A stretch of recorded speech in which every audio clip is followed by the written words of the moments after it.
One Piece, Multiverse Family System. Chapter 1, Charlotte Joey. Year 1470 of the Sea Circle Calendar. This is an era where everything has yet to begin. The Rocks pirates have not yet claimed dominance over the New World. The future Pirate King has only just set sail. The future Marine hero has just joined the Navy. This is an era about to be filled with storms and legends. Madam, please slow down, the young master has only just been born. Two young maids chased after a tall woman, almost as large as a giant. Joey. He, Joey. Mommy's precious little Joey. La la la. The beautiful young woman with pink hair held a baby in her arms, her face filled with tenderness and joy. Charlotte Linlin. At only 16 years old, she has already made a name for herself on the sea as one of the most powerful pirates of this era. She set sail at age 5 and, by the age of 16, had amassed a bounty of 500 million berries. In a time before bounty inflation when hundreds of millions became normal, especially in New World. A 500 million berry bounty at just 16 years old would be equal to over 2 billion berry bounty in the future. Swoosh. Standing by the window, Linlin leaped from her luxurious castle and called out, "Zeus! Mommy!" A fluffy white cloud expanded into a thundercloud beneath her feet. Linlin sat cross-legged on it, looking tenderly at the baby in her arms. A pirate, infamous for burning, pillaging, and plundering, rarely shows such gentleness. But this was normal for the young and kind Linlin. Joey. My son, Joey. Tell me, do you think Mommy can make her dream of a united world come true? Mommy wants all races, all people, to live together peacefully and happily. Holding the baby, Linlin kept talking as if a floodgate had opened. In truth, this is Linlin's true nature. She is a kind girl with extremely pure heart.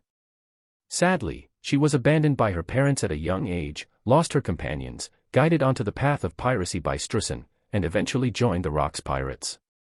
Honestly, with this kind of life, if a normal person could still stay gentle and kind, they'd be nothing short of a saint or just stupid. No one was born evil. Joey, looking with dead fish eyes, stayed silent. As a transmigrator and a reborn soul, he ended up as a wisp of a soul. And what happened then? Linlin somehow captured him, capturing his soul. He doesn't know what technique Linlin used 10 months ago, but she somehow used his soul and her own bloodline, and managed to get pregnant. And now, 10 months later, he's been born. As for who his father is, Joey thinks his case should probably be labeled as a test tube baby. It's close enough. He didn't even know that with just a soul, Linlin could make a son. Was this even legit? Linlin kept rambling on, while Joey couldn't help but grumble, "Mom, give it up. It's hopeless.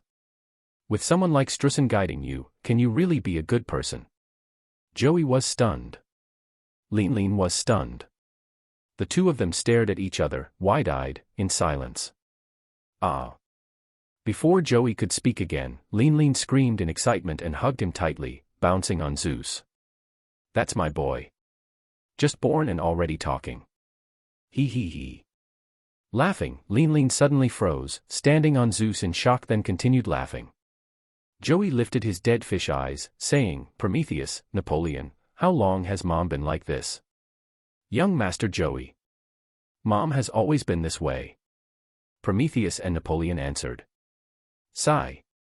With a helpless sigh, Joey didn't know what to say. Having such a strange mom seems it will be his pain in this life. Of course, there's no denying it. Linlin carried him for 10 months and gave birth to him, so denying her would be despicable. And he didn't have that choice anyway. Right. At that moment, Linlin asked, "Joey, what did you mean by what you said earlier?" Feeling Linlin's hug getting tighter, Joey felt his little face starting to twist.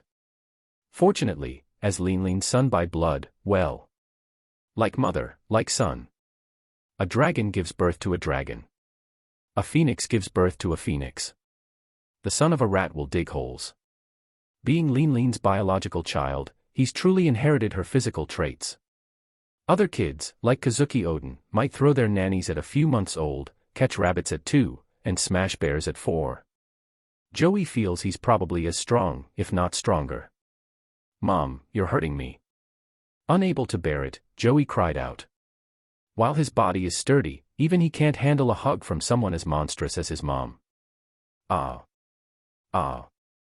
Linlin started fumbling around, kneeling and carefully placing Joey on her lap. Joey then sighed, Mom, think about it. Under Strussen's influence, you've become a pirate. You're a pirate. How could you possibly build a united world? Even if you rule, it would just be forced rule. Joey was well aware of his mother's past. Abandoned by her parents, her companions lost, taught by Strussen, joined the Rocks Pirates. Come on. With that kind of tragic experience, the only thing missing is being abandoned by a lover. Although she'll establish Tato Land in the future, it will only be under violent rule. If Linlin ever faces trouble, Tato Land would crumble instantly. Wah. Linlin let out a cute whimper. Joey, are you saying Strussen isn't trustworthy? Mom, someone like Strussen. How could he be trustworthy? He is a pirate. Joey then began explaining about Strussen to Linlin. Luckily, Joey is Linlin's firstborn, and holds a special place in her heart. Otherwise, anyone else daring to speak like this would be instantly slapped by Linlin. After all, Strussen's teachings were what made her strong and are deeply meaningful to her. Then. Linlin tilted her head adorably, listening to Joey, completely confused and unsure what to do. Finally, she suddenly declared proudly as she felt she found the solution, Joey, Mommy has decided. The head of the Charlotte family will be you, from now on, you'll manage everything. Chapter 2, Multiverse Family System. He. Linlin is so smart. Joey glanced at his mom, who was still giggling to herself, pleased with her clever idea. He decided it was time to examine this multiverse family system a bit more closely. Sigh, at least I got the cheat that all similar brothers have. Let's check it. System, what functions do you have? Joey asked internally. Joey felt quite calm about it. After all, he was already both a transmigrator and a reborn soul. Plus, his soul had actually been captured and somehow nurtured into this new body, almost like he was an artificial creation. Honestly, Joey wondered, is there any other transmigrator out there with such a bizarre experience? Multiverse Family System. This system selects appropriate family heads across the dimensions of the multiverse. This system binds to chosen family heads in all worlds. The host is just one among many.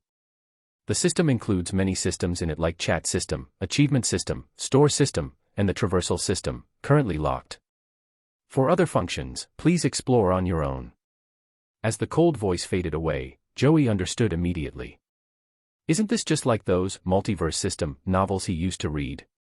Only, whereas others end up with a system that has the traversal feature, so they have access to the whole multiverse. Joey started looking into the system. The chat system wasn't too important. After a quick glance, he lost interest. It was just a mix of people having discussions. There were natives, transmigrators, and reincarnators. It was a mess.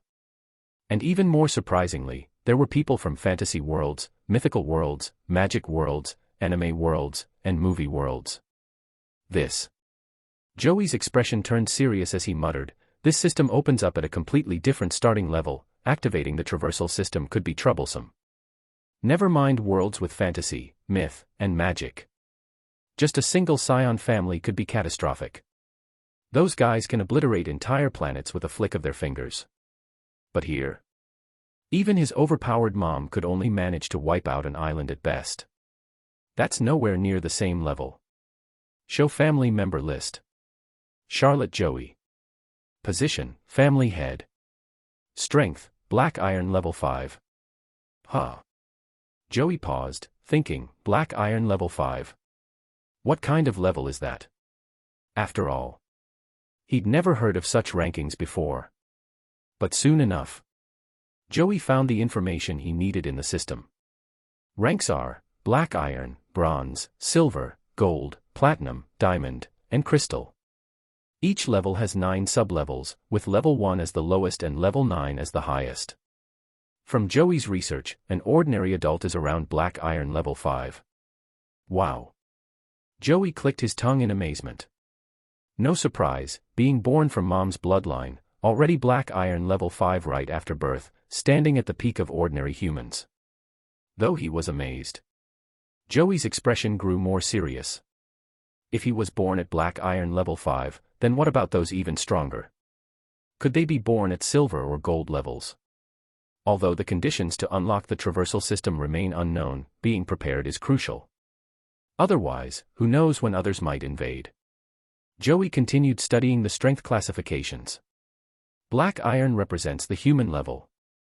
Bronze represents the island level, capable of destroying an island at minimum. Silver represents the nation-destroying level, able to wipe out a country. Gold represents the planetary level, a major turning point. As for platinum, diamond, and crystal, Joey hadn't researched them yet. Higher levels can wait. After reviewing the rankings, Joey said, "Show Mom's profile." Charlotte Linlin. Role, mother of the Charlotte family. Strength, bronze level 9. Potential, silver level 9. Abilities, Paramecia-Type soul fruit. Weaknesses, sea water, sea stone. Weapons, Napoleon, Prometheus, Zeus. Description, as the sole member of the Charlotte family, her potential is remarkable. However, there are numerous issues, such as the presence of a nun's soul, Carmel, within her, which needs to be removed. Devil fruit weaknesses also need to be addressed. Joey looked at Linlin's profile and clicked his tongue. No doubt, Mom's power is indeed at the bronze level, and she's at level 9, almost reaching her full potential, with a natural aptitude all the way up to silver level 9. Strength and potential are two different things. Just because you have potential doesn't mean you'll develop it to that extent. Silver and gold levels are worlds apart. Gold signifies breaking free from planetary limitations to become a cosmic force. Meanwhile, silver level 9 can bring destruction on a global scale, though it remains bound to the planet's life force. Destroy the planet, and you die as well. But gold signifies a rise in life force. Joey suspected that Linlin, Kaido, Shanks, and others likely had potential at silver level 9. Yet, having potential doesn't guarantee reaching that level. The two aren't equivalent.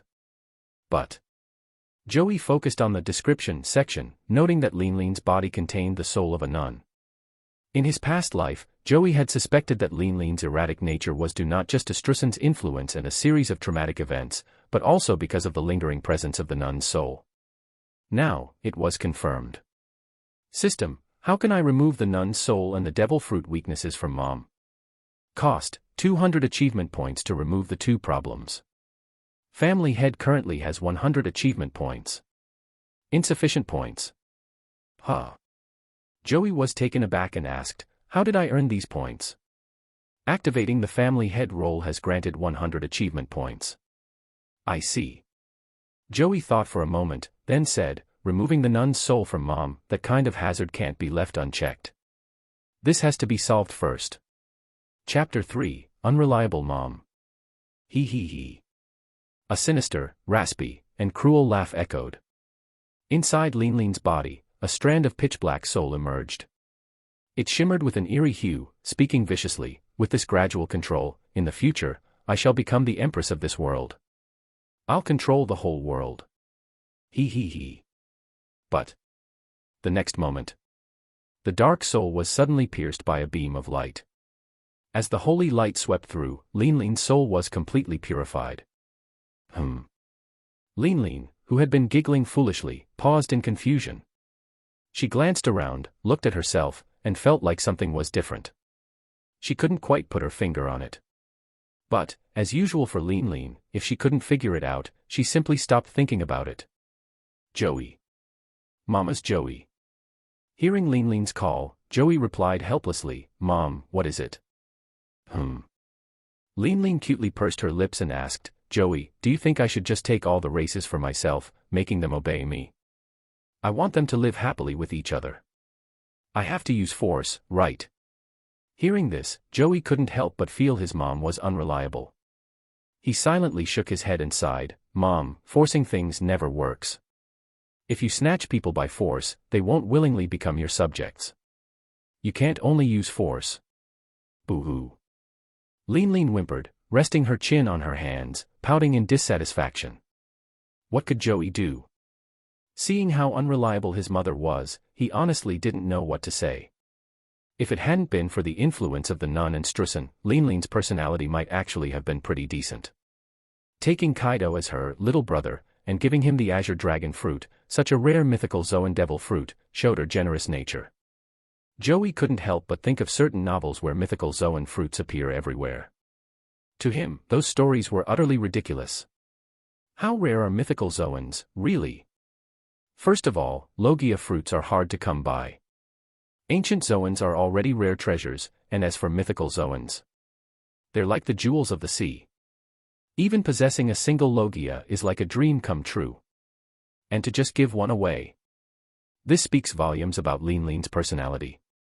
Of course, Joey wasn't about to let that happen. If a devil fruit like that were given to the right person, it could develop into a combat force of unparalleled power. Take Katakuri, for instance. That family man who's both the dad and the mom of the household is already burdened enough. Even though the Mochi fruit is also an incredibly versatile and high-potential devil fruit in its own right. But if Katakuri got a more powerful devil fruit, then no one could imagine how great he will come. Joey's primary focus now was to dissuade his unreliable mother from acting recklessly. Ah. Right. Right. Linlin suddenly interrupted Joey's train of thought, exclaiming excitedly, "Joey, do you think it's a good idea for me to have kids from every race? That way, I'll have enough children, and they'll represent all the races. Then I can truly create Tato Land." Mom, your idea sounds fine on the surface, but the problem is, if you do that, won't the children vary in strength and talent? Some might even turn out to be completely useless.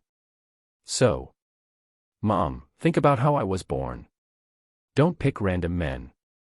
Instead, extract the purest essence from each race's soul, like how I was created. Using only souls to give the traits of a race is enough. That way, your children can inherit your potential. At least most of it. Joey hurriedly tried to steer his mom away from her nonsensical ideas. And truthfully, putting everything else aside, the most important thing was to avoid getting a bunch of stepfathers for himself. He had absolutely no interest in that. Moreover, since he was born through artificial means, why couldn't others follow the same method? Oh. Linlin wasn't stupid, just a little naive. She nodded thoughtfully. "Joey, it was indeed the right choice to make you the head of the family." "Yes, yes. With the abilities of various races and my own potential, we'll undoubtedly create the strongest Charlotte family in the perfect Tato Land. Mom, as long as you're happy." Joey nodded helplessly, gradually feeling sleepy. "Mom, I'm tired." Soon after, Joey drifted off to sleep. After all, he was just born. Even with his adult-level physique and strong spiritual power, rest was still necessary. "Joey." Linlin gently held Joey, her expression filled with warmth. She wasn't truly foolish, just a bit overly trusting. After all, a child abandoned from birth learns to rely on others. Even though relying on her own son felt a bit odd, neither Linlin nor Joey minded. Who would dare say anything, anyway? He. Giggling once again, Linlin, accompanied by Zeus, left. After a nice, long sleep, Joey groggily opened his eyes. "Young master. You're awake." Two adorable little maids quickly approached. Joey glanced around in confusion. "Where's my mom?" "Young master. Madam has gone out to be a pirate." The maid on the left was the first to speak. The maid on the right added, "Madam left instructions that we should follow your orders in everything. And she said she'd take care of Strussen herself." Joey was completely speechless. Sure enough, not even a little carelessness was allowed. He had only been born a day ago. In just one day, his mom had already gone off to become a pirate. Even if he was the family head, this was just too much. The thought of being the family head made Joey's lips twitch. So, everything was left to him. While she went off to have fun. For the first time, Joey truly realized how unreliable his mom could be. If not for the family bond system, which ensured that every family member had 100% loyalty and devotion to the head of the family, Joey would have quit on the spot. Let someone else deal with this mess. The Charlotte family was a massive pitfall. Now Joey finally understood the pain Katakuri felt, being both a dad and a mom to everyone. Chapter 4, 100 Years. There is still hope. Joey muttered to himself. Even though my mom isn't the most reliable, Katakuri, at least in the future, is dependable. And then after Katakuri, there's... Joey's mumblings came to an abrupt halt as he froze in place. He was utterly speechless. The entire Charlotte family is a bunch of lunatics. Except for Katakuri, there is what? Cracker. Retired early. Smoothie. Useless throughout. Then there's the rest of them, Pirospiro, Daifuku, Oven, Compote, Amanda. Sigh. Joey took a deep breath, muttering to himself, "It's fine. It's fine. They're all my siblings. If I handle them properly in the future, it won't be a problem. Not a big issue at all. If I train them well, everything will be all right." "Young master. What are you saying?" The maid to his left spoke up. "Nothing." Lying on the bed, Joey asked, "Did Mom leave anything behind?" The maid on his right responded, "Madam left behind 500 million berries and 10 devil fruits, saying they were for you to manage." 500 million berries. 10 devil fruits. Even though it was only his second day since birth, Joey, looking like a miniature adult, rubbed his chin, considering the situation. System: does everyone start their family systems at the same time? Clan leader. Through time adjustment within the system, all family leaders activate their systems at the same time. Oh. Hearing this answer, Joey let out a sigh of relief. Overall, even though the starting points differ, as long as everyone starts at the same time, there's still a chance. Next up is how I plan my time going forward. Rubbing his tiny chin, Joey began pondering over other matters while continuing to study the system. First of all, achievement points can only be earned by completing achievements. As for the trading mall, it's a place solely for the family head to perform transactions.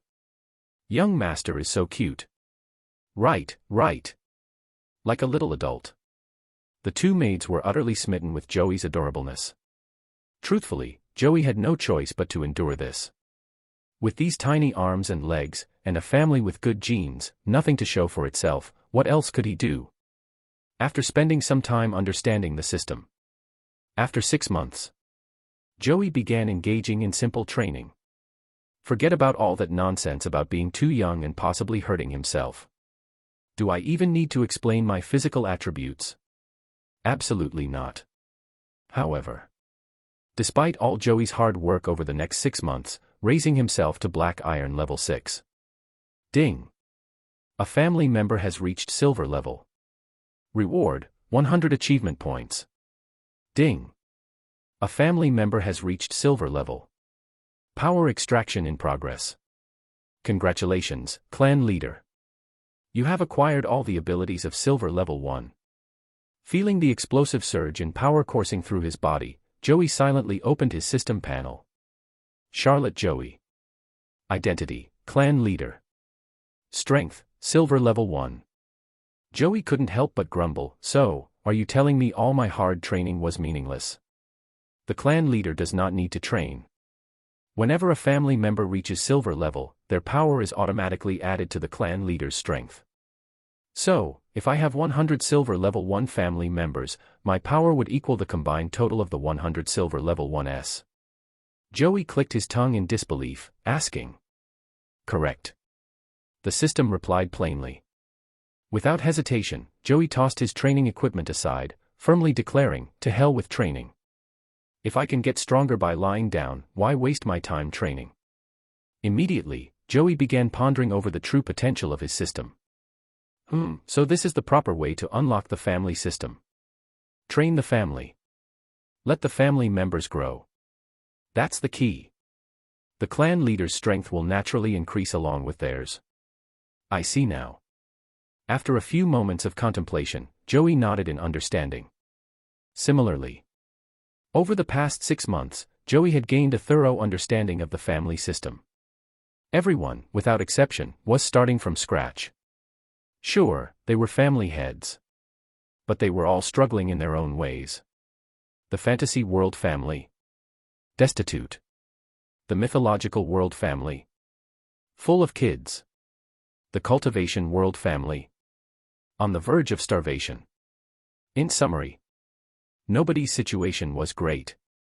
In fact, Joey's was relatively decent. Warning, transmigration system will activate in 100 years. Ding. Charlotte family member reaches silver level.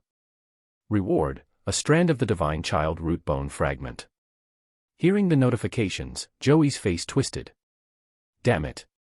Did I just unlock the transmigration system? Joey's expression turned grim. 100 years. What the hell am I supposed to do in 100 years? Even if those other family heads are struggling now, their world settings are on a whole different level. Mythological worlds and cultivation worlds.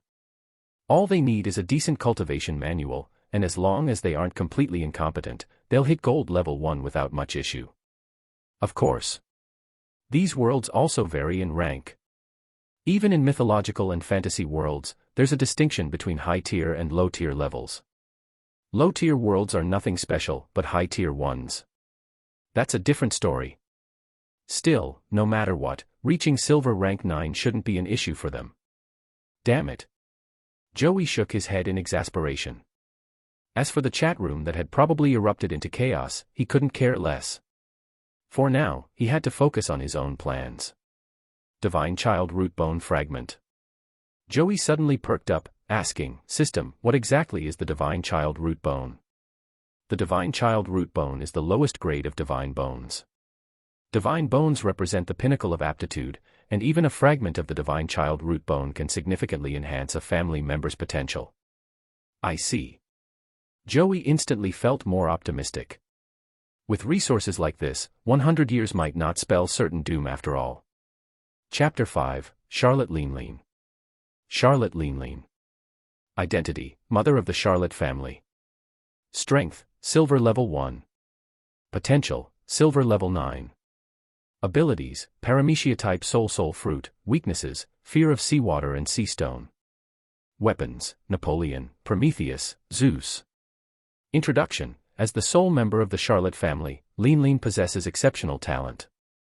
The soul of the nun inside her has been removed, allowing her to return to her true self. However, the inherent weaknesses of her devil fruit still remain. Looking over his mother's profile, Joey was very pleased. Joey smiled and said, "Overall, Mom's strength qualifies her as one of the powerhouses of the seas. Her safety is assured." In this world, the power levels are defined as follows. Black iron level represents the peak of human strength. Bronze level surpasses human limits. Silver level, entirely beyond human capabilities and imagination. Silver level 1 roughly equates to the strength of a vice admiral in this world. The gap between levels, especially within silver and above, is enormous. To put it into perspective. Silver level 1, comparable to a vice admiral. Silver level 3, on par with an admiral. Silver level 6, represents the pinnacle of this world's power. Though there are only 9 minor levels within any rank, the difference between them is terrifying. Transitioning from silver to gold level is an even greater leap, rendering any further explanation unnecessary. Gold level isn't considered immortal anymore. After analyzing the differences in strength, Joey commanded, "System, integrate the Divine Child Root Bone into Mom's body." Buzz. A streak of light vanished in an instant. Now, Charlotte Linlin's updated profile reads. Identity, mother of the Charlotte family. Strength, silver level 1. Potential, gold level 1. Abilities, Paramecia-Type soul fruit. Weaknesses, fear of seawater and sea stone. Weapons, Napoleon, Prometheus, Zeus. Joey nodded in satisfaction. From here on, his mother could grow stronger steadily. His next priority. Raising his unborn siblings. With Linlin's potential upgraded, Joey finally relaxed a little. The difference between silver level 9 and gold level 1 may seem like just one step, but it's as vast as the distance between heaven and earth, just as Linlin and Kaido's future talents or Roger and Edward's couldn't be gained with hard work. Now, as long as Linlin grows naturally, she is destined to reach Pirate King level strength easily. However, Joey's role is to help her fully unleash her potential, ensuring she becomes as powerful as possible in the shortest time. This was crucial because, regardless of what the transmigration system might bring in 100 years, dying in this world would render everything meaningless. Therefore, patience and safety come first. Slowly becoming stronger was the key. Joey tested his strength, punching massive craters into the ground one after another.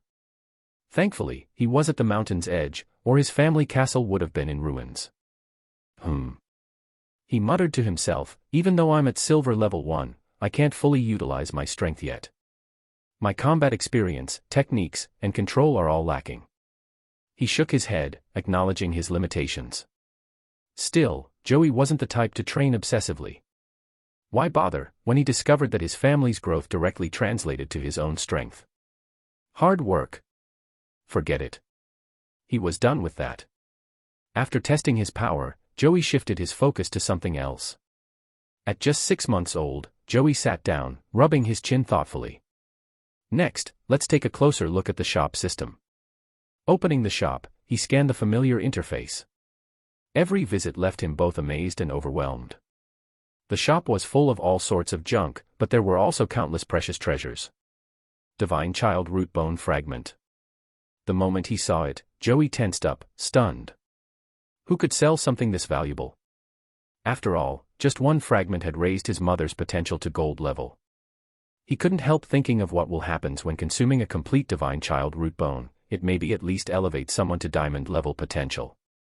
Joey always suspected that even the crystal level wasn't the pinnacle of power, but the levels beyond were beyond his current reach, so he chose not to dwell on them. Angel Clan Leader. Reading the seller's name, Joey mused, if I'm not mistaken, this person must be the leader of the Angel Clan from a Western mythological world, possessing angelic bloodline. As expected. Joey shook his head helplessly.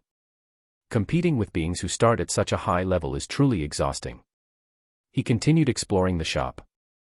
Frankly, for his family to be the first to break into silver level was already an unimaginable feat. Joey hadn't anticipated it either. It was mainly due to his unique circumstances as a transmigrator. Unlike others who started from scratch, Joey had his mother's support. This advantage allowed him to break into silver level within just 6 months. Unbeknownst to him, several others had already followed suit and reached silver level after him. Joey remained unaware, though even if he knew, it would only make him more vigilant and cautious. Joey was never one to relax. At that moment, rubbing his chin, he carefully studied the items in the shop. Ghost Clan Servant. Suddenly, Joey's eyes lit up at a particular listing. This seemed like a treasure worth further investigation. Chapter 6, Ghost Tribe Slave. That's right. It's a member of the Ghost Tribe from the legendary Night Parade of 100 Demons. A/N, called Yokai from Nura, Rise of the Yokai Clan, Demon Capital Anime. Ghost Tribe Slave. Strength, decent. Potential, not outstanding. However, what Joey valued most was the Ghost Tribe's unique ability to grow stronger as they fought, coupled with their immense physical strength. By extracting the pure soul of a Ghost Tribe member, Joey could use it to help create more siblings. Soon enough, Joey initiated contact with the seller. Charlotte Clan Leader, I'd like to purchase one Ghost Tribe Slave. Ghost Tribe Leader, I accept item trades. Charlotte Clan Leader, I'll trade a Paramecia Devil Fruit. If you're a transmigrator, you should know what that is, or you can just check the system. Ghost Tribe Leader, let me inspect the goods. Charlotte Clan Leader, sure. Joey casually tossed 9 devil fruits into the transaction. After all, they were just low-tier devil fruits. Except for the lick fruit, the other 9 weren't valuable or particularly noteworthy. Joey had no interest in them at all.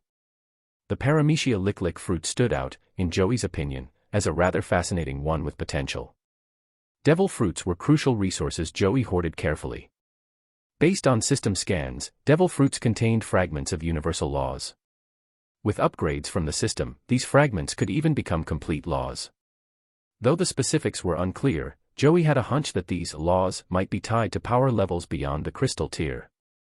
Ghost Tribe Leader, 4 devil fruits. In exchange, I'll provide a slave with excellent potential, bronze level 5, and include a copy of Body Refinement Technique. Joey murmured, Body Refinement Technique. Looking over the details, Joey quickly understood. This training manual allowed practitioners to enhance their physical strength, blood vitality, muscles, and even internal organs. Though it only reached silver level 9, it was a remarkably well-rounded method for total body enhancement. Charlotte Clan Leader, Deal. Ghost Tribe Leader, Transaction complete. With a flash of light, 4 devil fruits vanished, replaced by a bound and unconscious Ghost Tribe slave and a scroll containing the manual. After signing a master-slave contract, Joey evaluated the slave's potential. Bronze level 5. That's comparable to an average rear admiral. Given the Ghost Tribe's unique characteristics, they could push their power to bronze level 6 during battle, rivaling elite rear admirals. Acceptable. The slave was nothing more than cannon fodder to Joey. What he truly valued was the pure soul he could extract to help create new family members. With that sorted, Joey shifted his attention to the body refinement technique. Ding! Family Leader has discovered a training manual. Would you like to begin practicing it and activate the auto mode? Huh. Joey was surprised.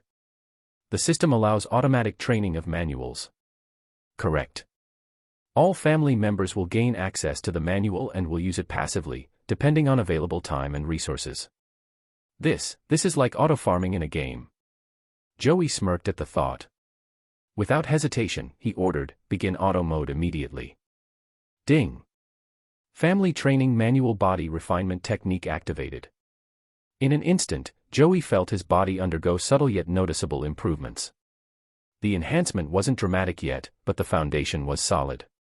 System notification, congratulations. The family training system has been unlocked. Reward, 100 achievement points. Achievement points, 200. With 200 achievement points now, Joey decided not to spend them just yet. These points were universal currency, useful for enhancing resources, manuals, or almost anything else. Though the precise method of earning achievement points remained a mystery, Joey suspected that even if others figured it out, they wouldn't reveal it.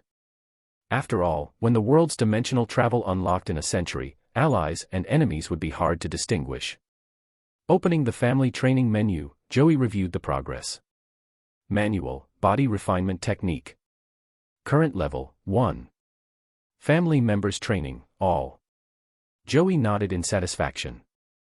Even the first level brings noticeable improvement. When fully mastered, the body refinement technique could let someone at silver level 9 challenge a gold level 1 opponent. Such growth was immensely promising. High-quality techniques and valuable resources like devil fruits were strategic assets capable of elevating the family's power. Not bad. This trade was highly worthwhile. Joey carried the Ghost Tribe slave back to the castle, pleased with the results.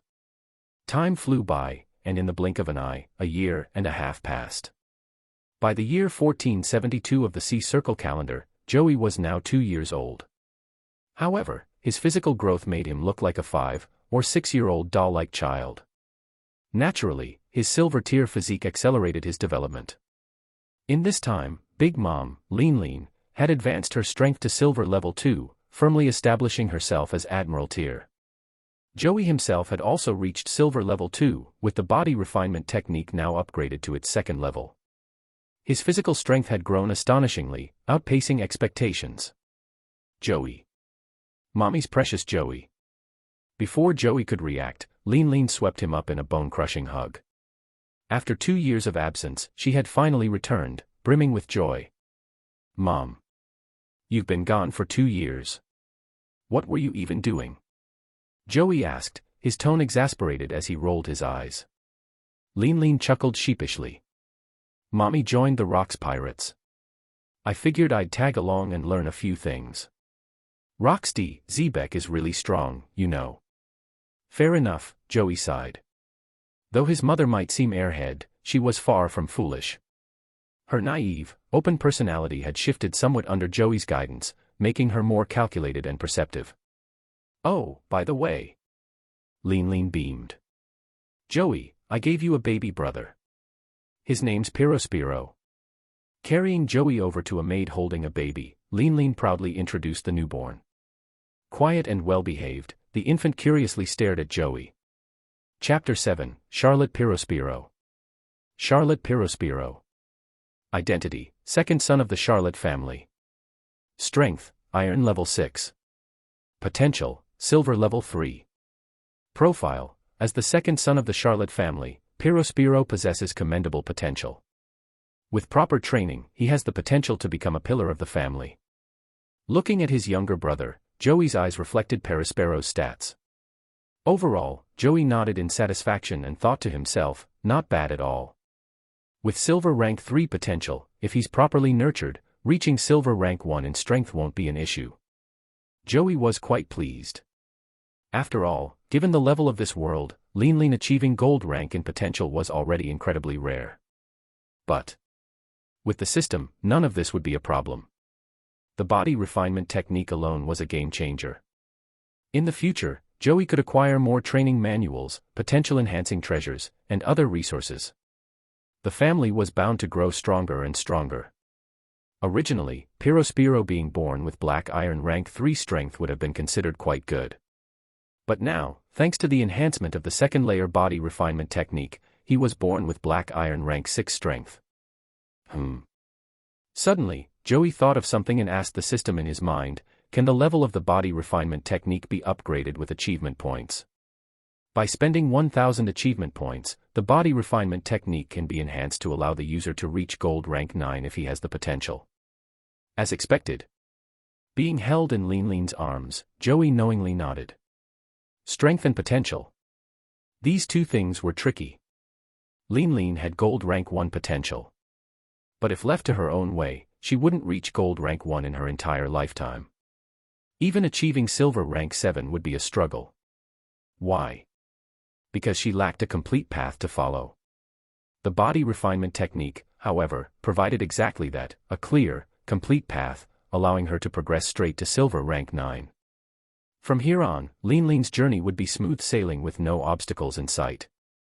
As for what to do after reaching silver rank 9, Joey was confident he could help his mom go even further. Joey. Linlin's cheerful voice broke his thoughts as she held him closer. She brought Joey face to face with Purifying. Joey blinked, then asked curiously, Mom, what's up with Purifying's tongue?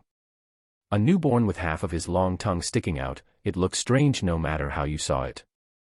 Linlin explained, I encountered someone strong with a long tongue, likely a half-blood from a demi-human race. After I killed him and purified his soul, Purifying was born. His potential turned out quite good. Joey agreed, Purifying's talent is indeed excellent. Mom, you need to be more careful when you're out there. Oh, and if you come across any good devil fruits, don't give them away to outsiders. Make sure to bring them home, your children are all here. Hee hee hee. Linlin laughed like a child. Don't worry, Joey. Mommy knows what to do. If only you really did. Joey couldn't help silently complaining. Even now, Joey couldn't understand why, in the original story, after the God Valley War, Linlin gave the fish fruit, mythical Zoan type, Azure Dragon form, a top-tier mythical Zoan, to Kaido. In any world, anything related to the 4 sacred beasts, whether abilities or creatures, was always top-tier. Shaking off his frustration, Joey refocused. After venting his frustration, Joey thought to himself, no matter what, the Azure Dragon fruit is staying in the family. We're not letting outsiders benefit from it. Plus, there are other rare devil fruits we should collect. Let me think. In Wano, the Yamata no Orochi fruit and the painting fruit should still be unclaimed. These are worth looking into. Joey immediately grew excited. These were top-tier devil fruits. The former was a mythical Zoan, while the latter, when fully developed, was practically a divine artifact akin to the legendary magic brush. The idea of such fruits not being part of his family made Joey uncomfortable. Mom. Joey called out, eager now. When are you leaving this time? Linlin tapped her lips thoughtfully. After the new year. While the Rocks family doesn't meddle too much, being away for too long isn't good for my position as a leader. With Linlin's strength, originally at bronze rank 9, she already surpassed top-level vice-admirals. Reaching silver rank 1 made her equivalent to a quasi-admiral, and now at silver rank 2, she was solidly at admiral level. With that kind of strength, her position as an officer was naturally secure. Joey nodded. Mom, after the new year, I'll go with you to Wano. Wano. Linlin tilted her head in confusion. Joey, why Wano? Joey explained, there are 2 top-tier devil fruits in Wano. We're going to retrieve them. Oh. Linlin nodded, indicating she understood. Master. The Ghost Clan servant approached respectfully, bowing deeply. Mom, extract part of his soul, Joey directed, pointing at the servant. All right. Linlin stepped forward and, with a single motion, extracted a third of the Ghost Clan servant's soul. After purifying it into a pure ghostly essence, she set it aside for future use. There was no rush to use it just yet. The servant let out a muffled groan and collapsed unconscious. Though losing a third of his soul caused significant damage, his unique physiology as a Ghost Clan member meant he could recover over time. Joey, unfazed, remarked, 3 days until New Year's. This snowstorm is quite heavy. It is. Linlin responded cheerfully, hugging Joey close. Behind them, a maid carried Purifying. Thus, the Charlotte family began to take shape. Charlotte Joey. Charlotte Linlin. Charlotte Purifying. Chapter 8, New Year. New Year's Day always brings a sense of joy. After all, it's a day when the whole family gathers together. Cheers. In the luxurious castle of the Charlotte family, the atmosphere was lively. Though the only ones attending the feast were Joey and Linlin, the grand banquet still exuded splendor. Meanwhile, the few days old Purifying had already learned to sit upright. He was happily devouring a large cream cake in front of him. To be honest, members of the Charlotte family, including Joey himself, had no resistance to sweets. Joey, too, was an avid lover of desserts. Big brother. Mom. I want more cake. Purifying exclaimed, having wolfed down the cake and looking unhappy when it was gone. Joey instructed one of the maids, prepare more food for Purifying. Then, turning to his younger brother, he smiled warmly. Purifying, you're one of the future pillars of this family. You must grow strong. Don't worry, big brother. Purifying nodded firmly, his childlike determination shining through. I'll protect our family. Joey chuckled, satisfied. After all, not everyone was like him, a transmigrator with mature thoughts and memories. Purifying, despite his exceptional talents, was still just a child with an immature mind. That said, learning to speak within 3 days was remarkable. Ahaha, Linlin laughed cheerfully. Our family is growing bigger and bigger, Joey. The Charlotte family will become stronger. We'll definitely build Tato Land. Yay. Joey silently watched his adorable mother.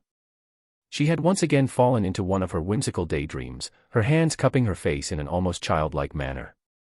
To be honest, his mother had so many quirks. Seeing a cute child could send her into a strange state.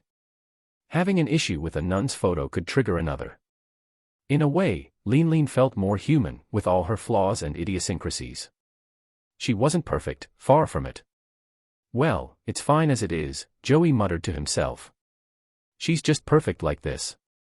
Joey's gaze shifted to the massive round table in front of him, spanning 100 meters in diameter.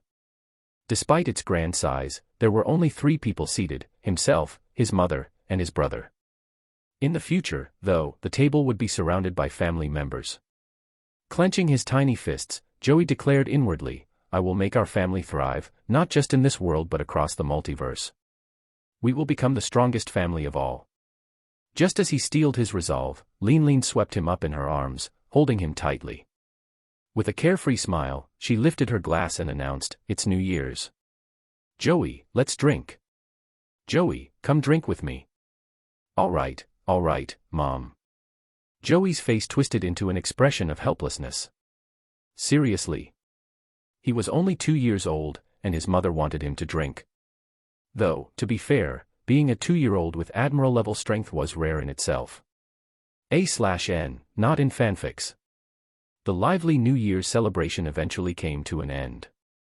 Joey made up his mind, as the family grew, New Year's Day would become an official family gathering day. There will be a lot of members of his family here in the future. A month passed after the New Year. Big brother. Mom. Pyrospiro stood at the entrance of the castle, now resembling a child of about 2 years old. He looked unhappy. Are you leaving? Joey patted his younger brother on the head and said, Pyrospiro, a man must learn to grow. I'll be back soon. Turning to one of the Ghost Clan servants, Joey commanded, protect my brother. Understood, the ghost servant replied respectfully. With a strength level of Bronze 5, he was more than capable. Pyrospiro nodded resolutely. Big brother, I'll grow stronger and help you manage the family. Joey smiled. Good. Keep it up. With that, Joey and Linlin set off. The two of them boarded a small pirate ship and sailed toward the horizon. After some time, Joey asked, Mom, do you know where Wano country is? Linlin tilted her head and replied innocently, Joey, don't you know? Joey fell into a moment of silence. Why did I even bother trusting her? This was a naive and clumsy woman. Expecting her to know. She'd get lost 100% of the time. All right. Joey rubbed his chin thoughtfully. Here's the plan. Let's capture a relatively strong pirate crew. Even though Wano country's location is remote, most people should still know where it is. Good idea. My son is so smart. Linlin agreed enthusiastically. After all, for her, any problem that could be solved with violence wasn't really a problem. What followed was self-explanatory. Ikoku. A pirate crew with a total bounty of over 400 million berries was now trembling in fear, prostrating themselves on the deck. The sea itself had been split apart by Linlin's attack with Napoleon, leaving them all swallowing nervously. The captain of the Wild Wolf pirates, Lonely Wolf, right? Joey asked as he descended gracefully onto their ship. A Zoan user with the dog fruit, model Wild Wolf. That's me. Lonely Wolf stammered, his voice trembling. Sir. What can I do for you? Joey smiled, satisfied. Take us to Wano country seas. Hand over all your treasures, and I'll let you live. Okay. Lonely Wolf nodded fervently. To him, survival was all that mattered. Money could always be earned back. And while Wano country seas were dangerous, its location was no secret for people like him. 9. Wano country. Talent and potential are similar but have some differences. It will be more detailed in the future. Wano country, a unique and isolated region. It is entirely surrounded by waterfalls and cliffs, resembling a towering mountain in the middle of the ocean. To enter Wano, one must ascend these waterfalls, leading to an inland sea. The region comprises 2 islands, the main island and Onigashima.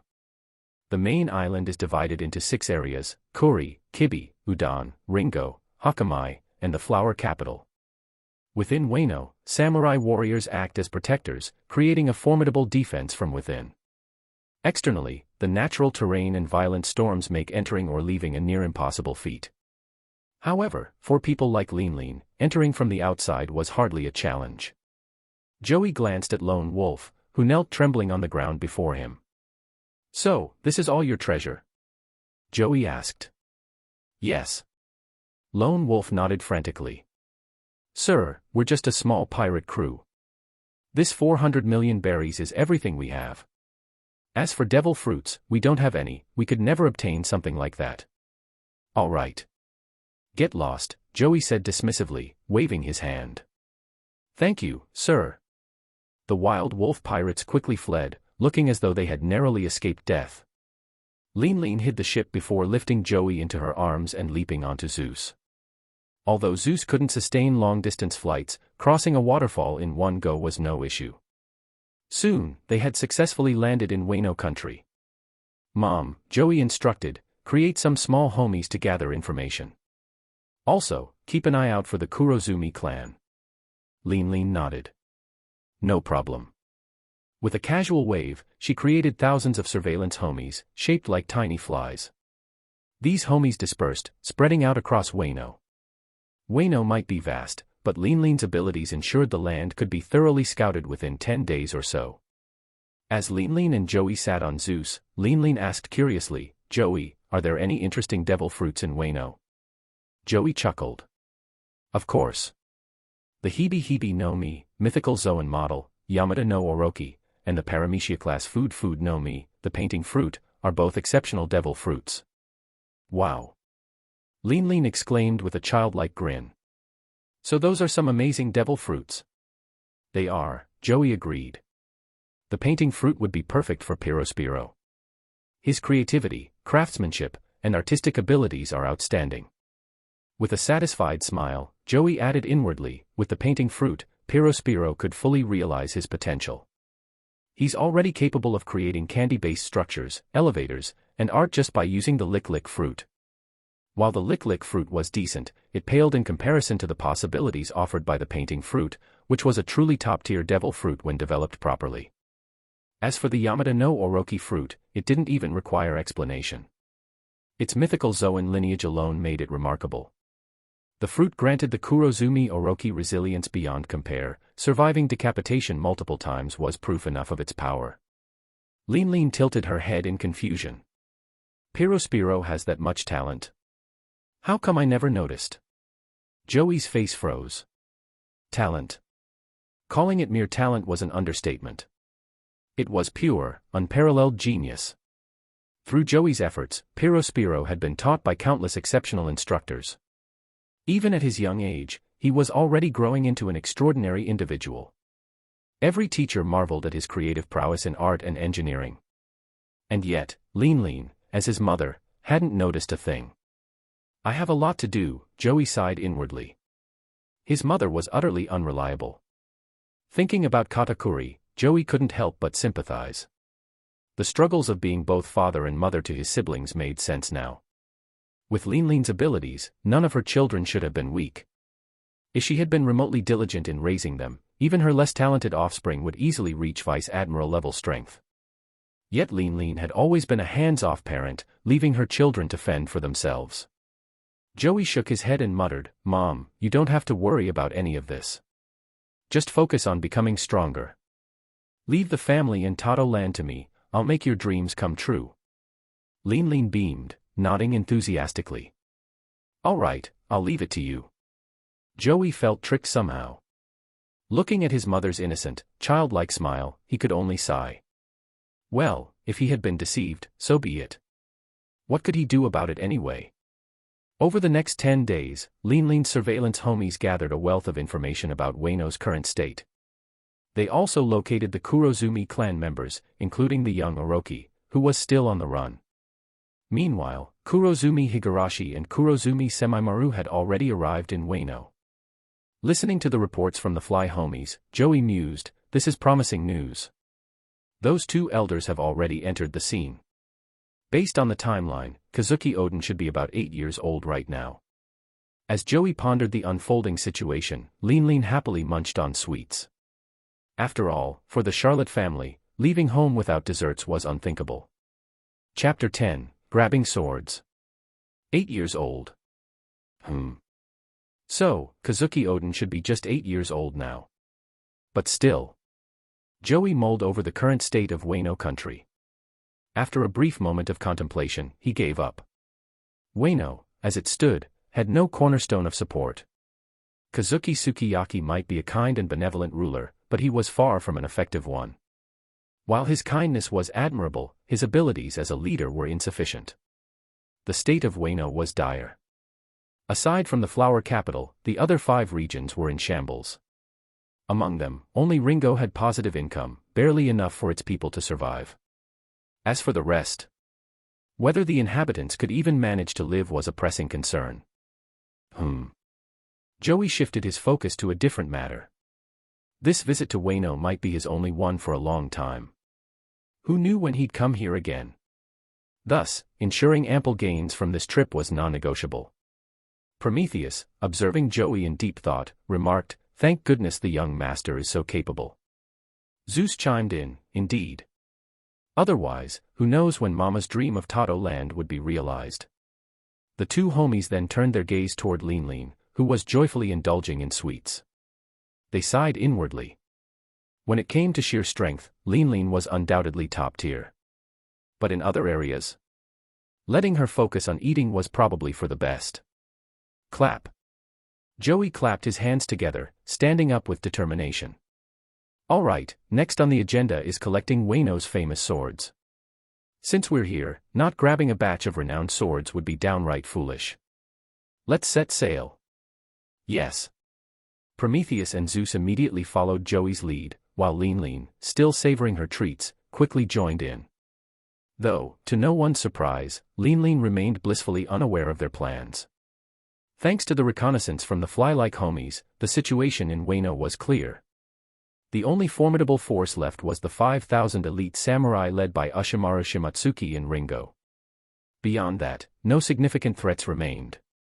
Linlin, Joey, and their entourage had little to fear. Clang! Clang!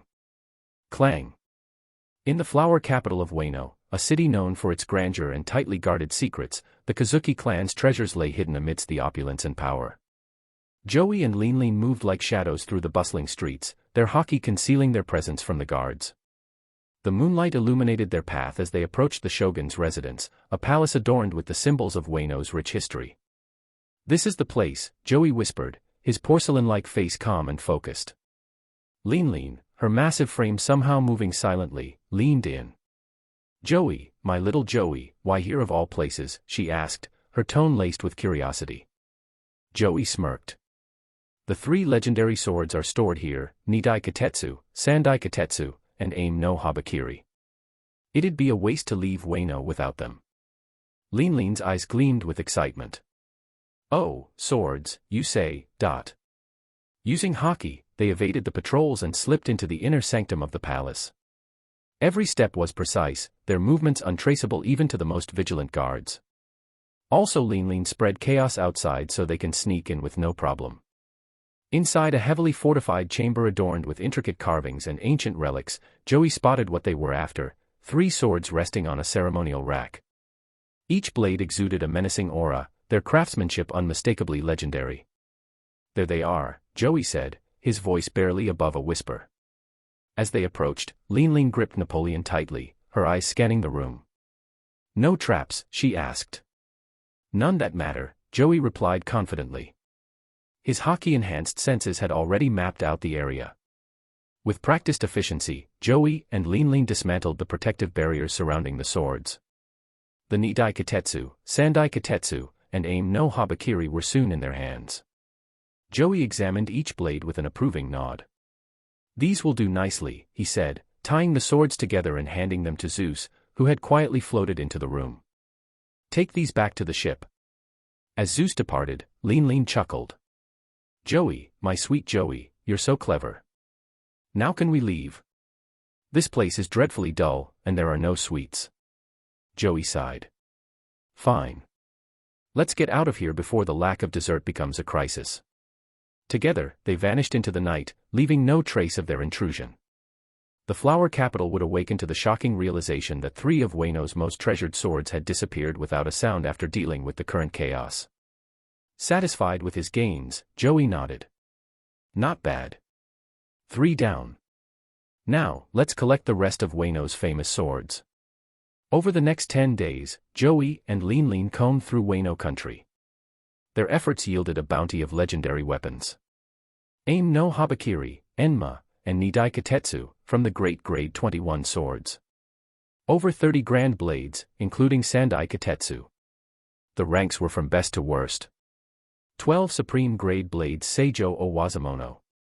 21 great grade blades Owazamono. 50 skillful grade blades Ryowazamono. Grade blades Wazamano. Finally unranked blades, then trash. Grand blades were just below the Ryowazamono grade, and only 50 swords earned that distinction. Those outside this elite circle were simply categorized as grand blades, even if their quality approached that of Ryowazamono. Unless, of course, a grand blade could prove itself by cutting through an existing Ryowazamono sword, thereby earning the title. Zeus ferried the collected blades back to their ship, and Joey nodded in approval. The haul is impressive. Wano lives up to its reputation as a treasure trove of legendary swords. Honestly, coming here without taking these would have been a waste. Joey was thoroughly pleased. These swords would undoubtedly find their place in the hands of his younger siblings who aspired to master the way of the sword. Linlin, on the other hand, pouted as she clung to Joey. Joey. My little Joey. When are we leaving? Wayno is so boring, and we're out of sweets. Joey's expression froze. Tonight, we'll deal with those two old geezers, and then we're leaving immediately. No sweets. That's unacceptable. Sweets were the lifeblood of the Charlotte family.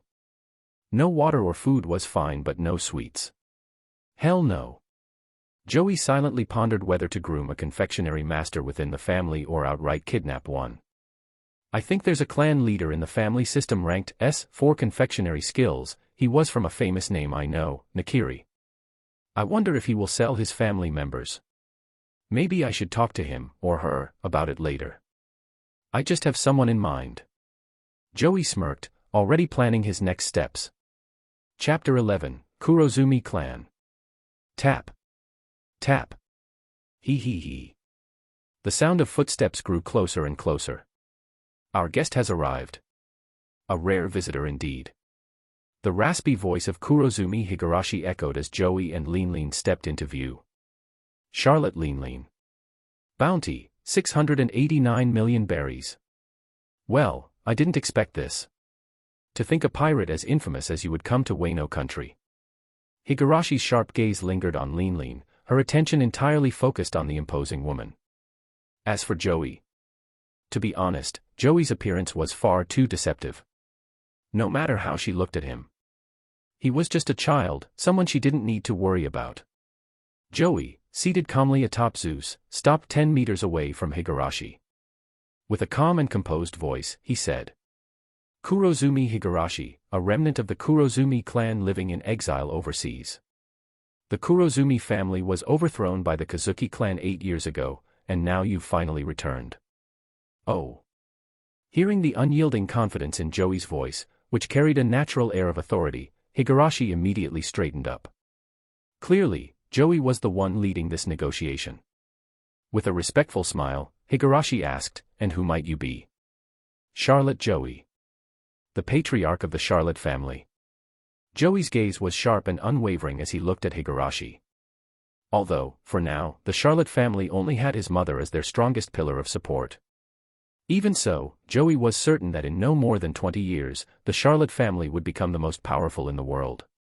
The era of the great pirates. By then, he would see for himself whether Roger, the so-called pirate king, could even compare to the might of the Charlotte family. Hee hee hee. Higurashi chuckled hoarsely. Patriarch of the Charlotte family, what brings such a distinguished figure to someone like me? Still, as her eyes shifted to Joey, Higurashi couldn't help but feel a pang of frustration. Look at him. Then look at Kurozumi Oroki, the one she had been nurturing. There was simply no comparison. Oroki, now over 10 years old, was the epitome of incompetence and disgrace. Joey raised 2 fingers casually and stated, the Hibi Hibi no Mi, model, Yamada no Oroki, and the Food no Mi. I'm here to make a deal for these 2 devil fruits. Higurashi's heart sank, but she smiled and asked, and what would I receive in return? Of course. Joey had chosen not to simply seize the fruits by force for 2 reasons.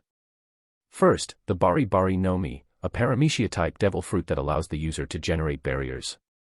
Sitting beside Higurashi was the elderly Kurozumi Semimaru who ate it. He might not appear threatening, but the defensive power of the Bari Bari no Mi was terrifying. Even if Joey and Linlin attacked together, it wouldn't be easy to take him down quickly. And if the fight dragged on, destroying a devil fruit wasn't difficult. Joey replied calmly, I can help you secure the position of Wayno's shogun. If you're interested, my mother and I can eliminate Kazuki Sukiyaki and anyone who opposes you.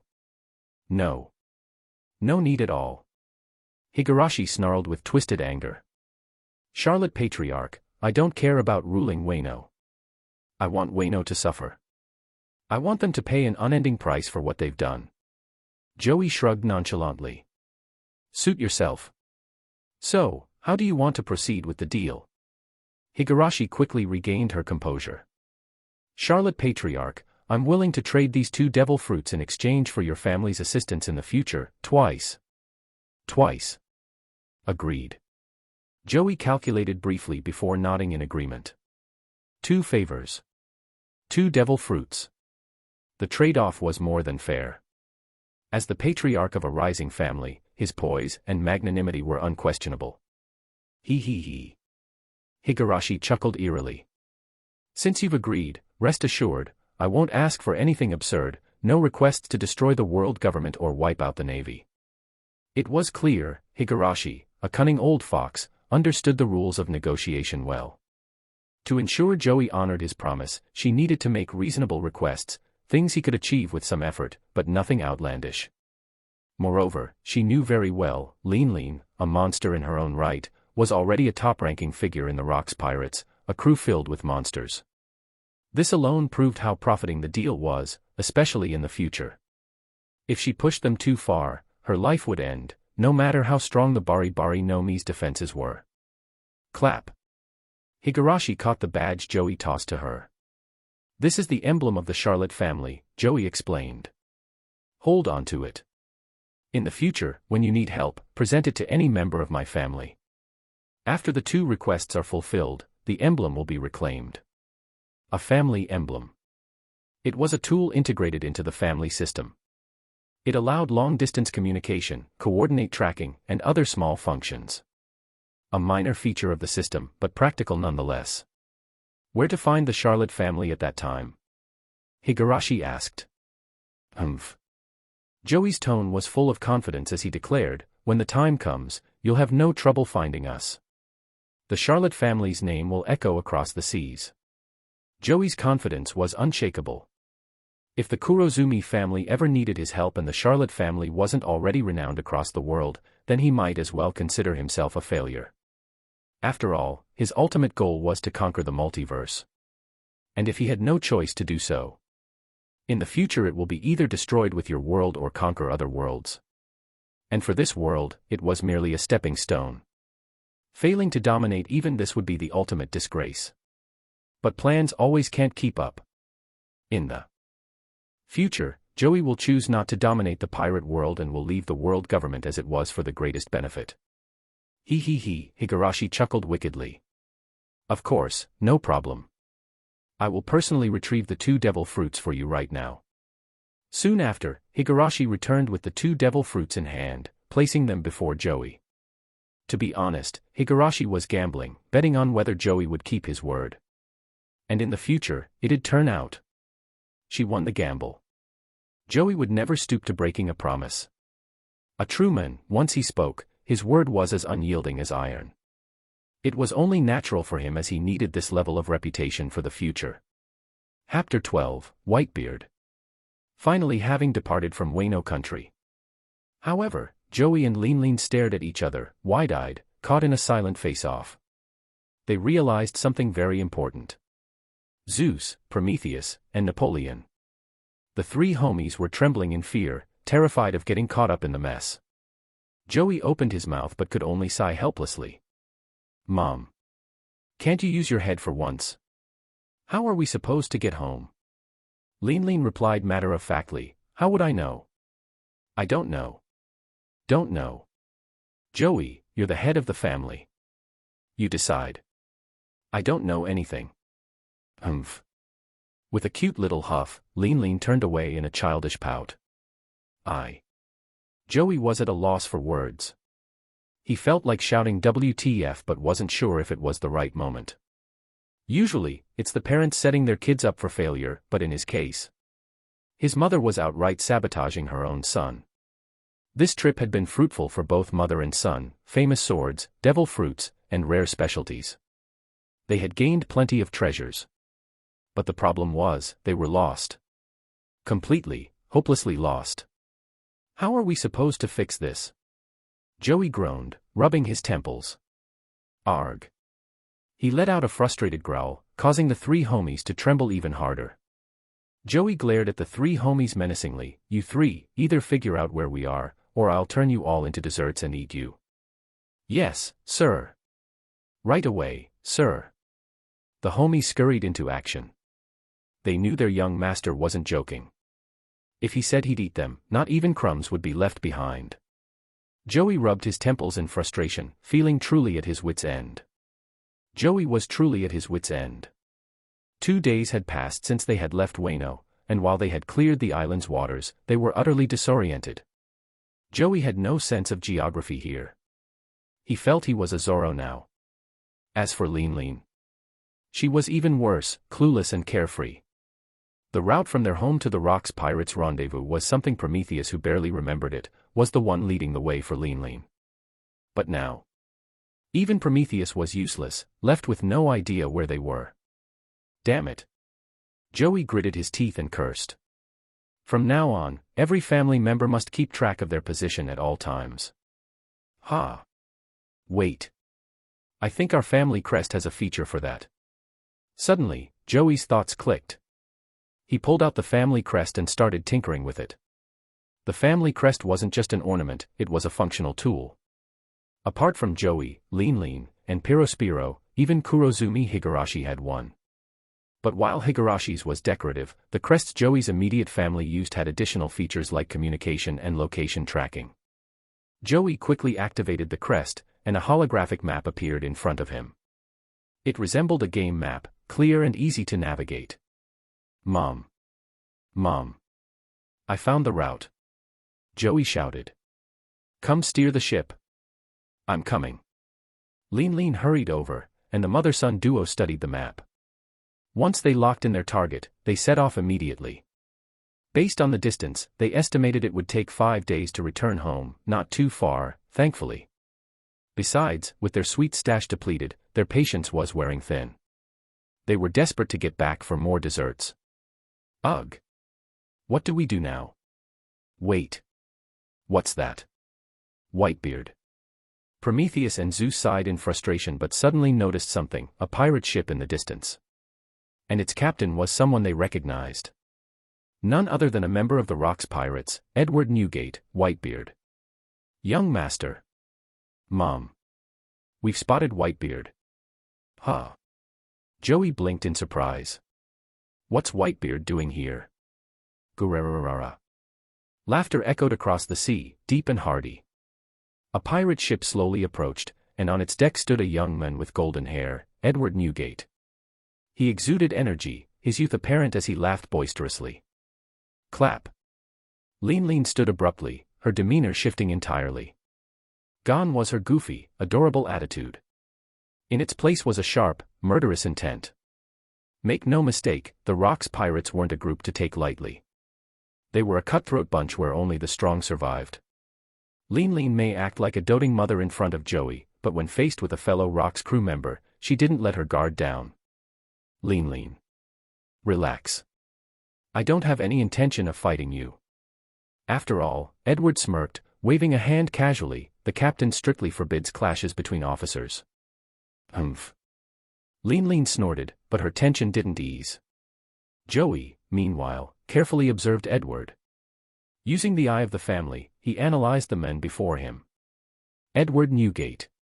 Affiliation, Rocks Pirates, Officer. Strength, Silver Tier 2. Potential, Gold Tier 1. Ability, Paramecia-Type Devil Fruit, Tremor Fruit. Weapon, Supreme Grade Sword, Murakumajiri.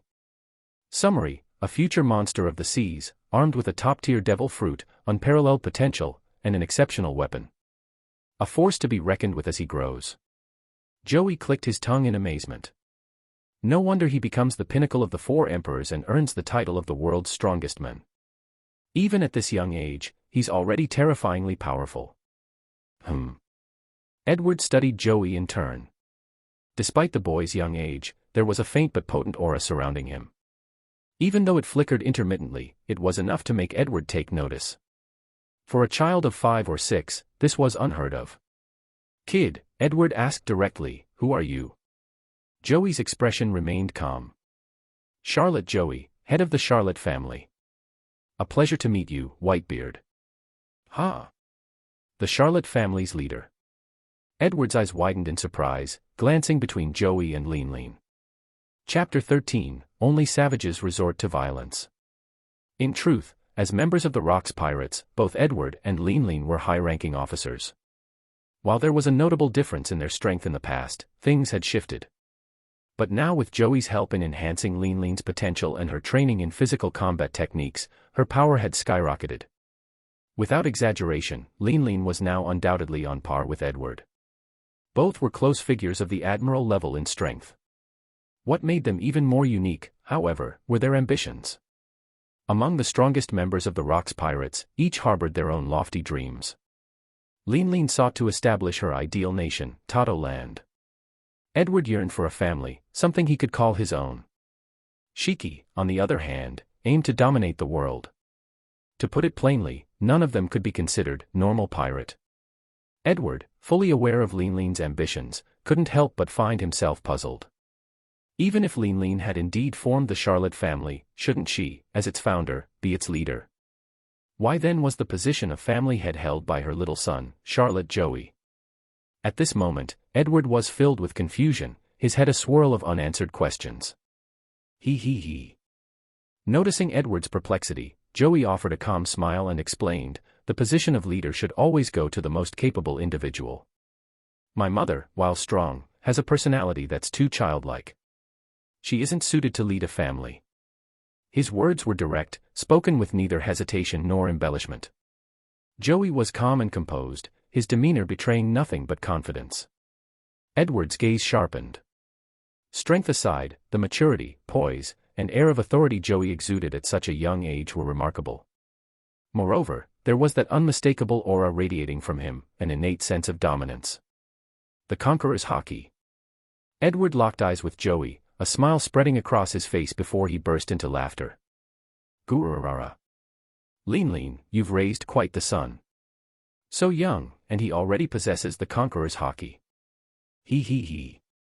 Linlin, who had been on high alert, immediately dropped her guard and beamed with pride. Of course. Joey is my most beloved son, my absolute favorite. No objections here. If you praised Joey, you were automatically Linlin's friend. That was how she operated, simple and straightforward. The tension between Edward and Linlin eased. Edward then asked, so, Linlin, where are you headed? Tilting her head slightly, Linlin replied, I'm taking Joey home. After that, I'll return to the Rocks Pirates. Edward nodded in understanding. As for the specifics of her plans, well, he wasn't going to pry. This was the Rocks Pirates, after all, a gathering of ambitious individuals, each with their own schemes. They weren't allies in the true sense, and prying too much could lead to conflict. While some officers might hesitate due to Rock's strict rules, but Linlin. She was a certified lunatic who wouldn't hold back if provoked. Boom. Boom. The sudden roar of cannon fire shattered the momentary calm. Ha! Edward sighed in annoyance. Seriously? I thought these fools would just move along, but it seems they've decided to come after me instead. He wasn't unfamiliar with these situations. With a bounty of 800 million, Edward constantly attracted challengers seeking to make a name for themselves. Pirates, after all, were a reckless and ambitious lot. They didn't care about their chances of survival. All they knew was that victory meant fame and fortune, gold, power, and beautiful women. Everything they could ever want. Most importantly, pirates thrived on their reputations. Swish. Linlin gripped Napoleon tightly, her eyes flashing with murderous intent. They dare to provoke me. They deserve to die. Sigh. Joey sighed softly, seated atop Zeus. Mother, calm yourself. Only savages resort to shouting about killing and fighting. Our Charlotte family is destined to build a grand nation, Tato Land. You're meant to be its queen, or even its supreme ruler. You need to understand the importance of grace and manners. Acting like a barbarian will only invite disdain. He spoke gently, attempting to guide his mother. Joey understood that changing Linlin's ways would take time. It wasn't something that could happen overnight. After all, Joey didn't see himself as a pirate. Regardless of his mother's identity or reputation, he was not, and would never be, a pirate.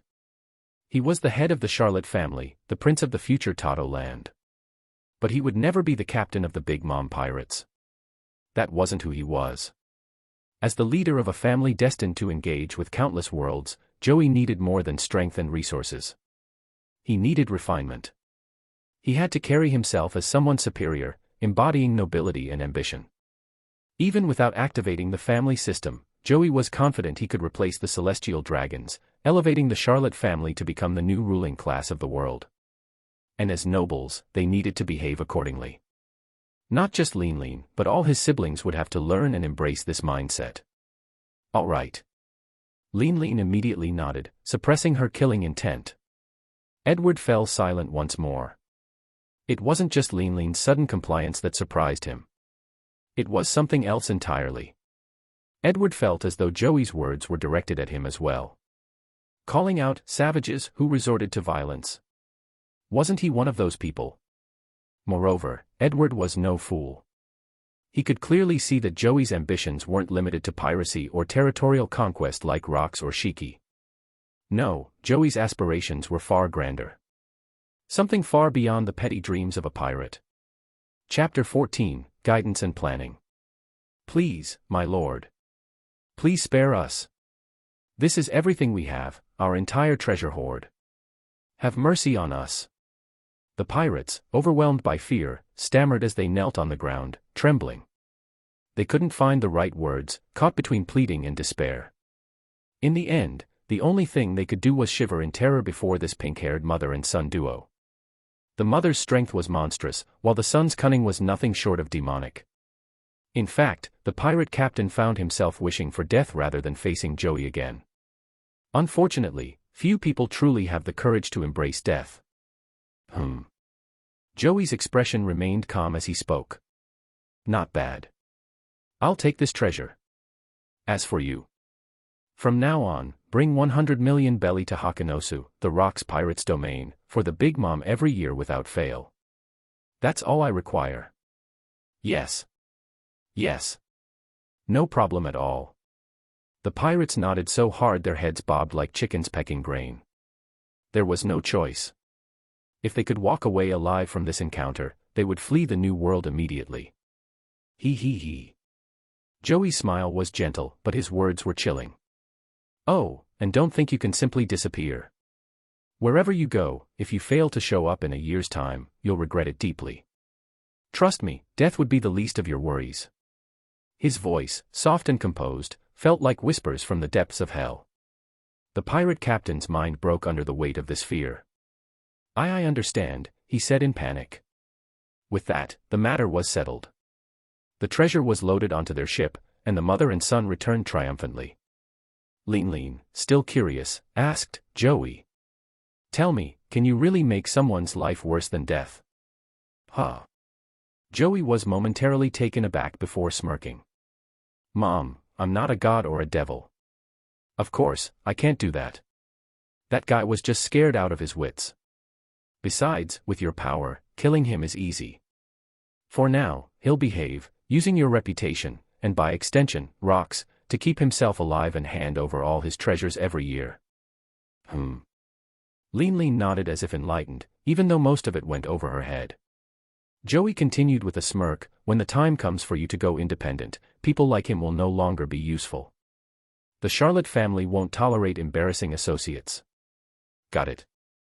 Linlin nodded cheerfully, unconcerned about the complexities of the situation. After all, anything requiring thought could just be left to Joey. As Joey's ship sailed away, Edward watched silently. After a long pause, he murmured with a heavy expression, "What a terrifying kid. So young, yet his mind is already this sharp." Gururara. Edward suddenly laughed. This sea is going to become much more interesting in the future. With that, Edward departed as well. After setting their course, Joey and Linlin returned to their island stronghold within 3 days. For now, the famous Cake Island did not exist. Seriously, did anyone think Cake Island was naturally formed? In reality, Cake Island was something Linlin would later create herself through her own efforts. Back on the island, Joey supervised the unloading of their spoils. Be careful with those treasures. Don't damage anything. Once you're done, each of you will get 10,000 belly as a reward. Yes, sir. Rest assured, young master. The 20 workers, energized by the promise of payment, handled everything with extreme caution. Pirospiro. Yes, big brother. Hearing Joey call his name, Purifying tilted his head cutely, awaiting instruction. Joey began to guide him. Remember this, any problem that money can solve isn't a real problem. Strength can solve all problems, but money can handle most. Learn to value this.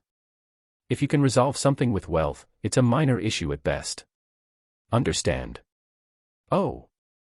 Although Purifying didn't fully grasp the concept, he nodded obediently.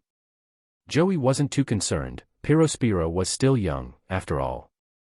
By the way, how's your studying coming along? Joey asked. A nearby maid answered respectfully, Master Purifying has been excelling. His teachers say he has exceptional talent in management, architecture, painting, and even literature.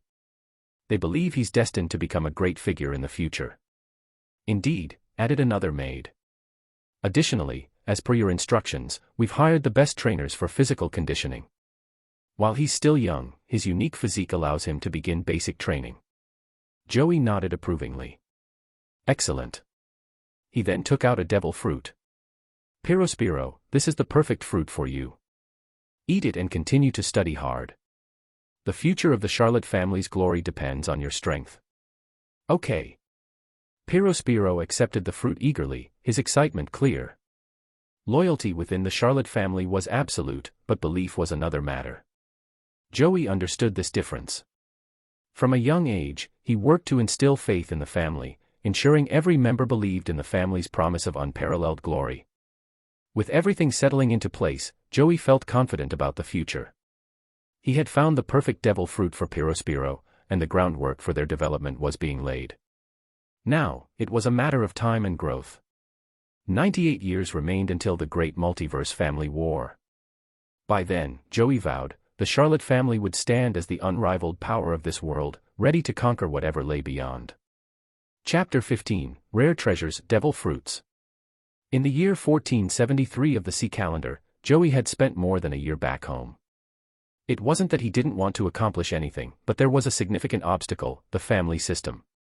As the name suggested, the core of the system revolved around nurturing and developing family members. Everything else, merely secondary. And so, despite his silver tier level 2 strength, Joey understood his limitations. He could barely unleash 50% of an admiral-level combatant's power. As for Purifying, what could a 1-year-old brat possibly contribute? The best course was to let him grow at his own pace. Time was the most crucial factor for Joey right now. Joey rubbed his chin thoughtfully. According to my plan, the next 20 years will be the growth phase. After that, I'll spend 30 years controlling the world. The remaining 50 years will be for honing myself further. He paused, eyes gleaming with determination. At the very least, I need to reserve 50 years for solid growth and accumulation. Only then can I emerge victorious in the fierce competition that awaits 98 years from now.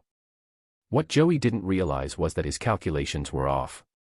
The time remaining wasn't 98 years as he had assumed, it was only 48 years. The multiverse was on the brink of monumental changes, and the clock was ticking faster than he expected.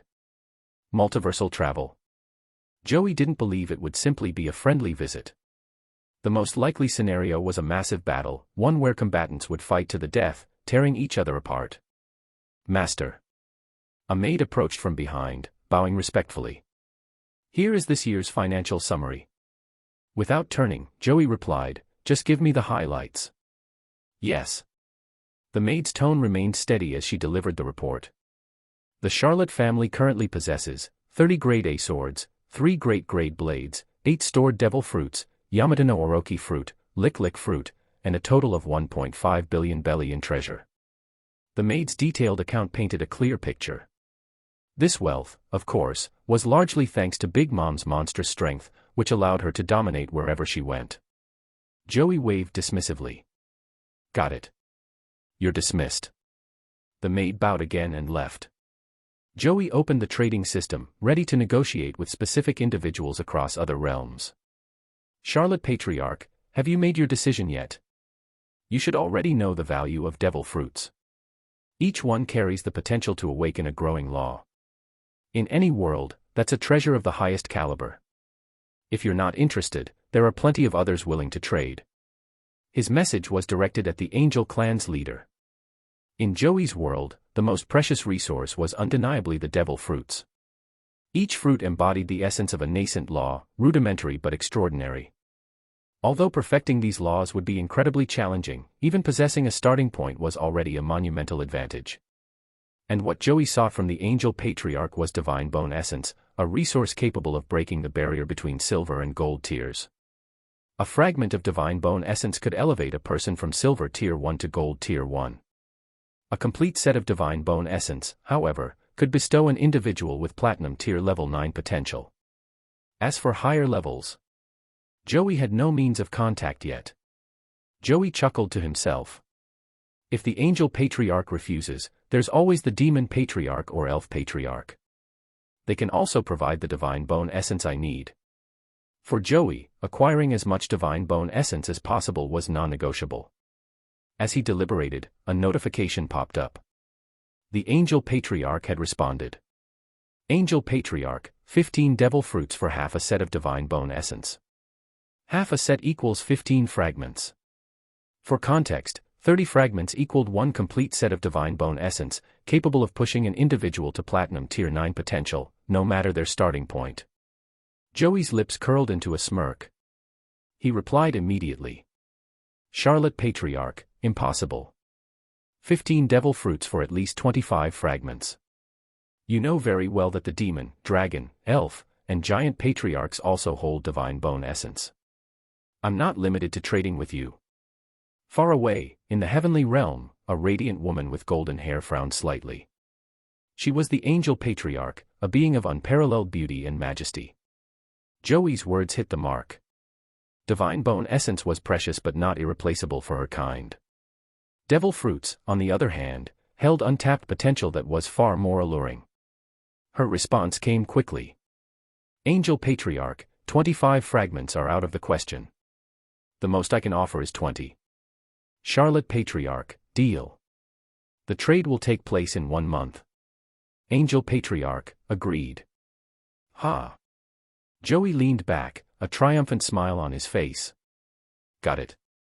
For most, devil fruits were treasures of immense value. But for Joey, they weren't nearly as rare. Why? The world was filled with devil fruits, and with the power of Charlotte family, they could get a large amount of them in the future. The Charlotte family alone would have over 100 children in his plan, each offered a choice of devil fruits from birth, always 2 options to pick from. Whether consumed or not, this meant their reserves would easily exceed 100 fruits. And this vast arsenal of devil fruits. It was Joey's ace, his greatest resource for accelerating his rise to power. Chapter 16, Charlotte Compote. Phew. Having wrapped up the recent trade negotiations, Joey let out a deep breath. With 20 strands of divine bone essence secured, he was confident it was more than sufficient for the family's early-stage development. However, he had no intention of using it immediately. Narrowing his eyes, Joey muttered to himself, 30 strands make up a complete divine bone essence. With that, Mom's aptitude can be elevated to platinum level 9. Once she uses the upgraded body refinement technique, she could reach gold level 9 in strength. At that point, Mom would become invincible, and every devil fruit in this world would belong to the Charlotte family. His eyes flashed with determination. For now, Joey continued engaging in more trades. Although he only had 8 devil fruits on hand, certain ones like the Lick fruit and the Yamada no Orochi fruit were out of the question for trade. These were essential for cultivating the family's strength. He knew better than to sell the only weapons his family possessed while they were still vulnerable. Doing so would be inviting disaster.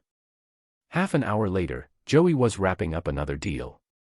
Charlotte Patriarch, clan leader S chef, you must realize that while a top-tier chef with the potential to become a god of cooking is valuable, the importance of the embryonic form of a law cannot be overstated.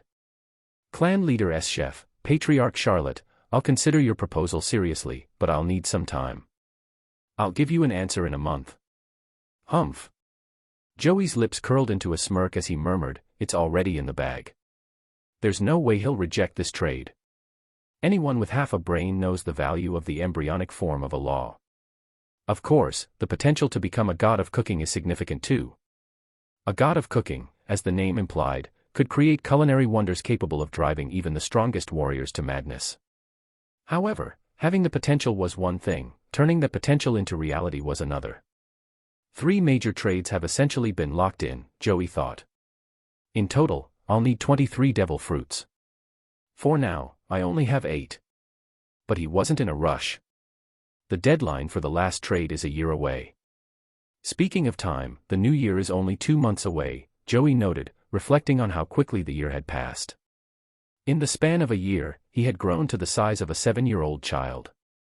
At this rate, he estimated that by the time he was 4 or 5, he'd resemble a boy of 12 or 13. Trade Summary. Angel Clan Leader, 15 devil fruits for 20 strands of divine bone essence, trade in 1 month. Titan Clan Leader, 7 devil fruits for 10 strands of divine bone essence, trade in 1 year. S-Chef Clan Leader, 1 devil fruit for a dessert chef with the potential to become a god of cooking, trade in 1 month. After recording the details, Joey returned to his studies. Though his strength didn't require rigorous training, Joey had never neglected his education, immersing himself in topics ranging from etiquette to advanced subjects. Half a month later, Joey and Purifying were engrossed in their studies. For them, age was never a barrier. Compared to those born with monstrous strength, starting their education this young was considered ordinary. Master Joey. A maid entered, holding a baby in her arms while several large chests were carried in behind her. Joey raised an eyebrow at the scene. Charlotte Compote. Identity, eldest daughter of the Charlotte family. Strength, iron level 7. Potential, silver level 6. Description, as the eldest daughter, Compote boasts impressive potential, having inherited her mother's exceptional talents. She is worthy of being nurtured with full effort. Oh! Joey's interest peaked as he studied the baby girl with her dark green hair. Purifying stood up curiously. So, this is my little sister. What did Mom say? Joey asked. The maid respectfully replied, Master Joey, Madam said that the Rocks pirates are currently attacking a nation and won't return this year. However, she has sent back 10 devil fruits she managed to collect. Got it, Joey nodded. Take Compote to rest. Purifying, organize the items Mom sent back. Understood, Big Brother.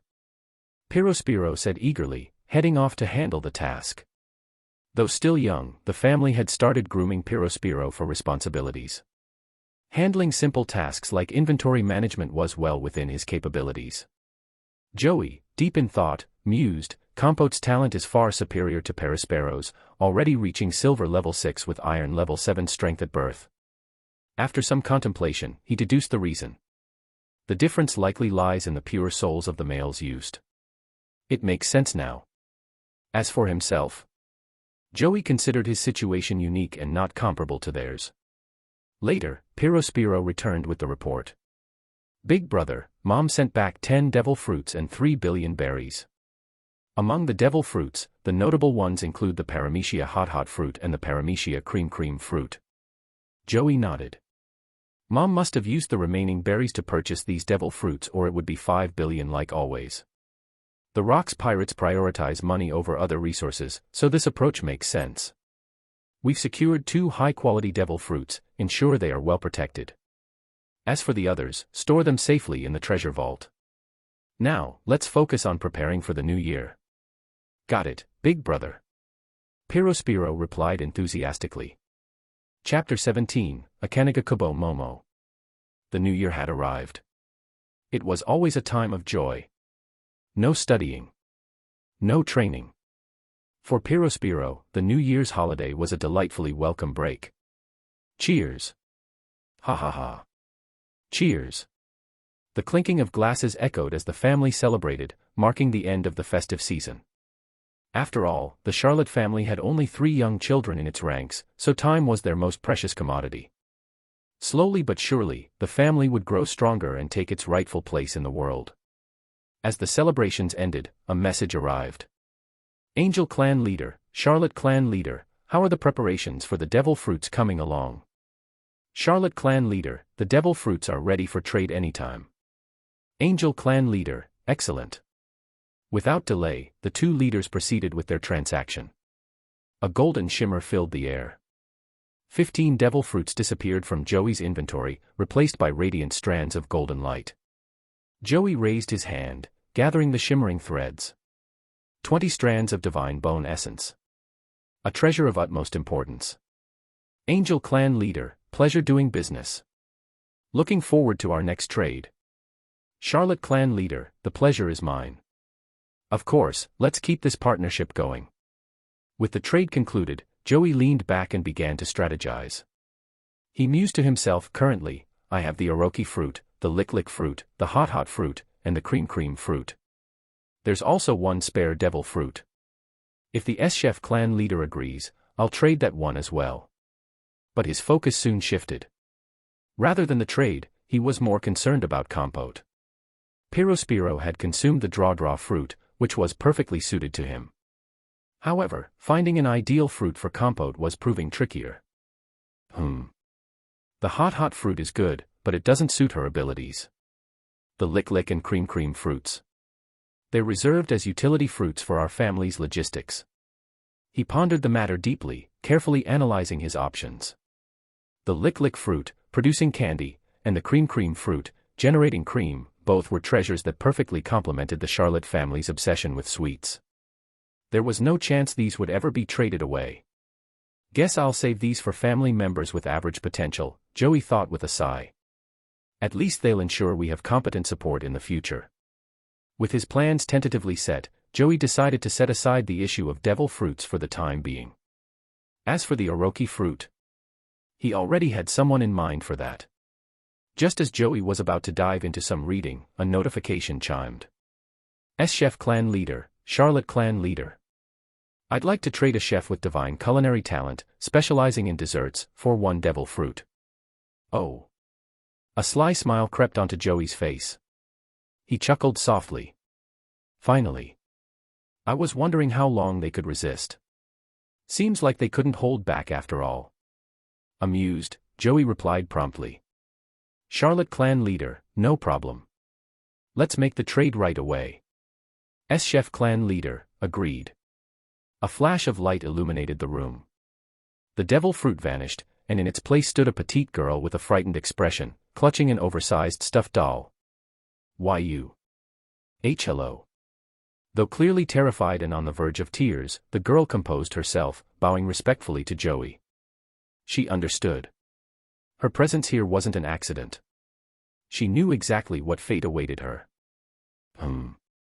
Joey nodded approvingly. Akanaga Kubo Momo. As expected of someone with divine culinary talent. Impressive. You're worthy of joining my family as an affiliate member. Ding. Would you like to make Akanaga Kubo Momo an affiliate member of the Charlotte family? Yes. The system confirmed her new status as a family affiliate, a position unique to the clan. Unlike servants, whose lives could be disposed of at will, affiliate members were granted some autonomy and respect. Their role was akin to a subordinate faction, like the relationship between Big Mom's pirate crew and the Sun Pirates. However, within the Charlotte family system, the difference between affiliates and servants was often minimal. Joey studied Akanaga Kubo Momo calmly. From today onward, you'll serve as the head pastry chef for the Charlotte family. I'll arrange for a team to assist you. Your duties will include teaching them and ensuring we have the finest dessert chefs in the family. Yes. Akanaga Kubo Momo bowed deeply, fully aware of her position and responsibilities. Joey smiled in satisfaction. Good. Have someone escort her to her quarters. I want her to prepare this afternoon's dessert. At once. A maid stepped forward, leading the nervous Momo away. As she left, Joey's grin turned sly. The head pastry chef is secured. I'll need to source more chefs with divine talent from the S-Chef Clan Leader in the future. After all, Momo is just the beginning. His lips curled into a devious smile. This man was far from kind. Akanaga Kubo Momo. Role, Charlotte family head pastry chef. Strength, black iron level 2. Potential, bronze level 1. Talent, divine culinary aptitude. Description: despite her weak combat ability, Momo's divine culinary potential could elevate her to legendary status if cultivated properly. Chapter 18, Charlotte Going Out. The C calendar year 1474. It had been a year since Compote was brought back home. Ha! I feel like dying. Purifying, age 2, and Compote, age 1, were both deeply engrossed in training. 4-year-old Joey already looked like he was 10. Purifying, though only 2, resembled a child of 5 or 6. Compote, at 1 year old, appeared as if she were 3. The two children trained diligently. Purifying focused on basic hand-to-hand combat training, while Compote underwent a specialized regimen. Compote, among all of them, bore the strongest resemblance to Linlin. Because of this, Joey personally designed a training program for her, mimicking the methods used by giants like Linlin herself. Big Brother. Around 3 in the afternoon, the two children put aside their training and ran to Joey's side. He. The two sat beside him, their faces brimming with innocence and cuteness. Well. Joey gently ruffled their hair and smiled. How was your training today? Purifying responded enthusiastically, Big Brother.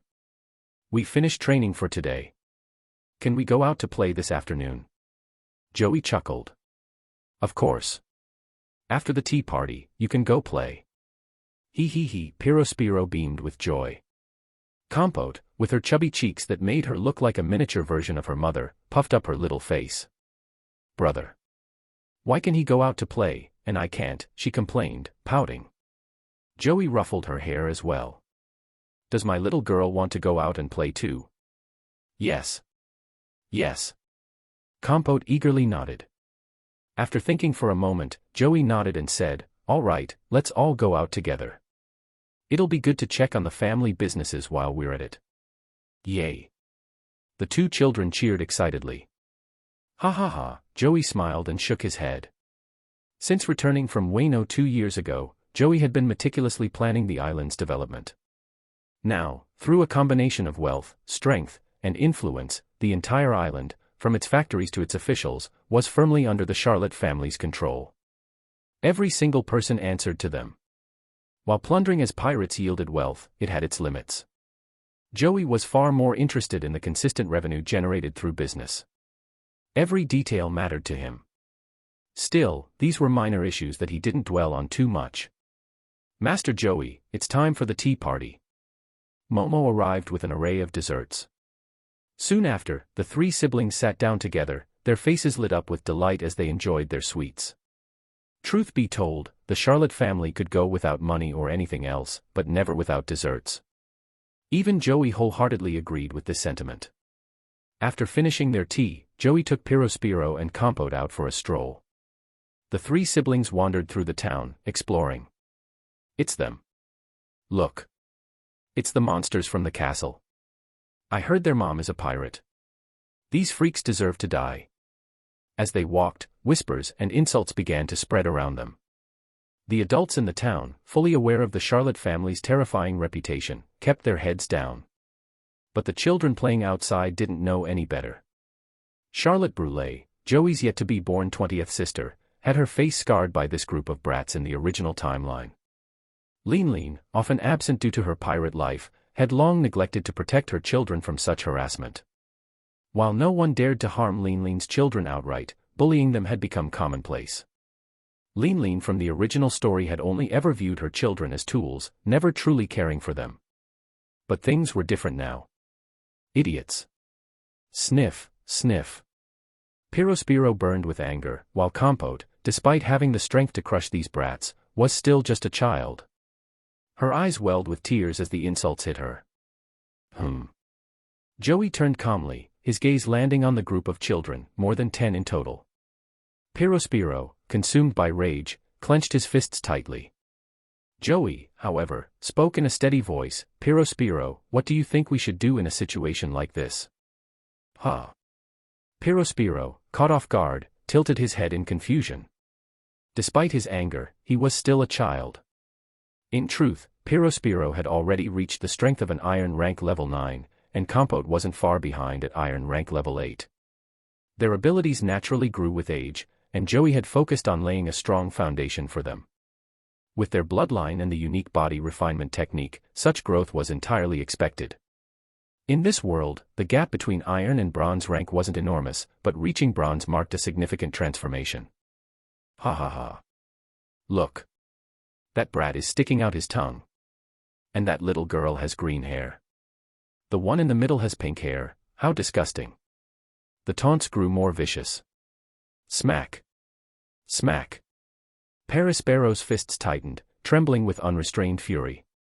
But even in his anger, he recalled his older brother's earlier question. After a pause, Purifying gritted his teeth and growled, "Big brother said that when a wild dog barks at you, you make sure it dies like one, without leaving a trace." He, Joey smiled. Well said, Purifying. So, what are you waiting for? Are you going to let them keep bullying your sister and insulting your family? The Charlotte family's pride allows no such humiliation. I understand. Purifying unstrapped the weapon from his legs and assembled it into a massive paintbrush. Chapter 19, The Family's Monster, Charlotte Katakuri. Painting scroll, Wild Dog Feast. Parasparrow's hand moved swiftly as he painted. Woof. Woof. One by one, massive wild dogs came to life from his artwork.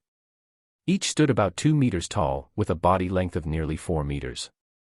Upon counting, there were dozens of them. Thud. A colossal drumstick dropped to the ground. Kill them. Parasparrow's voice was cold and merciless. Leave no one alive. Grrrrrrr. The pack of wild dogs charged forward at terrifying speed, heading straight for the group of children. Help. Please, someone help. What is this? What are they going to do to us? Their screams of pain and terror filled the air as the children were torn apart like prey. In mere moments, the scene turned eerily silent, leaving only the lingering stench of blood in the air. Gulp. The onlookers swallowed hard, trembling in fear at the sight. Joey smiled in satisfaction. Well done, Purifying.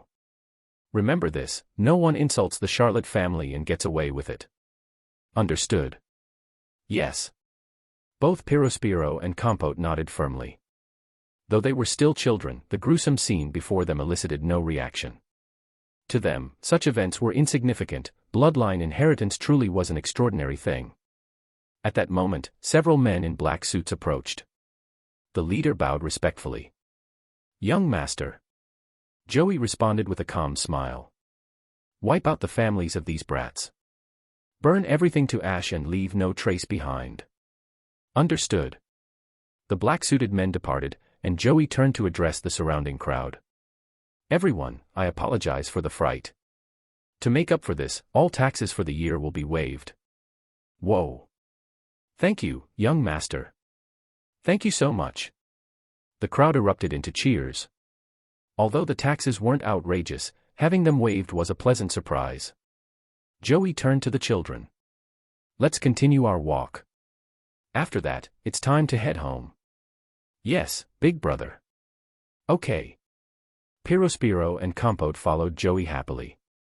However, among the crowd, a few observant individuals shivered.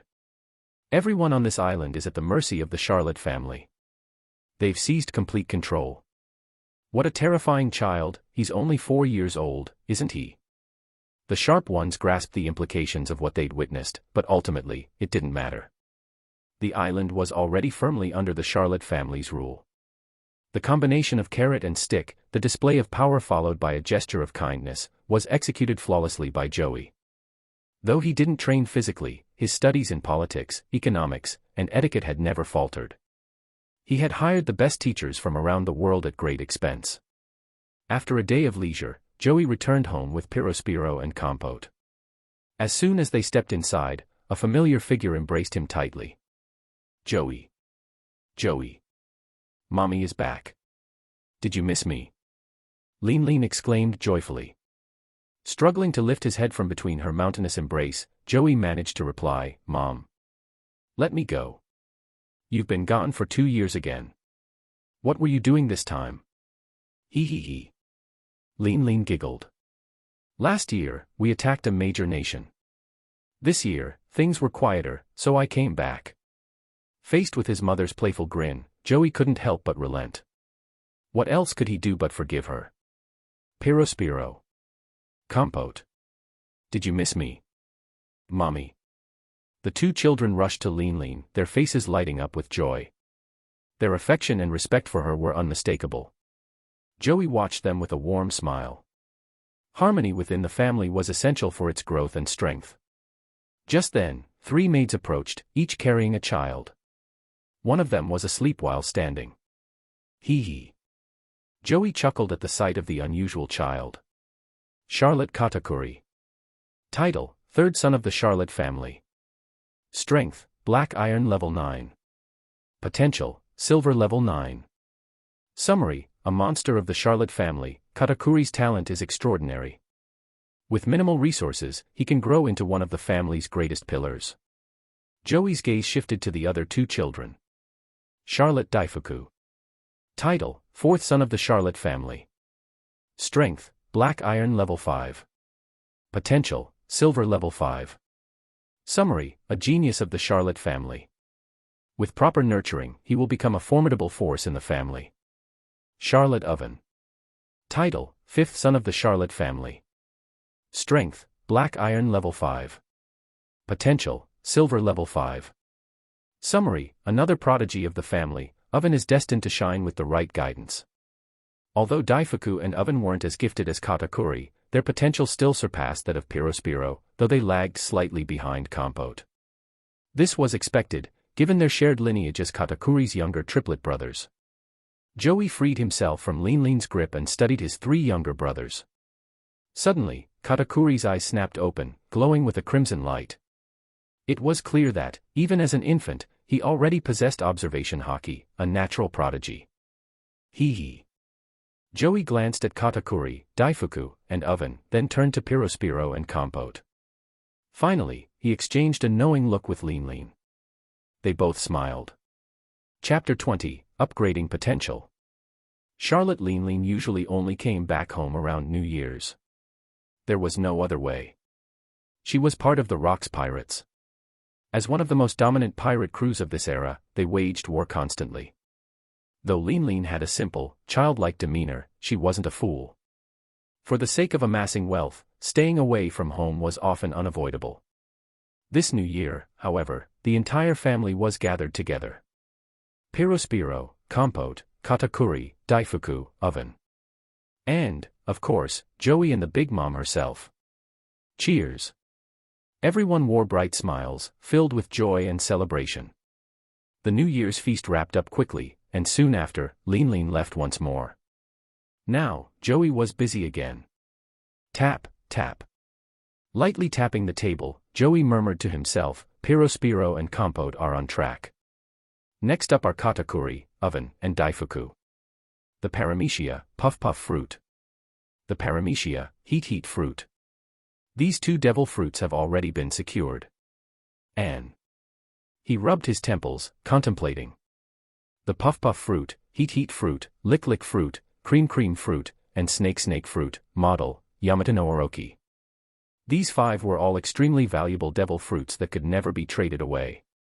On top of that, Linlin had brought back only 100 million berries this year, though the family's total assets had reached 2 billion berries. Joey kept 1 billion for operational costs and gave Linlin the remaining 1.1 billion. Money was never the real issue. The most critical resource was devil fruits. The more they could acquire, the better. Teach chose the Whitebeard pirates to search for the dark fruit because of their overwhelming strength. Likewise, the Rocks pirates were the most formidable pirate crew of this era, and the ability to get more devil fruits was there. Moreover, the crew consisted mostly of maniacs driven by greed, and with Linlin's power, purchasing devil fruits was never a problem. We have 10 other devil fruits on hand, aside from the 5 key ones. Oh, right. That's right. There's also the booze fruit. That one is non-negotiable for trading either. Which means only 9 devil fruits are available for trade. With the 800 achievement points accumulated over the years, should I improve body refinement techniques first, or focus on resolving the side effects for mom and the younger siblings? And then there's the lick fruit, cream fruit, and booze fruit. They need to be handled separately. As for the heat and puff fruits, should I give them to Oven and Daifuku? Joey felt overwhelmed. Developing a family wasn't something to be taken lightly. It required meticulous planning. Massaging his temples, Joey considered his options and then began thinking of the pillar of the family, Charlotte Katakuri. If no better option appeared in the future, the Mochi fruit would be suitable for Katakuri. The Mochi fruit had a unique versatility, classified as a special Paramecia. Special Paramecia fruits were as rare and valuable as some mythical zoan types, reaching a pinnacle of potential. Sighing, Joey muttered, "I need to find another extraordinary devil fruit. Mythical zoan types are already allocated for other purposes. Ancient zoan types are beneath consideration. The best options are high-grade Paramecia or Logia types. Ugh, having a prodigy like Katakuri as a younger brother really makes things complicated. It's so hard to find a fruit worthy of him." At this moment, Joey could only lament over the difficulty of securing the right fruit for Katakuri. The Lick fruit, Cream fruit, and Booze fruit. These could be considered mid-tier devil fruits. Meanwhile, the Heat and Puff fruits were high-tier options. In theory, devil fruits weren't inherently ranked by strength. The user's capabilities mattered most. But let's be real, powerful fruits like mythical zoan, Logia, and special Paramecia types were priced sky-high for a reason: they were strong. This was why Joey insisted on only the best for his family. The Puff and Heat fruits would be perfect for Daifuku and Oven. Purifying, too, had been matched with the top-tier Brush fruit. But for Katakuri and Compote, things were trickier. Compote had specialized in the combat techniques of the giant race, while Katakuri's ideal fruit remained uncertain. Ding! A transaction notification interrupted Joey's thoughts. Titan Clan Leader, Charlotte Clan Leader, I have 12 strands of Divine Bone Essence. Willing to trade for 8 devil fruits. Interested? Charlotte Clan Leader, deal. Let's trade. Titan Clan Leader, straight to the point. Great. In an instant, 9 devil fruits turned into just 1, replaced by 12 strands of Divine Bone Essence. Joey fused 30 strands into a complete Divine Bone. A brilliant golden glow illuminated the room, as though devouring everything in its radiance. What emerged was a small, golden bone, about the size of a pinky finger, exuding pure, dazzling light. Excellent. Joey nodded with satisfaction. The Divine Bone will be fused with Mom. As for the remaining 2 strands, one will boost Katakuri to golden level potential. The other, I'll keep for now. Without hesitation, Joey got to work. Soon, the family's status updated. Charlotte Katakuri. Identity, 3rd son of the Charlotte family. Strength, Black Iron level 9. Potential, Gold level 1. Description, a true monster of the Charlotte family. With his aptitude breakthrough, he is destined to be a cornerstone of the family's future. Charlotte Linlin. Identity, mother of the Charlotte family. Strength, Silver level 2. Potential, Platinum level 9. Description, the mother and pillar of the Charlotte family. With the Divine Bone surpassing the world's limits, she can break through the global cap with proper training. She's the family's ultimate shield. Joey glanced at the 2 updated panels and chuckled. Mom. Katakuri. Go for it. Your goal is to become unbeatable. The family's future rests on you as its foundation. Ha ha ha ha. Chapter 21, Time Skip, 10 years. The year was 1484 of the sea calendar. It had been exactly 10 years since Joey successfully enhanced both Big Mom and Katakuri's potential. Over this decade, much had changed, and now, an event of great historical significance was about to come, the God Valley incident. During these years, the Rocks pirates had grown to their peak. Their captain, Rox D. Zebek, had grown restless. No longer content with being a mere pirate, he now sought to become the king of the world, planning to annihilate both the celestial dragons and their dogs at God Valley. Yet for the Charlotte family, this marked an incredible transformation and a chance to join and benefit from the battle. Ah. So good. Katakuri devoured a sweet donut with visible joy, his demeanor radiating confidence and cheerfulness. Katakuri, a naturally open and carefree boy, Katakuri's self-assured nature remained strong. However, under Joey's teachings, he had also embraced the weight of responsibility as the family's pillar. Katakuri, said Purifying, lounging on the sofa with a sigh, don't you think you should cover your mouth? Maybe then, you could make some normal friends. Despite being just teenagers, even they sought companionship outside the family. I don't need friends, Katakuri declared, swallowing the donut. A grin stretched across his face, revealing his intimidating, split-mouth scar, a reminder of an incident at age 3, when his love for donuts had led to tearing both sides of his mouth wide open. Though he looked monstrous to many, Katakuri didn't care. Big bro told me something important, don't mind what others think. People stare because they lack the strength to understand. I don't need anyone's approval. My job is to protect my family, that's enough. With a firm fist, he demonstrated his resolve. At just 10 years old, Katakuri was a bronze level 6 fighter, a monstrous power comparable to a normal marine vice admiral. Even Purifying, 2 years his senior, though bolstered by a silver level 5 potential, could only achieve bronze level 4 strength, barely nearing rear admiral level. Katakuri. The door burst open as Daifuku and Oven strode in. What's up? Katakuri greeted them, his confidence unwavering. Both Daifuku and Oven, aged 10 like Katakuri, shared Perospero's bronze level 4 power, a testament to Joey's meticulous training. The Charlotte family's first 5 children were undoubtedly prodigies. Katakuri, the strongest, stood at bronze level 6 power at the age of 10. Compote, the eldest daughter, was a close second with bronze level 5 power at age 11. Purifying, Daifuku, and Oven followed at bronze level 4. But beyond these exceptional pioneers, the family's subsequent generations showed mixed talent. The Charlotte family's second daughter, Mondi, along with her younger triplet sisters Amanda, Hachi, and Ephalie, were snake-neck hybrid. Among them, only Amanda possessed silver level 5 potential, while the others reached just silver level 1 potential. At 9 years old, their abilities ranged from bronze level 3 for Amanda to bronze level 1 for her sisters.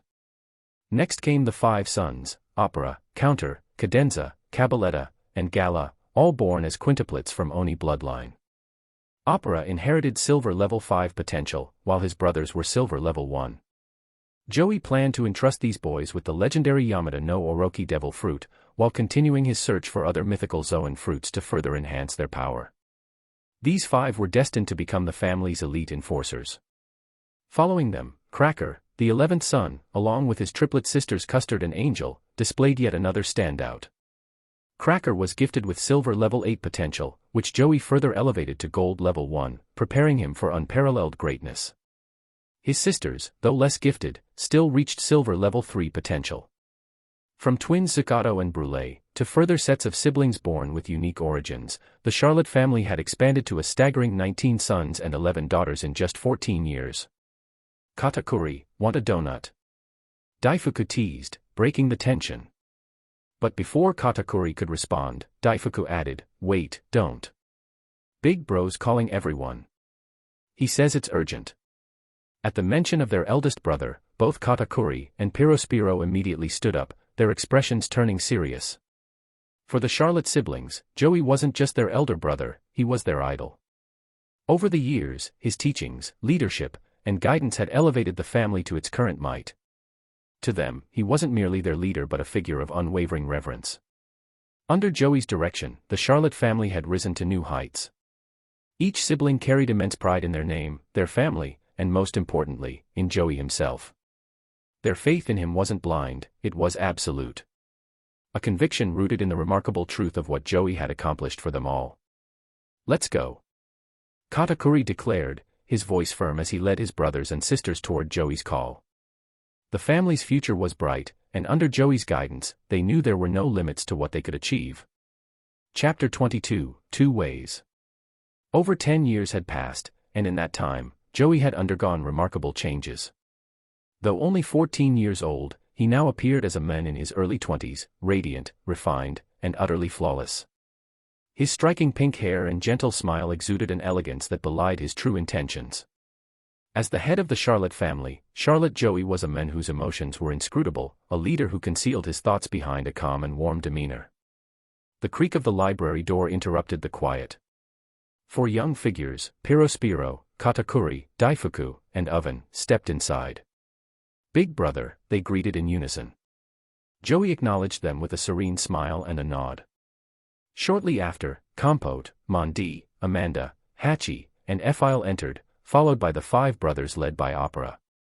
Though Joey's call had gone out to the entire family, only the more mature members were summoned. The youngest siblings, still too inexperienced, were excluded. For now, their growth and education remained their primary focus. Among those gathered, Cracker, the 11th child, stood apart. Charlotte Cracker. Title: 11th son of the Charlotte family.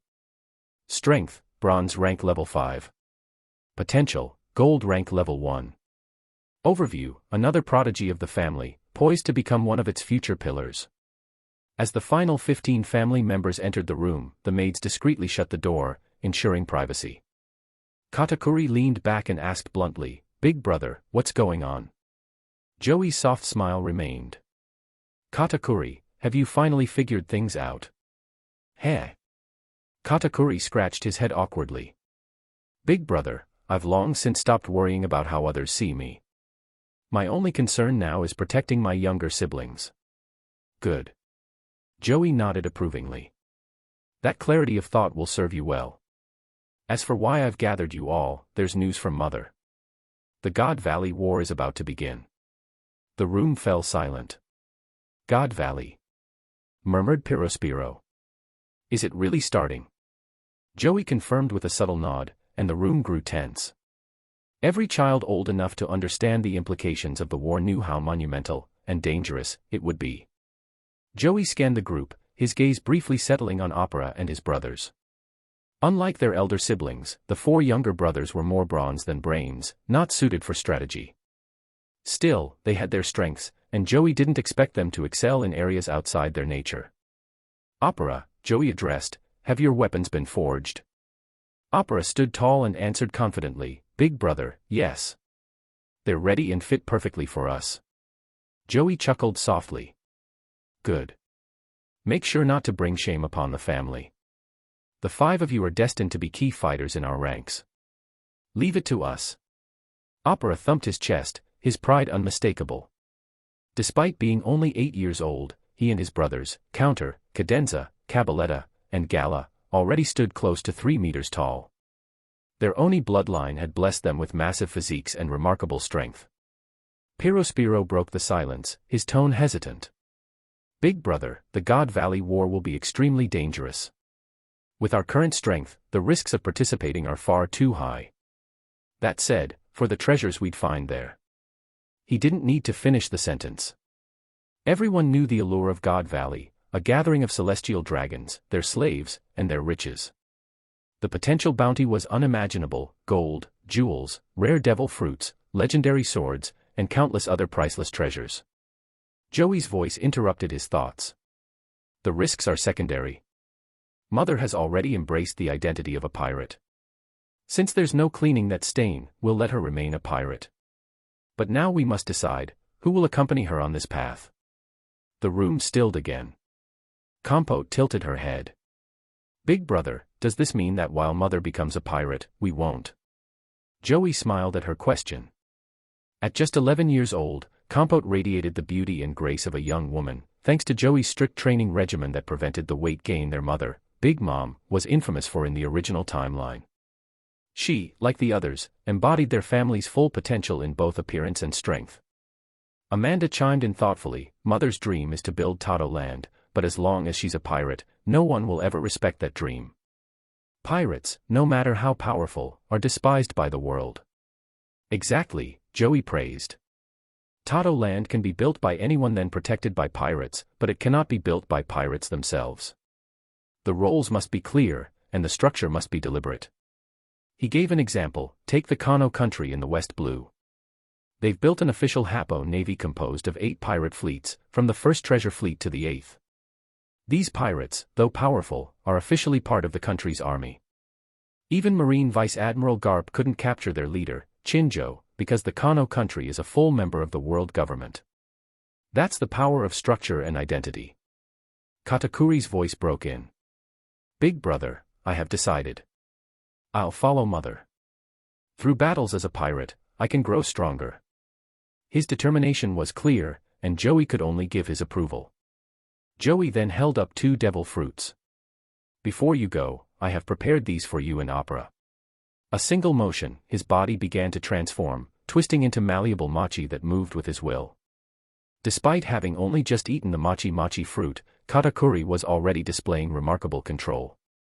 His talent was undeniable. Joey smiled. Impressive, Katakuri. With the upcoming God Valley War, I want you to take Cracker and support Mother. Remember, from the moment you leave this island, you belong to the Big Mom Pirates, not Tato Land. Is that clear? Joey's tone grew increasingly stern, and Katakuri's expression matched it in seriousness. Understood, Big Brother. Cracker also straightened, his voice firm. We won't let you down. Good. Joey's smile returned as he looked at Katakuri and Cracker. I'll make sure to make this family free from such shackles in the future. Still, these two were among the family's brightest stars. Their talent was beyond question. Rather than keeping them confined within the family, it was better for them to follow Linlin into the world of piracy, where they could truly grow through the rigors of battle. From now on, Joey declared, you will be known as the Sweet Commanders. Go and prepare for your mission. During the God Valley War, I may make an appearance myself. Is anyone else coming along? Joey scanned the room with a calm smile. The others exchanged glances before five stepped forward: Compote, Amanda, Mondi, Hachi, and Ephalie. Seeing his five sisters step forward, Joey gave a gentle nod. Take care of yourselves. There's no need to rush or worry excessively. Just grow at your own pace. Joey's tone softened further as he gave his sisters a brotherly reminder. For his brothers, they were expected to bear the family's burdens. For his sisters, their growth could come at a more leisurely pace. Joey knew even though they had the same potential and talent, they needed a different way to be treated. Katakuri assured him firmly, Big Brother, I promise to protect our family. Compote, while silent, nodded with determination, her resolve evident in her eyes. Good. Joey's expression remained warm. Go forth, Katakuri, Cracker. While there may still be a vacant spot among the Sweet Commanders, I have high expectations of you. Show this world the might of the Charlotte family. Don't worry, Big Brother. We won't fail. Katakuri and Cracker gripped their weapons tightly, resolve shining brightly in their eyes. From childhood, they had grown under Joey's guidance and protection. Now, it was their turn to act for the family. Katakuri, Cracker, Compote, and Amanda, each already possessing extraordinary strength. Katakuri, Bronze Level 6. Cracker, Bronze Level 5. Compote, Bronze Level 5. Amanda, Bronze Level 3. The others, while younger, were at Bronze Level 1. As they set off, Joey stood at the port, watching their ship sail into the horizon. The sound of waves lapping against the shore accompanied the fading song of the ship. Turning away, Joey faced Purifying. From now on, the family's affairs will be under your care. Purifying froze, stunned. Big Brother. Where are you going? You're the pillar of the family, you can't just leave. Joey shook his head with a faint smile. Don't worry. There are things I must do that no one else can. Trust me. As he finished speaking, 5 figures approached from the distance, the opera quintuplets. Each one bore the title Joey had bestowed upon them. The 5 Pastry Generals. Chapter 24, Tato Land. In the beginning, Joey had simply thought of his 5 younger brothers as a group of promising warriors, their strength reminiscent of formidable generals. But later, when the Yamada no Oroki fruit was consumed, he realized something remarkable: these 5 brothers truly embodied the spirit of the legendary warriors and generals. And so, the title, 5 Generals of Pastry, was bestowed upon them. Each of the 5 brothers wore heavy, custom-made armor. This was no ordinary gear, it was forged by master craftsmen Joey had acquired through a deal with Kurozumi Higurashi. Craftsmanship from Wano country was unmatched anywhere in the world. Joey spared no expense, trading vast amounts of gold, Wano's sole accepted currency, to purchase 20 artisans from Higurashi. These skilled craftsmen created the perfect armor for the 5 generals, sturdy, heavy, yet offering exceptional mobility. Elder Brother Opera, wielding the Azure Dragon Crescent Blade, empowered by the Azure Dragon Fruit. Second Brother Counter, wielding the Long Snake Spear, empowered by the Yamada no Oroki Fruit. Third brother Cadenza, wielding the silver dragon spear. Fourth brother Cavalette, wielding the golden tiger spear.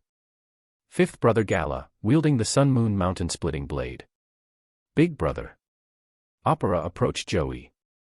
Towering nearly 3 meters tall and clad in imposing armor, he looked like an indomitable ironclad general. Joey sized up the 5 brothers, a rare smile of pride spreading across his face. You 5 all grown so much. Truly impressive. Ah. Ha ha. Hee hee. Hearing Joey's praise, the 5 brothers scratched their heads, visibly flustered. Joey, while gentle, had always been the strict elder brother, earning their utmost respect. This unexpected compliment left them both proud and embarrassed. Joey chuckled and shook his head. All right, prepare to set sail. Remember, we're not pirates. You must carry yourselves with the dignity of future kings. Understood. Understood. The 5 brothers immediately straightened up, nodding solemnly. Just then, a sweet voice called out. Big brother. Big brother. Charlotte Brulé ran over and jumped into Joey's arms. Can I come with you? Joey smiled warmly. Brulé, what are you doing here on your own? With his sisters, Joey was always gentle. He understood the value of raising girls with care and affection. The saying, raise sons roughly, raise daughters gently, was a principle he upheld. A/N, I want to beat this MC. Brulé grinned. Big brother, I want to come with you. Broy wants to come too, but she's too shy to say it. I want to come. Broy, her twin sister, stepped out hesitantly, twirling a lock of her pink hair. The twins were undeniably adorable. Brulé, the elder, had violet hair, while Broy's hair was pink. Joey was determined to ensure these girls had happy childhoods, unmarred by bullying or neglect. He couldn't imagine letting them grow into anything less than the beauties they were destined to become. All right, Joey said, ruffling Brulé's hair and smiling at Broy. If you want to come along, then you can join me. At that moment, Purifying arrived with Daifuku and Oven in tow. Purifying, a Paramecia user of the brush fruit, at bronze level 4. Daifuku, a Paramecia user of the puff fruit, also at bronze level 4. Oven, a Paramecia user of the heat fruit, similarly at bronze level 4. Joey looked at the 3 of them. Purifying, Daifuku, Oven, the family's affairs are in your hands now. I'm leaving you with 1,000 guards while I take the other 1,000 with me. Protect the family's assets, develop the intelligence network, and don't slack on your training. You're only a step away from the next level. The Charlotte family's true pillars of strength were few in the original timeline, with only 9 individuals: Purifying, Katakuri, Cracker, Smoothie, Snack, Daifuku, Oven, Compote, and Amanda, fitting the bill. That was precisely why Joey was so intent on developing the rest of the family's potential. He ensured the 5 opera brothers were combat-ready and sought to develop the unique talents of his other siblings, even those who might not become fighters. Whether in battle or other fields, they all had their parts to play. Purifying nodded firmly. Big brother, don't worry. I'll handle everything. But you, be careful. The family can't afford to lose you. Touched by his brother's words, Joey smiled confidently. When I return, it will be time to establish Tato land as a nation. As Joey spoke, Purifying, Daifuku, Oven, and the other brothers couldn't help but tear up. The Charlotte family could survive without anyone but their eldest brother. With a determined smile, Joey turned toward the horizon, ready to embark on the next phase of their journey. Chapter 25, Aptitude Pills. Splash, splash. Joey boarded the ship accompanied by Opera and his 5 brothers. Alongside them were Brulé and Broy, his 2 younger sisters. Or so it seemed. Once aboard, Joey called out, "Custard, Angel. How much longer do you plan to hide?" At the sound of his voice, Brulé and Broy glanced around curiously. Soon enough, from the cabin, 2 more little girls emerged, equally adorable. Brulé and Broy were only 5 years old, while Custard and Angel were just 7. In short, 4 little girls were now part of the group. The 2 elder sisters lowered their heads apologetically. Custard softly spoke, "Big brother, I'm sorry. We shouldn't have followed you." Ha ha. Joey chuckled. I'm not angry. You're my family, my little sisters. No matter the time or place, you should never feel the need to hide. As long as it's safe, it's fine. If it were dangerous, of course, I wouldn't have allowed it. Huh. The two young girls instantly perked up. Angel excitedly asked, Big brother, does that mean you'll take us out with you? Joey shook his head. Since you're already aboard, I can't send you back now, can I? But let me be clear, this isn't a leisure trip. We have work to do. Yes. The two girls nodded obediently. Joey didn't mind their presence. After all, they were his sisters, and he wasn't some reckless pirate. There wasn't much danger for them to fear. As the ship set sail, Opera finished arranging things and approached Joey. Big brother, where's our first destination? Joey responded, Opera, what do you think is the most important thing for the Charlotte family to build a nation? To build a nation. The other brothers joined the conversation, their curiosity piqued. After a moment of thought, Gala ventured, Big brother, is it the citizens? Joey nodded. Exactly. To establish Tato land, we need citizens, especially ones from different races. That's what makes it special. Mom's vision isn't just to create an ordinary nation, she wants a land where people of all races can live together harmoniously. Citizens are the foundation of that dream. True. That's right. Exactly. The brothers nodded in agreement. Opera, deep in thought, asked, So, is that why you bought such a large number of beastmen and dwarves, Big brother? Joey didn't answer directly, instead offering a mysterious smile. In this world, beastmen and dwarves didn't naturally exist. Yet Joey had acquired them in massive quantities. Over time, their cost had become absurdly cheap, just 3 devil fruits could purchase 10,000 of them. While their innate talents were decent, they didn't compare to the likes of demons, angels, titans, or dragons, races that were in a completely different league. Moreover, devil fruits had become valuable commodities, and countless people sought Joey out for trades. Why? Because possessing a devil fruit meant the potential to grasp the concept of laws, even if only in their newborn form. That alone made them invaluable. In the past 14 years, the chaotic pricing of earlier days had stabilized. Currently, 10 devil fruits could buy a complete divine root. Back then, Joey had spent 22 devil fruits for a single one. Now, with the price drop, Joey possessed 5 complete divine roots. However, they were becoming harder to acquire, so he used them sparingly. He didn't want to regret it later. Still, seeing the potential of Katakuri and Cracker, Joey realized they were the perfect candidates. It's about time, Joey thought to himself. This training journey for Katakuri and Cracker is the ideal opportunity to enhance their potential. After a brief moment of contemplation, Joey upgraded both of their talents again. Charlotte Katakuri. Title, Charlotte family's first suite commander. Strength, bronze level 6. Potential, platinum level 9. Devil fruit, Mochi fruit. Weaknesses, seawater, sea prism stone. Weapon, trident mole dragon. Description, the true pillar of the Charlotte family. On the path to growth, given enough time, perhaps just 20 years or less, he could become one of the family's most vital members. Charlotte Cracker.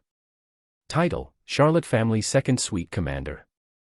Strength, bronze level 5. Potential, platinum level 9. Devil fruit, biscuit fruit. Weaknesses, seawater, sea prism stone. Weapon, greatsword pretzel. Description, another pillar of the family. Though he has a few weaknesses, his growth rate is exceptional. His determination might lead him to surpass all expectations.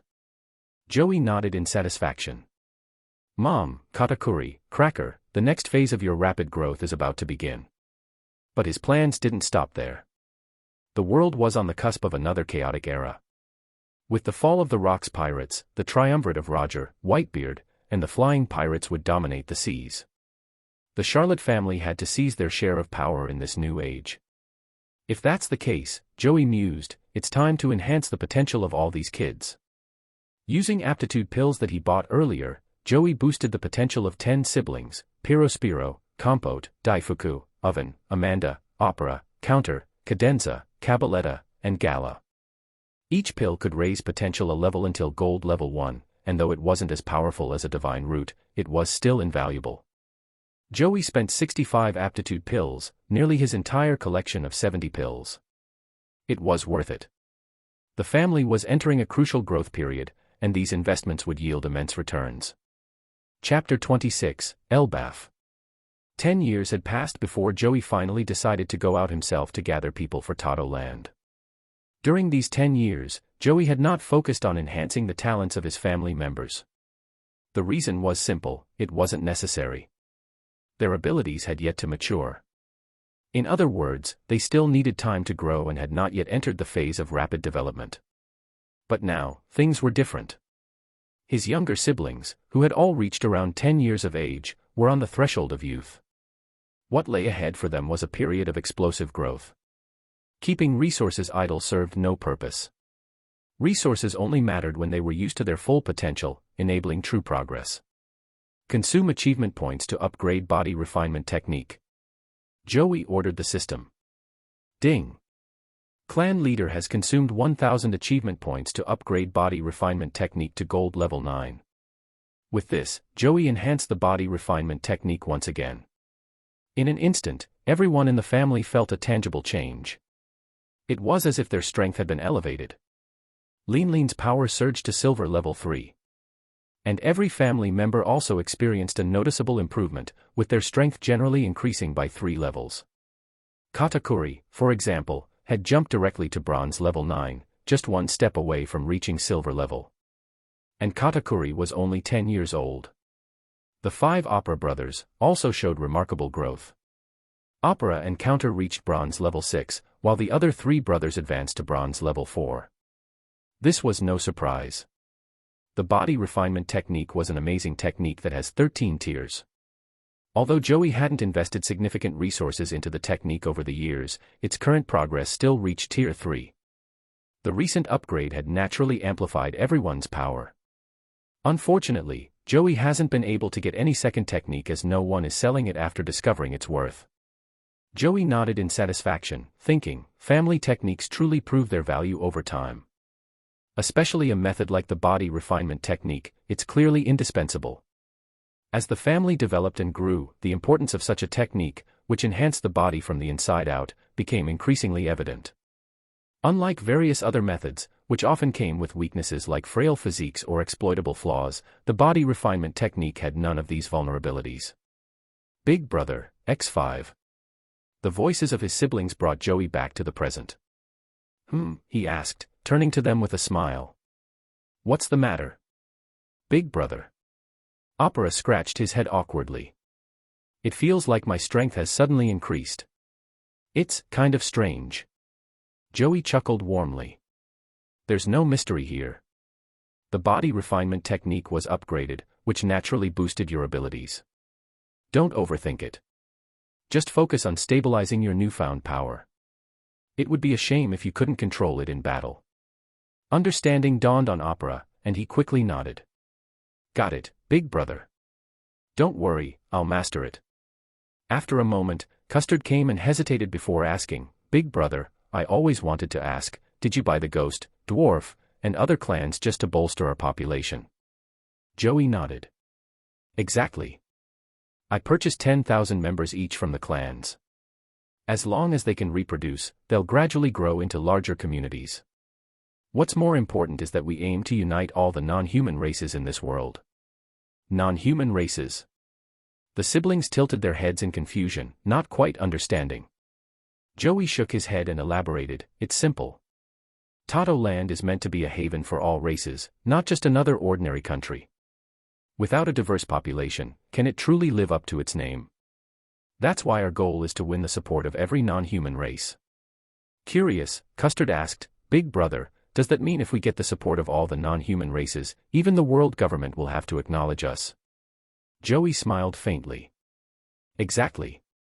By gaining the backing of these races, we secure our place as both a member and a decision-maker within the world government. This recognition is crucial. No matter how strong a pirate is, they'll never be the world's mainstream force, they're just an accessory at best. Oh. So that's it. Wow. Whether they fully understood or not, the younger siblings nodded enthusiastically, their innocence bringing a smile to Joey's face as he was thinking. If they understood, great. If not, it didn't matter, they'd have plenty of time to learn. After all, these children are still growing, and time is on their side. All right. Joey said warmly. Stop overthinking. For now, focus on the task ahead. Our first destination is the Elbaf warrior village. Everyone, prepare yourselves. As you all know, Mother's relationship with the giant race isn't exactly ideal. Understood. Hearing this, a solemn air fell over the group.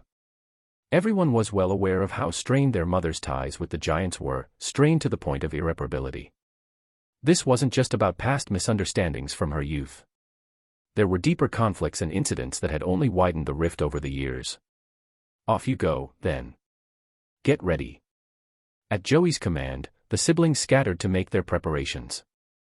Joey, however, remained deep in thought. The giants, the fishmen, the merfolk, the Tontata tribe, the long-armed tribe, the long-legged tribe, the three-eyed tribe, the snake-neck tribe, the minx, and the angels. These 10 races are vital. Apart from the angel, sky, race, who reside in Skypea, waiting for me, all others will need to be rallied. Narrowing his eyes, Joey began meticulously planning his next steps. Tato land was not just about building a country. To establish it successfully, the support of these races was essential. But just as important was earning the backing of other powerful nations. Without both, the dream of founding a nation was far from achievable. Chapter 27, The 5-years-old Charlotte Linlin. Now that Joey has decided to set sail and take the first steps toward founding a nation, everything is fully prepared.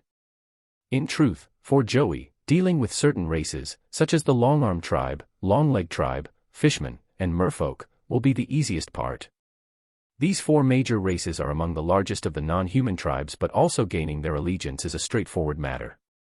As for the angel tribe, the Sky Islands are nothing but a scattered group of weaklings. If Joey wishes, he can easily take them under his wing. The real challenges lie ahead: the Snake-Neck tribe, the Mink tribe, the Giants, and the Three-Eye tribe. While the Snake-Neck tribe and Three-Eye tribe should be manageable, the Mink tribe and Giants present far greater difficulties. Joey is well aware that these 2 groups will require delicate handling. After all, his ultimate goal is clear: 2 years from now, during the World Summit of 1486, Joey intends to not only declare the establishment of Tato land but also secure its position as both a member nation and a decision-making power. This is Joey's vision. As the ship glided across the seas, Joey was in no hurry. He reclined slightly, his eyes narrowing as he pondered. The kingdom of Dressrosa, the kingdom of Alabasta, the Germa kingdom, and... In his mind, he swiftly ran through a list of nations, totaling 25 in all. The world government currently counts over 170 member nations, though the exact figure remains unclear. Every 4 years, the rulers of 50 nations gather for the World Summit. What Joey must accomplish is to use the next 2 years to ensure that Tato land's status as a member and decision-making nation is formally approved during that pivotal meeting. He rubbed his temples gently and sighed. The road ahead is long. There's so much to be done, and while 2 years might feel tight, with Mama, no, never mind. Let's not rely on my unreliable Mama. With Katakuri stepping up, it shouldn't be a problem. Please grow quickly, Katakuri. Joey chuckled at the thought.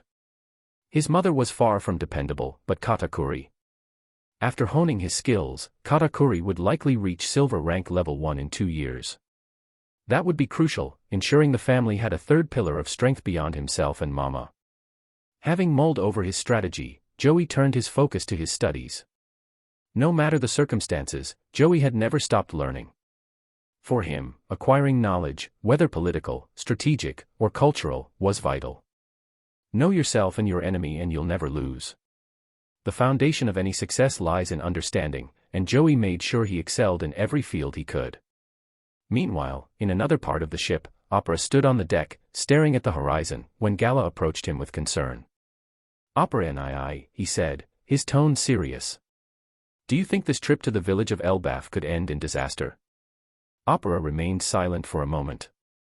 Then suddenly, a terrifying aura erupted from him. As a wielder of the Azure Dragon Devil Fruit, it was natural for him to exude such a presence. Under the family's pressure, it was evident that opera had the potential to awaken Conqueror's Haki someday. But not everyone could be monsters like Katakuri and Cracker, who possessed all three forms of Haki at such a young age.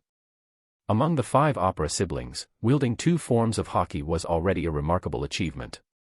Reigning in his aura, opera's voice turned icy. The giants, if negotiations fail, we will protect our brother and sisters at all costs, even if it means annihilating the entire giant tribe. That's right. Counter, Gala, Cadenza, and Cabaletta stepped forward, their resolve clear. The 5 warriors stood tall, their fierce determination evident. They would never allow anything to happen to their family, no matter the cost. The journey from Cake Island to the village of Elbaf was not long. In just 10 days, the ship neared its destination. As dawn broke, Joey emerged from his quarters dressed in elegant attire, a coat draped over his shoulders. Standing on the deck, he gazed at the island in the distance and smiled. Finally, we've arrived. Elbaf, the village of warriors. The giant's domain includes the Elbaf capital, other towns, and villages spread across 15 islands worldwide. While there are settlements in all the Blues and the Grand Line, the most famous of them is this warrior village. It was here that legends like Dori, Bragi, Jorel, and Geril emerged, 4 heroic figures who shaped the history of the giants. But as Joey's ship approached, the atmosphere grew tense. Boom. Boom. The earth rumbled. Massive figures emerged from the village, their footsteps echoing like thunder. Leading the charge was Elder Geril, followed by a horde of fierce giants. Roar. Their deafening battle cries shook the air. With an icy glare, Geril shouted, "Charlottes, get lost. There's no place for you here. You are not welcome in Elbaf." Joey, however, remained unbothered. "Oh dear," he said with a faint smile. "Elder Geril, must you hold on to the past? Aren't old grievances better left behind? I've come to propose a deal, one I believe your people will find quite interesting. After all, it concerns the legends of your 2 great heroes." Joey's confident smile was unwavering. He knew precisely how to handle the giants. Sure enough, the rowdy crowd suddenly fell silent. Geril's expression turned grim as he hesitated. As an elder, he couldn't afford to act rashly, especially not when the subject involved the revered heroes of their people. Still, his anger flared at the memories of past betrayals. "Fine," Geril growled. "If you want to talk, show us your strength first. We giants respect only the strong." Joey shook his head, a trace of exasperation in his voice. "So even in diplomacy, strength must come first? How tiresome. Unfortunately for you, the gap in power is all too clear." He smirked. "Remember, my mother killed your elder Jorel when she was only 5 years old. Do you really need further proof of the difference between us? I can summon her now so you remember what fear is." Chapter 28, Beat into Submission. Silence fell over the atmosphere. Joey, however, was all smiles. Indeed, he had come to trade with the giants. But, a trade should be between equals. It's not about anyone being superior or inferior. Yet here they were, acting like they were putting him to the test. In that case, Joey saw no need to be overly polite or negotiate nicely. If they wanted to play rough, he wasn't going to hold back either. For now, he couldn't wipe out the entire giant race. But if he could, he might consider it. Humph. Geril snorted coldly, his voice icy. "Fine. I'll be waiting at the village elder's altar. Let's see if you can even make it there." With that, Geril turned and left. Many giants remained behind, glaring menacingly. This was Elbaf's warrior village, home to about 1,000 giants. Don't underestimate that number. Across the entire nation of Elbaf, there were nearly 300,000 giants. A number that was nothing short of terrifying. After all, these weren't ordinary humans, they were giants. This was why Elbaf was regarded as the world's most powerful nation. In the original story, even Linlin had mentioned that with the support of the giants, she wouldn't have to fear Kaido, Shanks, or Whitebeard. She could have wiped out all the other emperors. These 300,000 giants were scattered across the globe. Here, the 1,000 giants present were the cream of the crop, battle-hardened elites. Their strength was formidable. Granted, they were no match for monsters like Linlin. But compared to ordinary soldiers or pirates, they were on an entirely different level. Ah, really? Joey shook his head with a hint of exasperation. Getting on in years and still this hot-headed. Opera, counter, cadenza, cabaletta, gala. Yes, X5. The 5 brothers stepped forward. Joey smiled warmly. Remember, don't kill anyone. We're here to make a deal, not stir up trouble. Yes, X5. A sharp gleam flashed in the brothers' eyes. Joey's words were clear, no killing. But anything short of that. Well, that left room for interpretation. You little brats. Don't get cocky. You're just some punks. The giants had gathered as the ship docked, eyes blazing with murderous intent. They harbored deep resentment toward the Charlotte family. Their unreliable mother's actions years ago had left the entire giant race seething with fury. Their hostility wasn't surprising. Roar. As the 5 opera brothers disembarked, the giants immediately charged into battle. Brûlé clung nervously to Joey's arm. Big brother. Big brother. Will Opera and the others be okay? Joey chuckled, soothing the frazzled Brûlé while glancing at the more composed Custard, Angel, and Broy. The 3 girls were clearly nervous but stood firm, their gazes fixed on the battle ahead.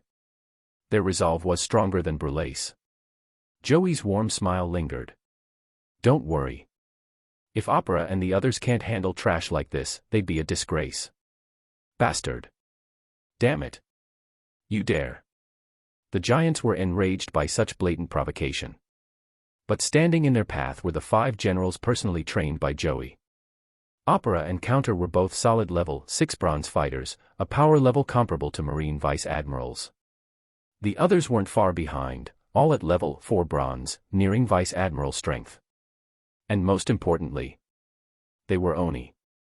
With their traits of relentless fighting, increasing strength as the battle raged, and incredible physical power, they were an unstoppable force. Roar. Opera let out a terrifying roar as his body transformed. Dragon scales covered his skin.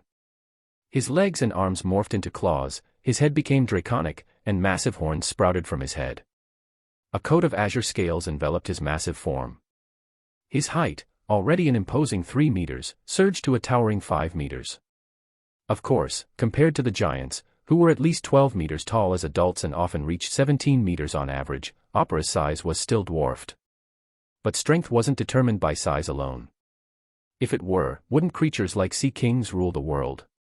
Opera gripped his massive azure dragon crescent blade tightly, a sinister grin spreading across his face. You lot are going to die. Azure Dragon Slash.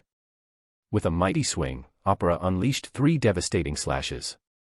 Boom. Boom. Boom. Dozens of giants were sent flying by the sheer force of the attack. Still, Opera's arms trembled slightly. After all, the Azure Dragon Slash grew stronger with each consecutive strike but left him temporarily fatigued afterward. Roar. At that moment, Counter stepped forward. Cadenza wielded the Silver Dragon Spear. Cabaletta brandished the Golden Tiger Spear. Gala held the Sun Moon Mountain Splitting Blade. The 3 brothers charged into the fray. As brothers, they were well aware of Opera's limitations and knew exactly how to cover for him. With a roar, Counter began his transformation. His lower body became serpentine, and his head elongated into that of a snake. His height also surged from 3 meters to 5 meters. And from his back, 7 additional heads emerged, his main head retaining a serpentine appearance, while the others resembled dragon heads. Hisses. Flicking his tongue, Counter's expression turned feral. Big Brother taught us one thing: if you want someone to listen, you just have to beat them into submission. Then they'll listen. Chapter 29, Fair Trade. Ha ha ha. A light chuckle echoed. Joey strode forward with his 4 younger brothers walking beside him. You bastard. Get out of my way. A massive giant suddenly stood in Joey's path, but Cabaletta, armed with his spear, charged fiercely like a lion. With a single thrust, the spear pierced through the giant's abdomen. Ugh. Blood spurted from the giant's mouth as he collapsed. Another giant stepped forward, but what greeted him was a roaring azure dragon. The terrifying breath of the dragon descended upon him. Opera roared furiously, "Get out of the way! Don't block my big brother's path!" At that moment, the 5 opera brothers were like wild beasts wreaking havoc on the battlefield, driving back the giants. Even though there were over 1,000 giants, none of them weaklings, they were utterly defeated by the opera brothers. Roar! Hiss! The enormous azure dragon coiled in the sky, and the 8-headed serpent roared toward the heavens. Tap! Tap! Tap! The only sound that echoed back was Joey's calm and measured footsteps.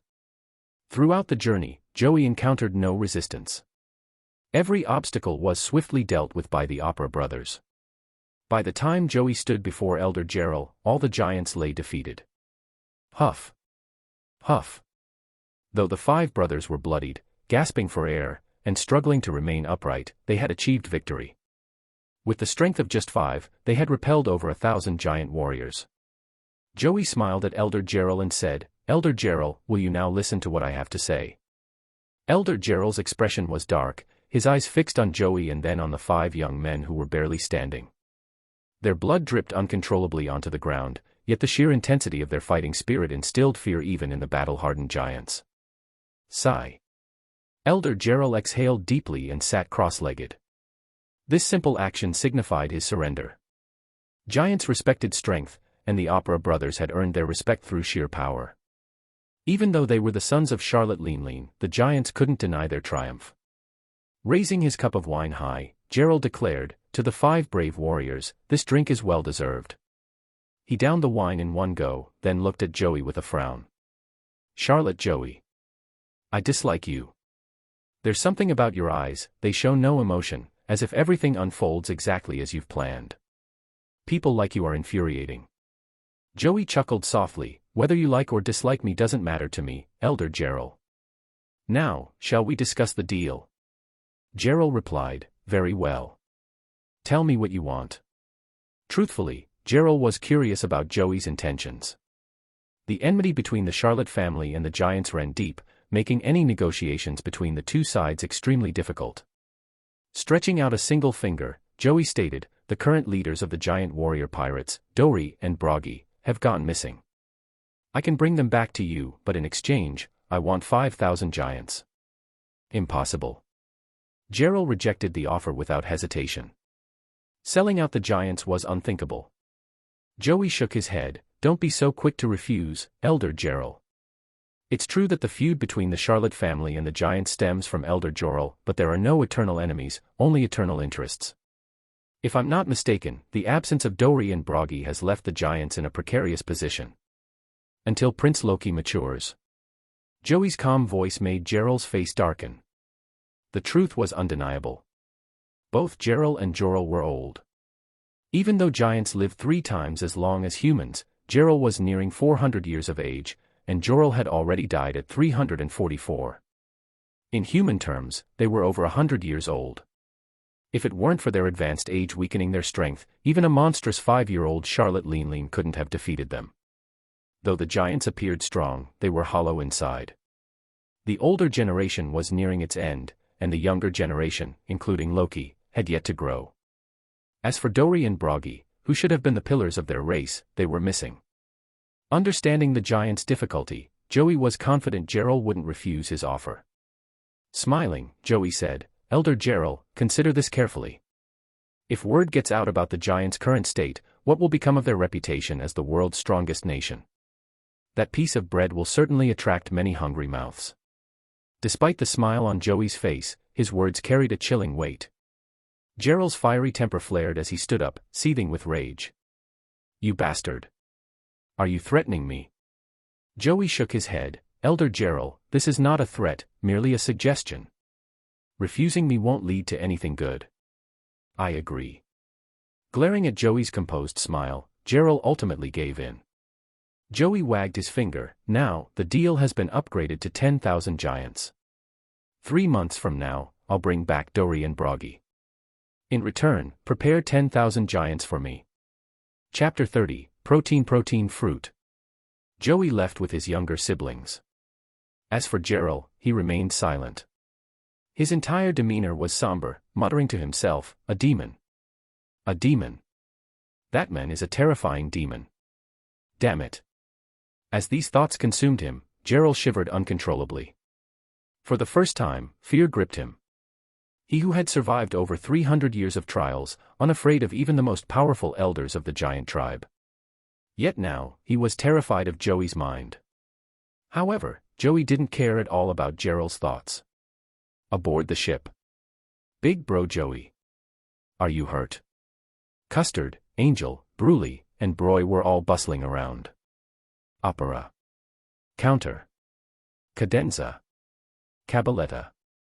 Gala. The five brothers looked at each other, wanting to shout that they were the ones who fought.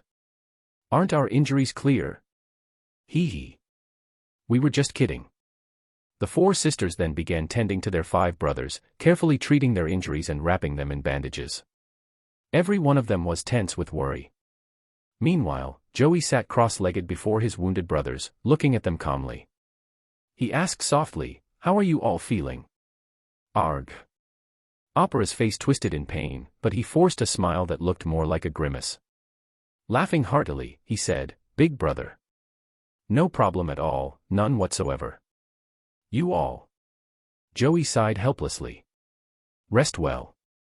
Fights like these are beneficial for you. The Oni tribe's bodies are unique, they grow stronger through battle. I'll find suitable devil fruits for everyone. Next wheel. BRRR BRRR." Before Joey could finish, the family emblem suddenly emitted a ringtone. To make things easier, Joey had modified the emblem's notification sound to mimic a den den mushy. Answering the call, Joey said directly, "Pirospiro, what's the matter?" Perospero's voice came through, "Big brother. We've located the devil fruit on Phoenix Island. Our family members have secretly taken control of the island and are currently searching for it." Joey smiled and replied, "Understood. Take it easy and don't overexert yourselves." Pirospiro assured him, "Big brother, don't worry." The call ended, and Joey chuckled lightly. "Well, it seems we've also found Gala's devil fruit. Now all that's left is Cabaletta's. Be patient." Cabaletta shook his head. "Big brother, I'm not worried. If you say you'll find a devil fruit for me, then I know you will." Ha ha ha ha. Joey laughed. "You little brats, get some rest. This fight wasn't a setback for you, it was an opportunity. Reflect on the experience, understand your weaknesses. That's what truly matters. For the Oni tribe, every battle is a stepping stone to greater strength." The five brothers obediently nodded. Joey stood and returned to the cabin. Broy followed, peeking around the doorway before quietly asking, "Big brother. Can I study with you?" Joey smiled. "If you like studying, then come in. You can learn whatever you want." "All right." Broy ran in happily, sitting right beside Joey and hugging him. Curiously, she asked, "Big brother. Big brother. Why did Gerald refuse when we first asked for 5,000 giants, but later agree when we demanded 10,000? Joey patiently explained, "It's quite simple. At first, Gerald was unwilling to accept reality. But once I laid out the threats and benefits, he had no choice but to comply because I somewhat hold the giant tribe's fate in my hands." "I see." Broy nodded in understanding.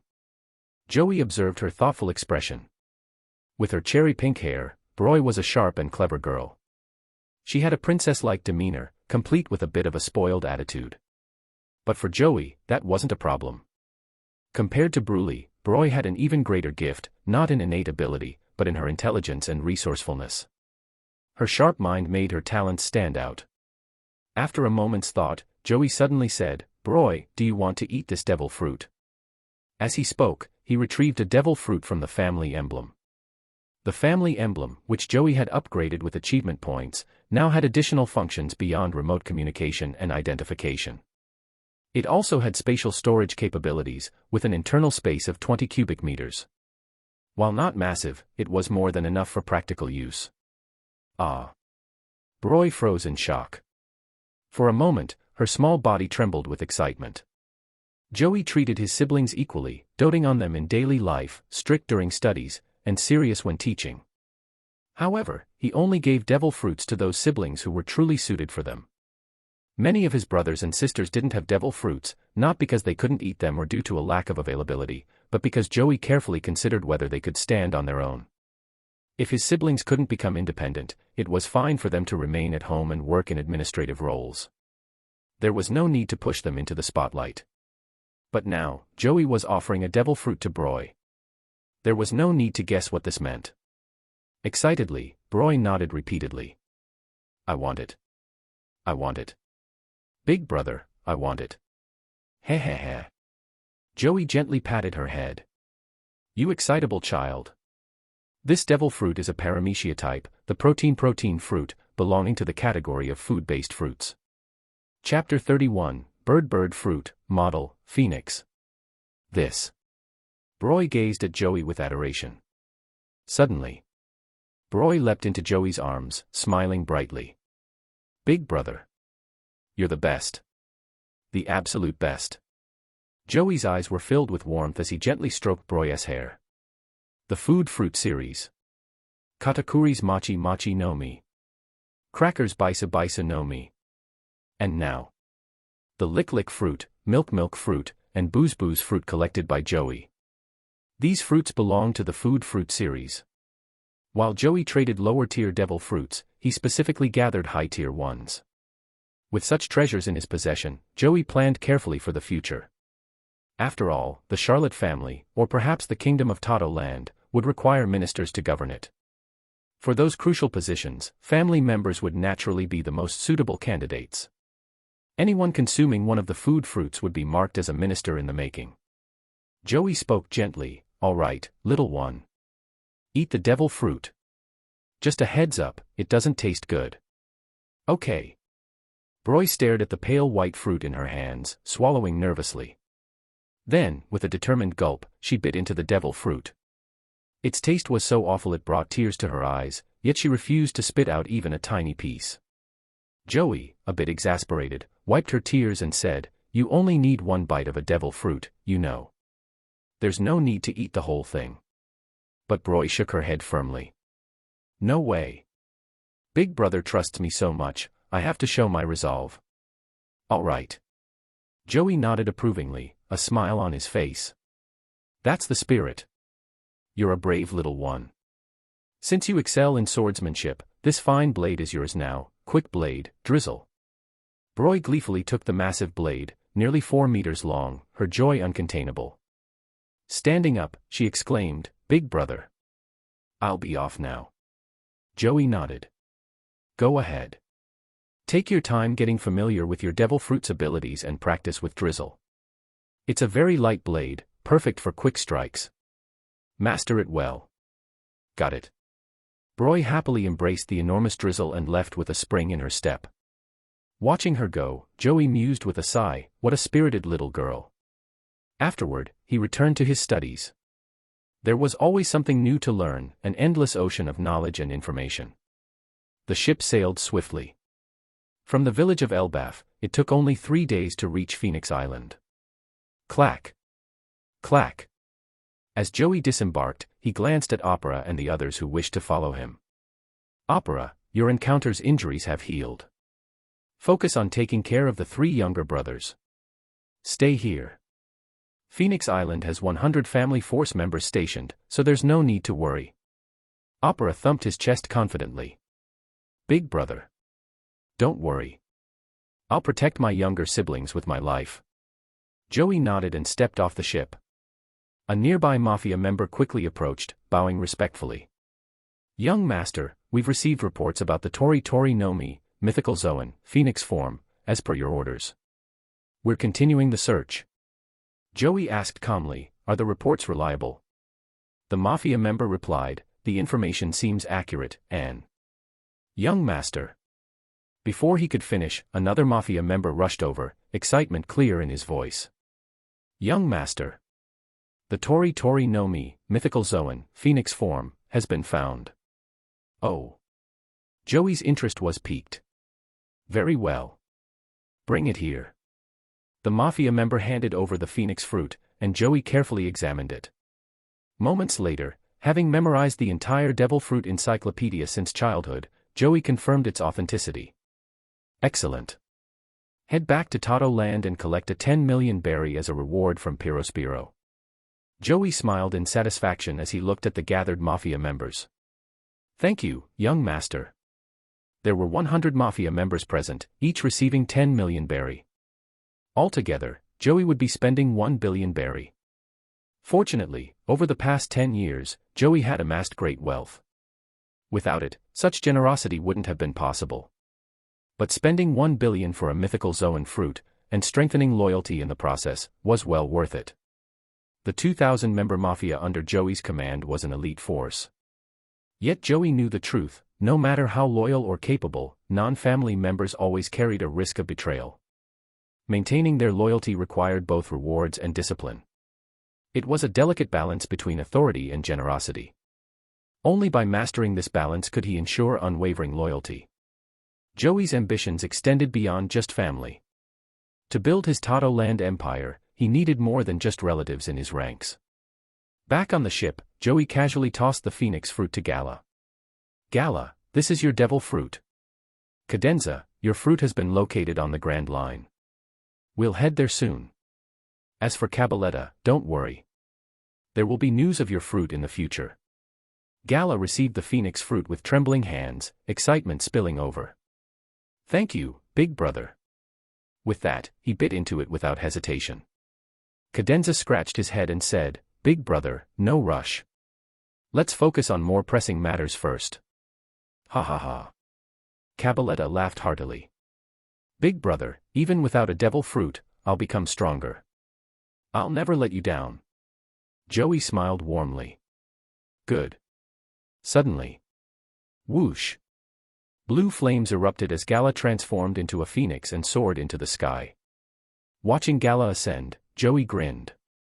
The 5 generals of Charlotte family are nearly complete. 3 down, 2 to go. Chapter 32, First Rise to Fame. From the time Joey set sail from Cake Island. First stop, Elbaf's warrior village. The deal was struck. Second stop, Phoenix Island. The bird fruit, mythical Zoan type, phoenix form, was secured. Next up, the third destination awaited. However, while Joey prepared for his journey, elsewhere aboard the ship, the Queen Mama Chanter, Katakuri, Compote, Cracker, and their crew encountered trouble. Or rather, trouble found them. Ha ha ha 1. A pirate ship drew near, and a hulking pirate with a massive blade sneered, Brats.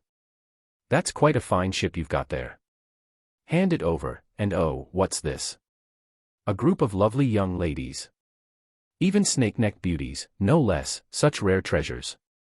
The pirate licked his lips, his excitement palpable. Give them up, too, and I might just let you live. Cracker's fury ignited. But before he could act, an overwhelming pressure burst forth from Katakuri. Katakuri, Cracker, Compote, Mondi, Amanda, Hachi, and Ephalie. 7 members of the Charlotte family had embarked on this voyage. For the Charlotte family, protecting their own was a sacred duty. Under Joey's guidance, however, Katakuri had developed an almost pathological sense of the family pride. Dare to bully his family? Unforgivable. Dare to insult them? Intolerable. Even a single slight was grounds for death. This was Katakuri's creed. Crackle. Snap. A dark purple aura erupted around him, a manifestation of his mastery over Conqueror's haki. Katakuri's crimson eyes burned with rage. He growled, You dared insult my family. You bastards deserve to die. Whoosh. With a step, Katakuri jumped into the air. His arm transformed into Mochi, pulling his trident, Magura, from his wrist. Ha ha ha. The pirate laughed, unbothered. A brat like you. What gives you this arrogance? Is it that devil fruit power of yours? Let me tell you, my bounty is. Mochi thrust. Katakuri's arm spun like a drill, wrapping Magura in Mochi as it rotated at high speed. Shwick. In an instant, the spinning attack pierced through the pirate's skull. Drip, drip. Blood dripped from Megura as Katakuri landed on one knee, his expression cold. Standing, he flicked the trident clean and declared, "Every single one of you will die. Willow Mochi." Without pausing, Katakuri leapt into the air, his leg morphing into tendrils of Mochi. Coated with armament haki, they crashed down from above. Boom. The pirate ship was obliterated in a single, devastating blow. Help. No. Please, no. What kind of monster is this? In mere moments, Katakuri's overwhelming strength annihilated the pirates and their ship. Humph. Back aboard the Queen Chanter, Katakuri ordered coldly, "Recover all their treasure." "Yes, Lord Katakuri." The crew began salvaging the spoils. Though the Charlotte family had only 2,000 elite fighters, Joey had expanded their forces over the past decade to include tens of thousands of ordinary personnel. Most of these lacked significant combat power and handled logistical tasks. For this voyage, 500 crew members accompanied the 7 siblings to manage various operations. Soon, the treasure was recovered. Katakuri waved his hand and commanded, "Continue. We've had no word from Mom yet, so there's no rush to head to God Valley." "Yes, sir." Under Katakuri's orders, the Queen Chanter resumed its course toward their next destination. Initially, Katakuri had planned to meet with his mother. But after reconsideration, he realized joining the Rock's Pirates Way held little value for him. Instead, the vast ocean offered opportunities to hone his skills. With countless pirates to hunt, they could train, amass wealth, and perhaps even seize valuable devil fruits. It was a plan with no downsides. Thus, Katakuri and his 6 siblings, flying the banner of the Big Mom pirates aboard the Queen Chanter, began their journey. Mighty Mochi Spear. Slow Ballad Slash. Biscuit Warriors. Katakuri, Amanda, Cracker, and Compote swiftly built their reputations. Mondi, Hachi, and Effalie did the same. In just 2 short weeks, the 7 siblings had made their mark on the new world. Young Tsuru, holding a fresh bounty notice, remarked, as expected of Charlotte Linlin's children. "In just half a month, they've destroyed 18 pirate crews." The young Zephyr nodded. Those 18 crews weren't the strongest, but they weren't weaklings either. To survive in the new world requires strength, and these 7 brats are clearly formidable. Garp, ever casual, laughed. "Why worry about brats? Just slap bounties on their heads and let trouble find them. This woman's kids are bound to attract plenty of heat." "No, we can't," interjected Sengoku, stepping in with a sharp gaze. "Charlotte Joey, head of the Charlotte family, runs a vast business empire. Publicly, he's never engaged in piracy. If we issue bounties on him or his family, the Navy will face tremendous backlash. Many nations will pressure us to back down. TSK, what a pain." Garp grumbled, then left. Sengoku, Zephyr, and Tsuru shook their heads at his pranks. Of course, they were the famous future Navy Fleet Admiral, Navy Hero, Chief Instructor, and Chief Strategist, and at this point, they were nearly 30 years old as Vice Admirals at the start of their legendary careers. Chapter 33, Kingdom of Dressrosa. Charlotte Katakuri, Bounty, 1,089,000,000 berries. Charlotte Cracker, Bounty, 980 million berries. Charlotte Compote, Bounty, 865 million berries. Charlotte Amanda, Bounty, 760 million berries. Charlotte Mond, Bounty, 670 million berries. Charlotte Hachi, Bounty, 660 million berries. Charlotte Effalie, Bounty, 650 million berries.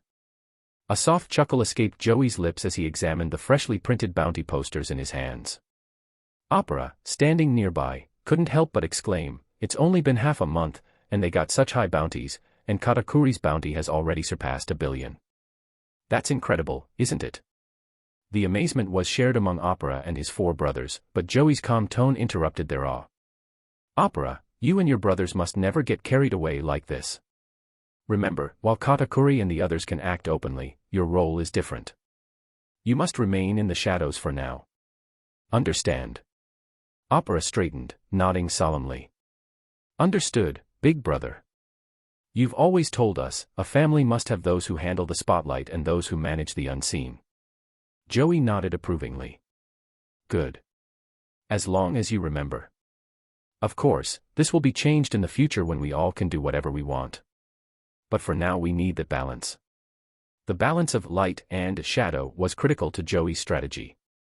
Until their family reached an unshakable level of power, this dynamic would remain essential. His spotless public image was fiercely guarded, and those in the shadows swiftly erased any flaw, Linlin, and Katakuri, foremost among them. It was a matter of life and death for anyone who dared tarnish the Charlotte family reputation. Placing the bounty posters aside, Joey shifted his attention. Opera, counter, gala, how are you progressing with mastering your devil fruit powers? Although he addressed all three, his gaze lingered on opera and gala. Counter, after all, had already consumed the mythical Zoan, Yamada no Oroki fruit, demonstrating exceptional potential.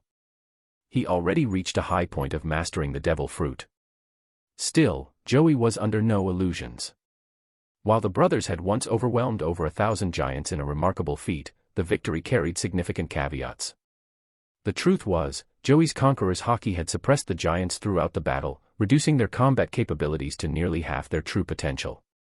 Additionally, the Oni clan's innate resilience, combined with opera and counter's mythical Zoan abilities and Wano-crafted weapons and armor, had been crucial to their success. Even then, the giants had fought with restraint, aware they could not afford an all-out clash. This complex mix of factors led to their victory, and Joey had repeatedly warned his brothers not to grow arrogant. The battle was meant to instill confidence, not complacency. Misplaced pride could only weaken them. Hey, Gala admitted with a sheepish laugh, scratching his head. Big brother, my control's still unstable, but I'll get it down soon. Opera chimed in, his expression resolute. Don't worry, big brother. We know exactly how much of that battle was thanks to you. We won't let it make us overconfident. Joey's warm smile returned. Good. As long as you know. Remember, even a lion goes all out when hunting a rabbit. Never let pride or arrogance become your weakness. Understood. Understood. The five brothers responded in unison, their resolve evident. Satisfied, Joey waved them off. Get some rest. We'll be reaching our next destination soon. Once we're done there, it'll be time to move on. As his brothers left to recuperate, Joey turned back to his plans, carefully reviewing his objectives. Their first stop was Elbaf, the land of the giants. His mission there was complete. Out of the roughly 300,000 giants alive, he had taken control of 10,000. For the giants, this was a massive blow. They had been forced to concede, knowing the alternative would bring even greater devastation. Marking the Elbaf mission as complete in his journal, Joey mused aloud, the second stop, Phoenix Island, was unexpected, but obtaining the phoenix fruit was certainly worthwhile. Now, the third destination, Dressrosa. He leaned back, considering the kingdom. Dressrosa was a nation with deep ties to the celestial dragons, ensuring its consistent status as one of the 50 ruling nations in the world government. These privileged nations, though technically rotational, included certain states like Dressrosa and Alabasta, whose power and history guaranteed their seats. Joey scribbled further notes in his journal. Dressrosa itself is supported by 11 smaller nations. Gaining its favor would mean securing the support of all 12, effectively ensuring 25 nations' allegiance, half of the necessary votes. With a decisive motion, Joey placed his pen down and massaged his temples. Apart from Dressrosa, there was also the Tontata Kingdom, a land ruled by the small yet fiercely independent Tontatas, also referred to as dwarves in this world, though distinct from the dwarves Joey had acquired through his system. Lastly, there was the current ruler of Dressrosa, King Rikudoldo III. Joey smiled faintly, confident in his ability to sway the honorable monarch. The real challenge, however, lay in bringing the Tontata under his fold. This was no ordinary task, but Joey thrived on complexities. Chapter 34, The Tontatas. The Kingdom of Dressrosa. One of the most powerful nations is located in the New World. In ancient times, the Don Quixote family ruled Dressrosa as its royal family. As one of the 20 founding monarchs of the world government, they had joined forces to create the organization. From that point onward, the Don Quixote family ascended to the status of celestial dragons, and the Rika family replaced them as the royal rulers of Dressrosa. From then until now, the Rika family has been the steadfast rulers of this prosperous kingdom.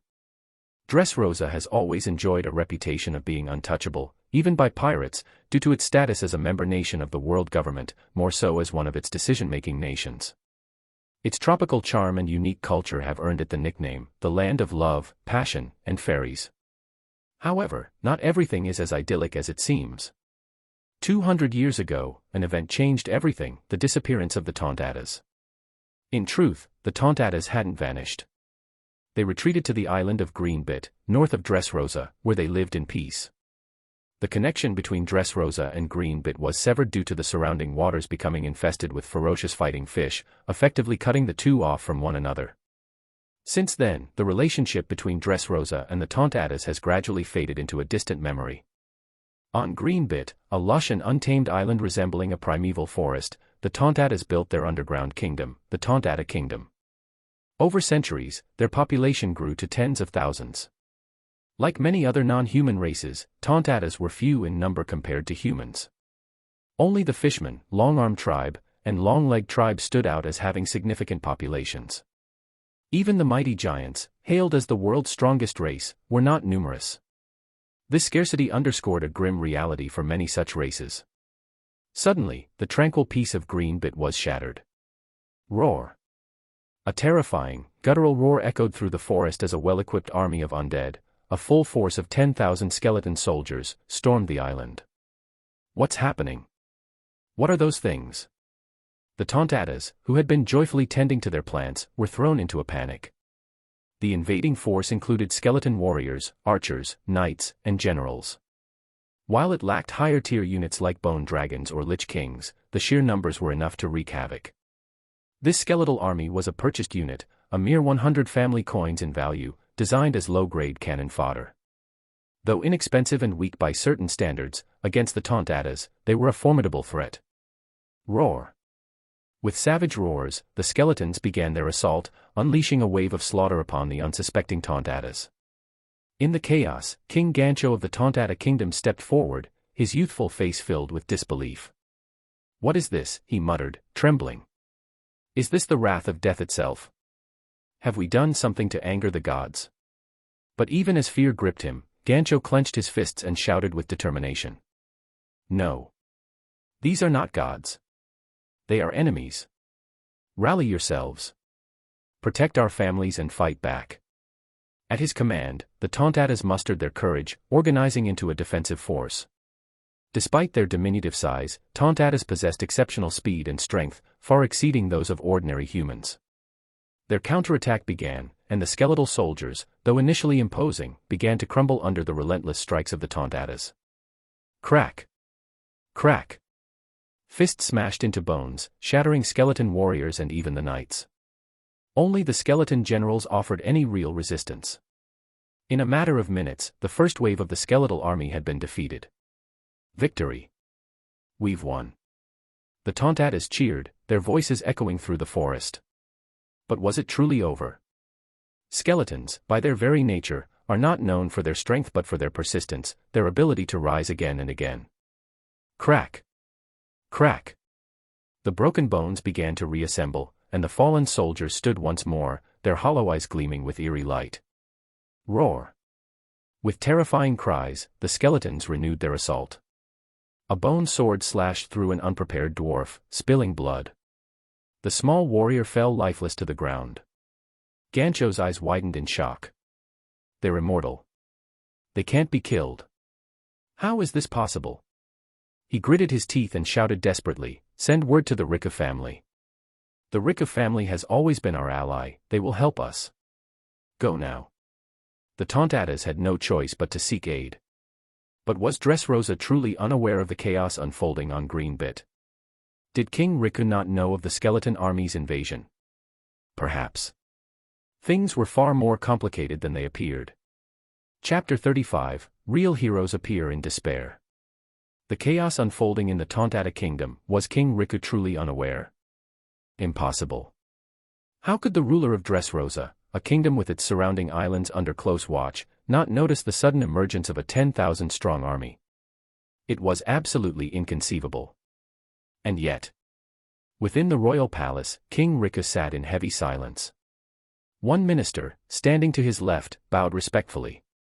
Your Majesty, King Riku, the Tontata people have sent a request for aid. What course of action shall we take? Before the king could respond, the minister to his right interjected sharply. Your Majesty. This is a matter Dressrosa cannot afford to involve itself in. That skeletal army, they are immortal. It is evident their power stems from a devil fruit user of tremendous ability. To engage with such a formidable foe, well, the risks are far too great. The room fell silent. The right minister's words were painfully clear. Anyone with even a fragment of sense could see that this situation was far from simple. To involve Dressrosa would bring potentially disastrous consequences. King Riku, his expression helpless, nodded decisively. Dressrosa has not maintained a formal alliance with the Tontata kingdom for over 200 years. Inform them, we cannot provide assistance. Understood. Both ministers bowed and left the room, their footsteps echoing as they departed. It was not a decision made lightly. King Riku's choice, though heartless, was the most pragmatic one. The skeletal army's immortality, combined with the unknown strength of their commanding force, was not a risk Dressrosa could afford to take.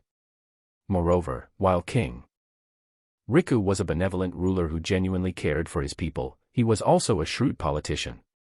As history had shown, he could be cautious and calculating. When the odds seemed insurmountable, he hesitated to act. Yet, when hope aligned with opportunity, such as Luffy's arrival, he fully committed to the cause. A pure politician. For someone like Joey to manipulate such a man would be easy. But to secure his unwavering loyalty, that was an entirely different matter. After all, Joey wasn't just a Charlotte family leader, he was also behind the Big Mom pirates, an infamous and deadly force of the seas. What? They refused. No. This cannot be. The Tontata emissary, trembling with disbelief, stared helplessly as the palace guards stood resolute. Alas, there was no response from the soldiers, their silence unwavering. They were bound to their orders. Even if their hearts ached to help, as soldiers, they could not defy their king's decree. Ah! Help us! Please, don't let this happen. The emissaries' cries were drowned out by the faint echoes of despair. The anguished screams of the Tontata echoed from afar. The sounds of bodies torn asunder reverberated in the ears of the pleading emissary. Years of friendship, loyalty, and alliance, all cast aside in an instant. At this moment, the emissary's heart was torn in ways he could hardly understand. For the Tontata, a species defined by their pure and innocent nature, hatred was an alien emotion. Yet now, for the first time, a flicker of hatred was born within them. Back on the battlefield, the shrill cries of the Tontata rang out ceaselessly. No. Please stop. The despair in their voices resonated as the skeletal army continued their relentless slaughter. Meanwhile, the guards stationed at the bridge leading to Dressrosa turned their backs to the chaos. Their orders were clear. The Tontata were not to enter Dressrosa. If the Tontata kingdom fell, their task was simple: sever the bridge to prevent the skeletal army from advancing. After all, even if the skeletal soldiers were formidable, crossing the sea unaided was an impossible task for them. What King Riku failed to see, however, was the truth. The skeletal army, for all their immortality, were weak in battle. Clink. Clink. Clink. The sound of waves lapping against would reach the ears of the struggling Tontata. A ship approached the island, its silhouette growing ever larger. Standing at the helm was Joey. With a faint smile, he observed the scene below, feigning surprise. I came here to visit King Riku, Joey said warmly. But I didn't expect to stumble upon such chaos. Little one, can you tell me what's happening? His gentle smile radiated calm, and his voice carried a soothing tone. But who could have guessed? All of this was unfolding precisely as Joey had planned. This man controlled everything. Every step, every tragedy, every desperate cry for help, it was all his doing. To Joey, the means were irrelevant as long as the end was achieved.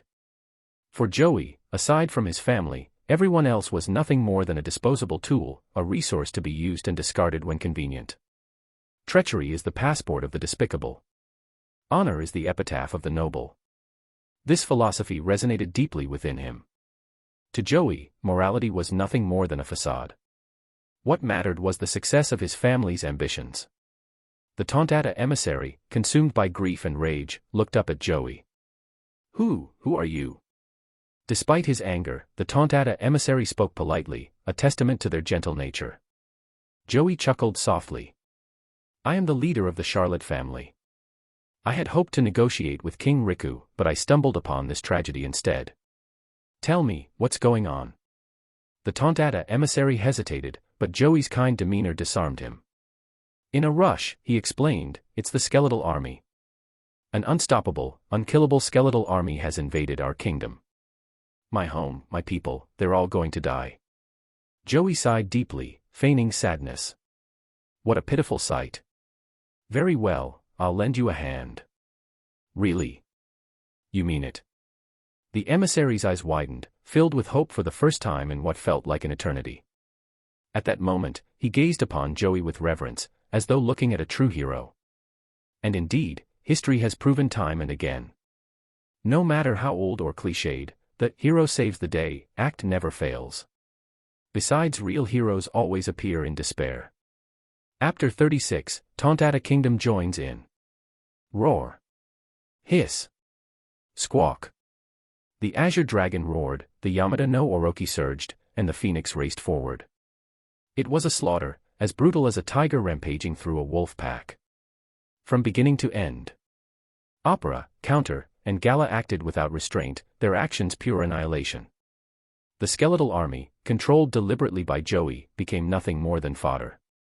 The three brothers used the mythical Zoan to its fullest. They were on completely different levels. Even the once immortal skeletal army ceased its resurrection. Have we been saved? What was that just now? Was it aid from Dressrosa? The Tontata tribe, battered and devastated, had lost hundreds of their people in just a few hours. The skeletal army, resurrecting time and again, had slaughtered countless Tontata warriors who fought desperately to defend their home. Now, the survivors bore heavy wounds, yet survival itself was enough. Gancho, Tonta chief murmured, what exactly happened here? Your Majesty. The remaining Tontata scurried over, hurried and breathless. Gancho urgently asked, Grabar, what exactly happened? That's right. This Tontata Grabar was none other than the grandmother of Leo, the future commander of the Tontata Corps. Grabar replied hastily, Your Majesty, I went to seek help from the kingdom of Dressrosa, but they outright refused. In the end, there was a traveler who passed, agreed to help us. Those warriors are his brothers. Gancho fell silent at Grabar's words. Dressrosa wouldn't help. They betrayed them. Centuries of friendship, and yet they wouldn't even lift a finger in aid. The naive and pure-hearted Gancho finally understood how fragile and insignificant friendship could be in the face of danger. Shaking his head, Gancho quickly said, Take me to meet this Lord Traveler. This way. This way. Grabar hurriedly led him. Meanwhile, with Opera and his brothers at work, clearing out the skeletal army was hardly worth mentioning, everything was handled with ease. Gancho and Grabar soon arrived at Joey's ship. The vessel slowly came to a stop, and Joey leapt gracefully onto Greenbit Island.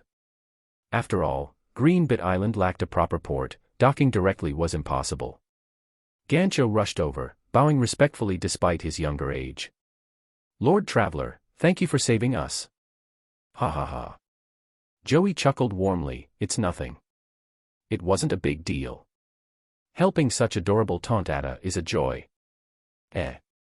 Gancho and Grabar both blushed, laughing awkwardly, their bashful demeanor revealing the innocence of their tribe.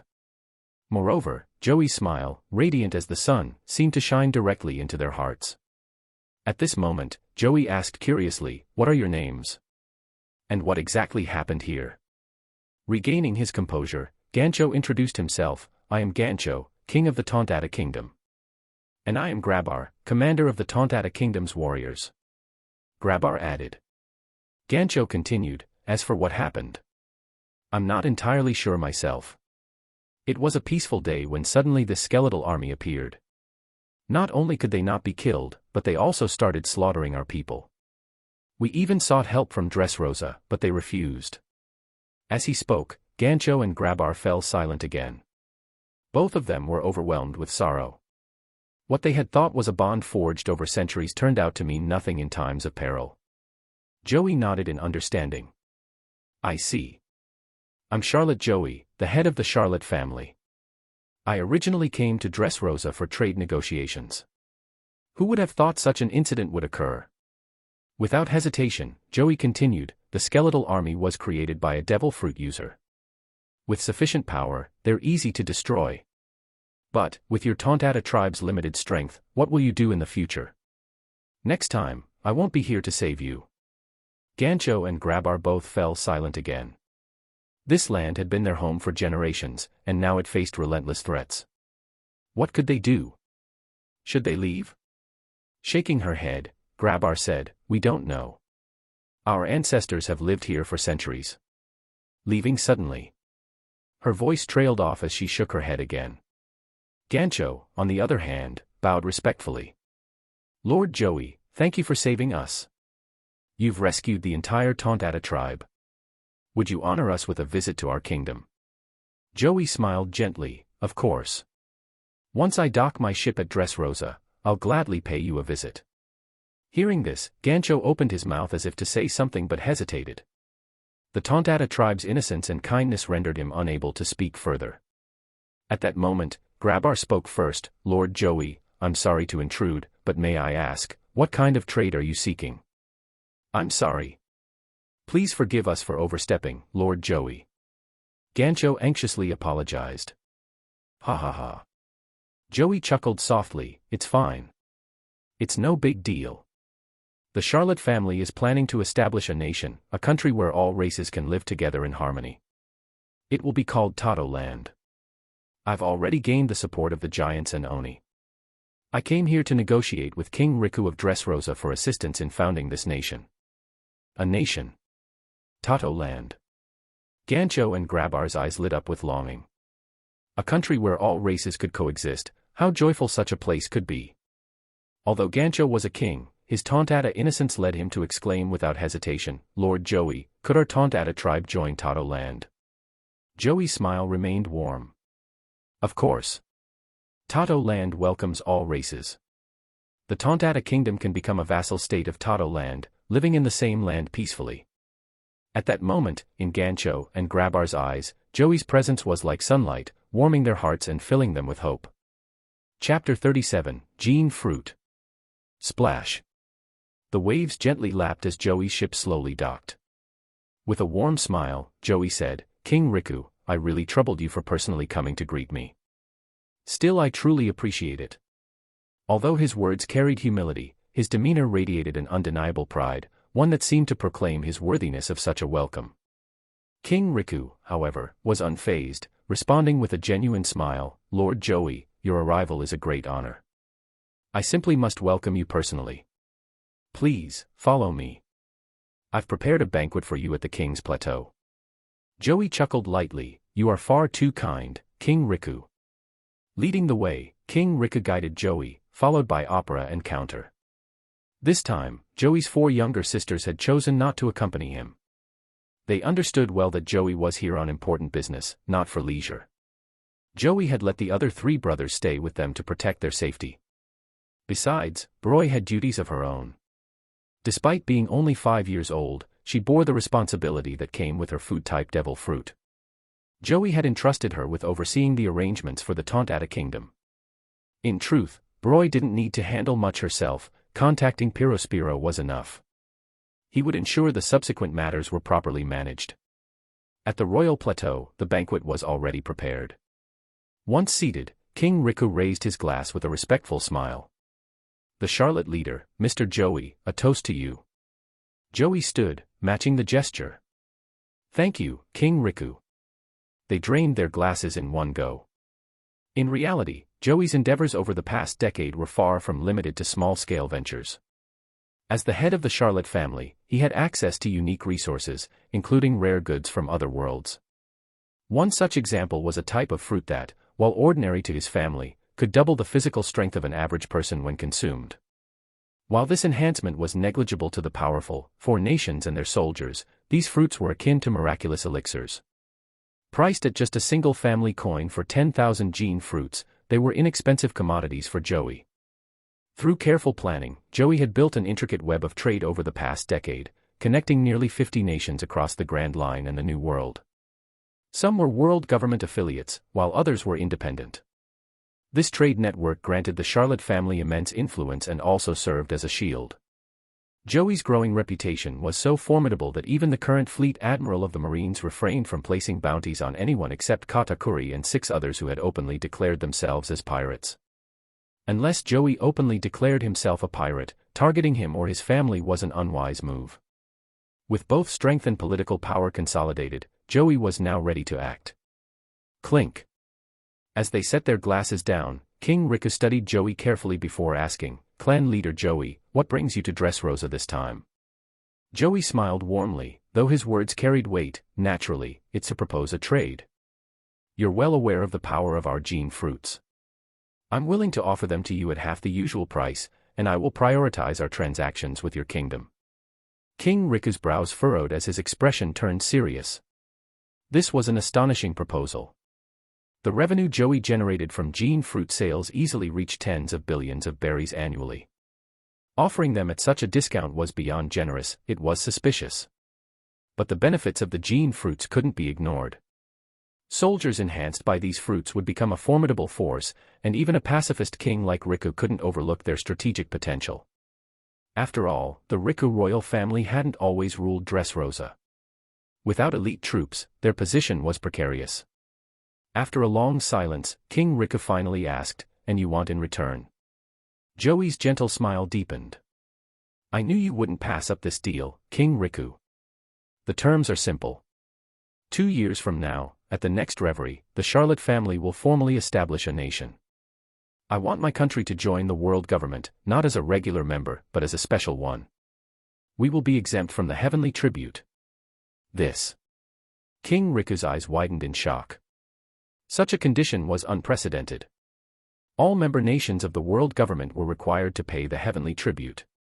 To gain exemption was akin to achieving the status of a nation under celestial dragon protection. While theoretically possible, as long as over half of the reverie's participating nations agreed, it was an extraordinary demand. Joey's serene voice broke the silence. "King Riku, this is a mutually beneficial arrangement. You gain the strength and stability you need, and I secure my position. Surely, you wouldn't refuse." King Riku stared at the men before him, a chill running down his spine. This was no ordinary man, besides he couldn't refuse such benefits. Finally, he nodded stiffly. "I accept your proposal." Chapter 38, Fishman Island. The banquet ended amidst music and dancing. The grand hall, illuminated with vibrant lights, was as bright as day. Yet, in the shadow of this joyous scene, King Riku trembled as he watched Joey's departing figure. The left and right ministers approached him cautiously. "Your Majesty, is something troubling you?" asked the left minister gently, noticing the king's uneasy expression. King Riku let out a deep sigh and replied, everything is under that man's control. Joey doesn't just manipulate my thoughts, he holds the entire Tontata tribe in the palm of his hand. He can even do the same thing he did to them to our country in the future. I didn't have the option to refuse from the time he came here." The declaration left both ministers visibly uneasy. The prospect of the Charlotte family founding a nation. The sudden emergence of the skeleton army that they knew who led them. This trade agreement. Everything was interconnected, like a massive iron chain, binding everyone within it.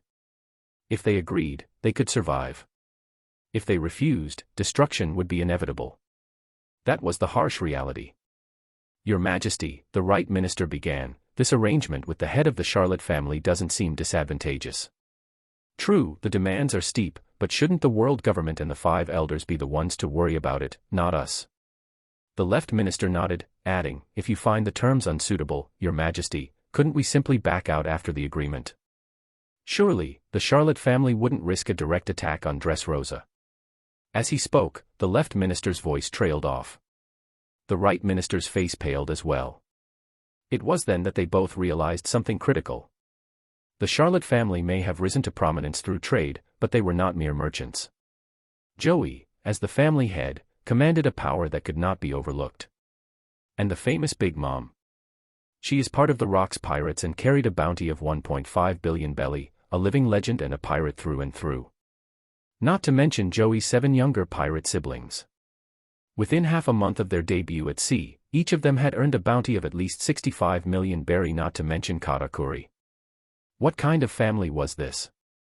King Riku, shaking his head grimly, explained, "Now you understand, don't you? When Joey came to me, the deal was already sealed. Refusing it would only spell disaster for Dressrosa. The Charlotte family doesn't just have business acumen, they also have Big Mom's pirate crew as their hidden blade. We have no choice but to comply." The ministers nodded silently, their unease now replaced by grim acceptance. King Riku exhaled deeply, as if trying to expel his worries, and said, "Though it feels like we've been outmaneuvered, the trade itself is advantageous.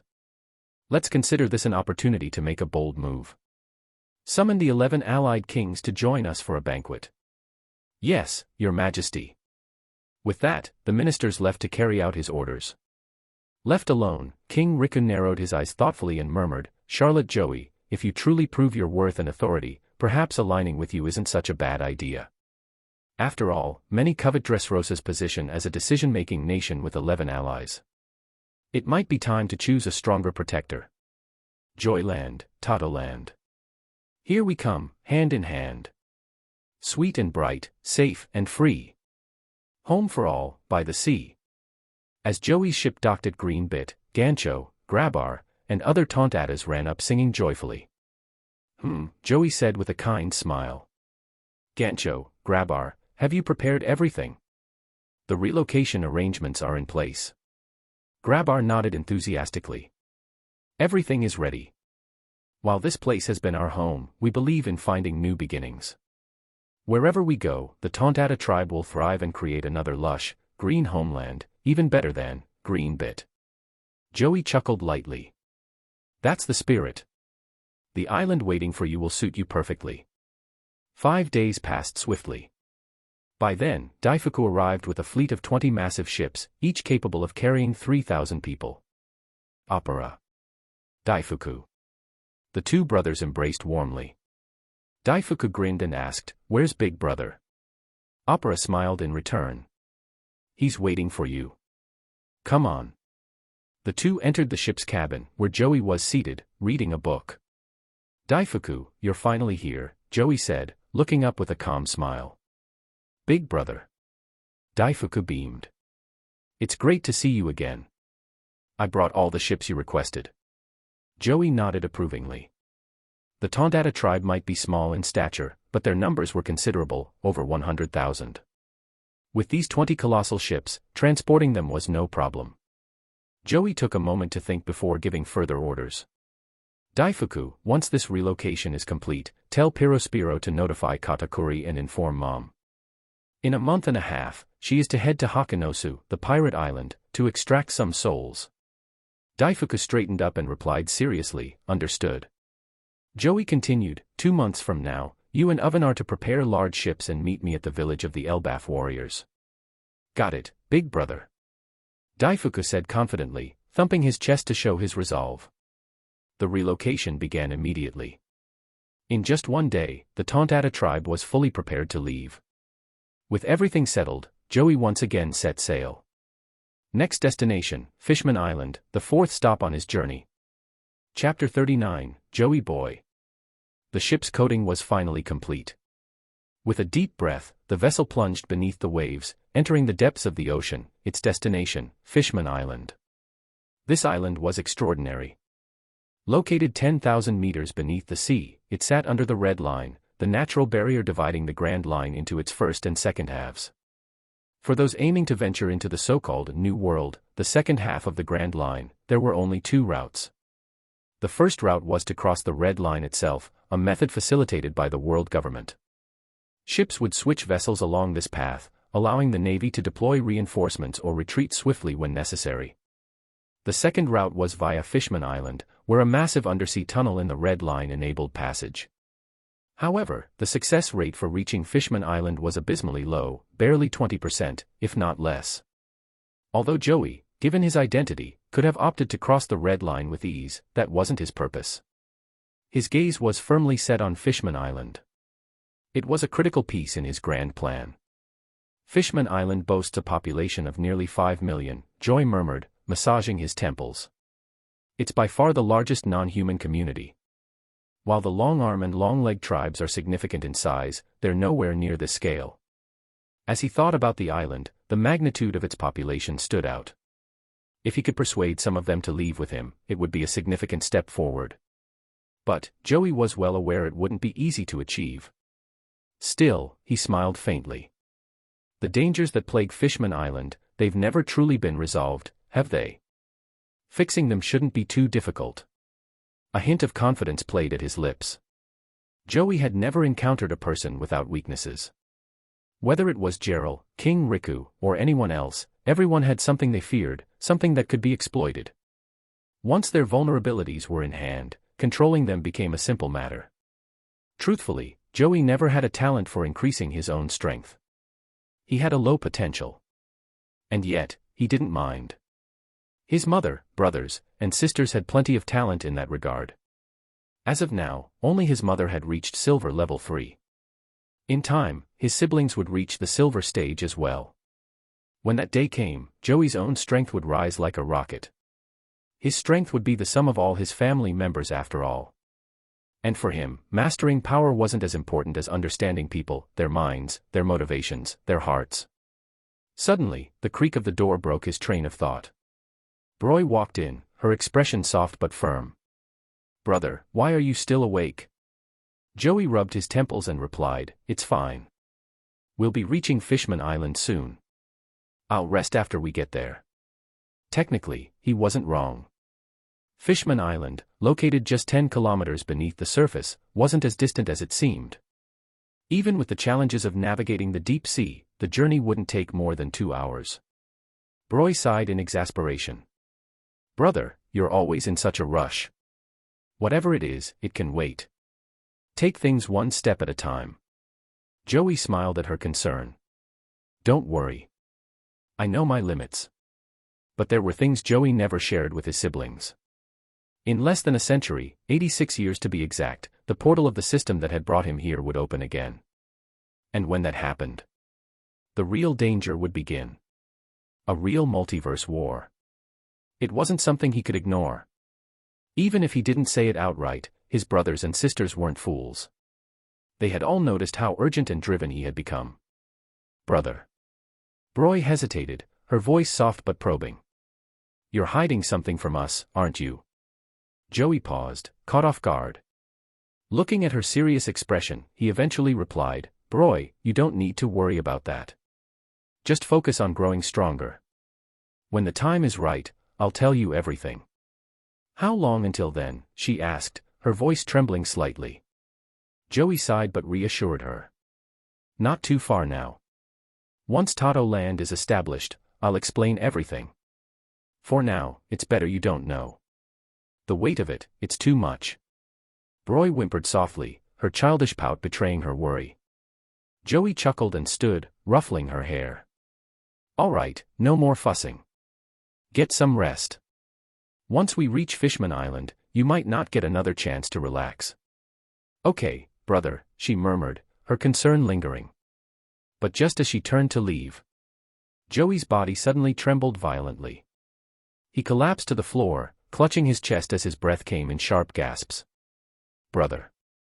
Broy cried in panic, rushing to his side. "What's wrong? Don't scare me like this." Joey waved weakly, silencing her. "Don't shout. No need to worry, Broy." With her help, he managed to sit on the couch, his forehead glistening with sweat. His heart was pounding erratically, and even his very soul seemed to tremble. And then, a voice. Soft, serene, like the vast, calm ocean itself. "You've returned at last, haven't you? I've waited so long for you. But now, you're finally here. That's all that matters." Joey drifted into unconsciousness, the gentle voice echoing in his ears. Chapter 40, Sea Fans. What was that sound? Who was that? What just happened? Joey muttered these thoughts deep in his mind. However, the overpowering drowsiness took hold, and he fell into a deep sleep. "Big brother." Broy looked at Joey nervously. Finally, after confirming that he was merely asleep, she exhaled deeply in relief. She was confused. Why had her big brother suddenly collapsed into unconsciousness? Whatever the reason, one thing was clear to Broy: nobody could know about this incident. Otherwise, the entire ship would descend into chaos. In the Charlotte family, anyone could falter, even their mother might fall in battle. But Big Brother? He must remain steadfast. He was their anchor, the unshakable pillar of their family. For everyone aboard, Joey's well-being was critical. The young Broy, despite her age, moved with decisive precision. She ensured everything was handled smoothly. By the time Opera arrived, Broy intercepted him. With a calm smile, she said, "Opera, Big Brother is resting. He's been working far too hard lately, let's let him sleep a while longer." Huh. Opera blinked, then nodded. "You're right. From the battles at Elbaf's warrior village to Phoenix Island and the Dressrosa Kingdom, Big Brother has been pushing himself. Even though he hasn't been fighting, the mental strain of his work must be exhausting." Opera didn't question her explanation. It made perfect sense. Big Brother wasn't invincible, he deserved some rest like anyone else. Phew. Once Opera left, Broy let out a relieved sigh, her small frame visibly relaxing as she retreated to the study. Meanwhile, Opera took charge of docking the ship at Fishman Island. The vessel reached the harbor and settled in. However, no further moves were made. Night fell, and the crew settled in for a restful sleep. The next morning, as the sky brightened, Joey stirred. He massaged his temples as he opened his eyes, slowly taking in the room. His gaze softened when he saw Broy, who had stayed awake all night, reading by the chair. With a gentle smile, Joey said, "Staying up all night? Little girl, you need to rest." "Big Brother." Broy immediately stood, concern etched on her face. "Are you all right?" Joey waved her off. "I'm fine. Yesterday, I just felt something strange." "It's nothing to worry about." Relieved, Broy sighed. "That's good to hear. Big Brother, we've already arrived at Fishman Island." Joey chuckled. "All right, but first, you need rest. Staying awake all night isn't good for you." Before she could protest, Joey scooped her up and gently placed her on the bed in the study. Soon, Broy was sound asleep, her exhaustion finally catching up to her. Joey shook his head fondly. "What a stubborn little girl. Sleep well, you've earned it." After tucking her in, he left the study quietly. On deck, the crew greeted Joey with enthusiasm. Their cheerful calls filled the air as Joey strode out, refreshed and composed. Opera approached him eagerly. "Big Brother. We've arrived at Fishman Island. King Neptune of the Ryugu Kingdom even came to meet us." Joey nodded casually, his mind already turning toward the island's intricate dynamics. Fishman Island, it had two major races that inhabit the sea, fishmen and merfolk, mermaid, merman. It was a chaotic place. Mermaids were incredibly valuable commodities, fetching exorbitant prices. Pirates, human traffickers, the world government, and countless underground factions all converged here. The island's population was vast, numbering nearly 5 million. Among them, the ratio of fishmen to merfolk was roughly 9-1, with fewer than 500,000 merfolk. Despite their smaller numbers and lack of physical strength, the merfolk held higher social status and even ruled the fishmen from the Ryugu Kingdom. It was a curious dynamic. How could the weaker minority dominate the majority? Joey pondered these complexities as he leaned against the ship's railing, gazing at the breathtaking underwater scenery. "I must admit," he said aloud, "Fishman Island's beauty is a rare sight in this vast ocean." "Huh?" Opera looked puzzled for a moment, then his expression turned fierce. "Big Brother, should we just take over the island?" Joey froze, staring at Opera in disbelief.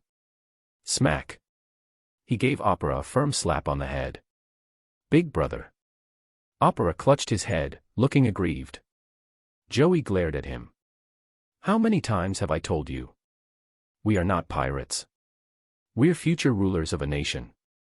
A noble family. Understand? We do not act like pirates." "Yes, Big Brother." Opera replied obediently, though he still looked a bit sheepish. Joey sighed heavily. Opera and his 4 brothers were destined to be the kingdom's generals in the future. Yet, sometimes they really lacked common sense. Fishman Island's attitude toward us, how is it? Joey asked, steering the conversation. Opera immediately perked up. Big brother, it's strange. The fishmen aren't hostile toward us at all. In fact, they seem overly enthusiastic. It's almost like they're fans. Joey paused. Fans. Chapter 41, Overwhelming Enthusiasm.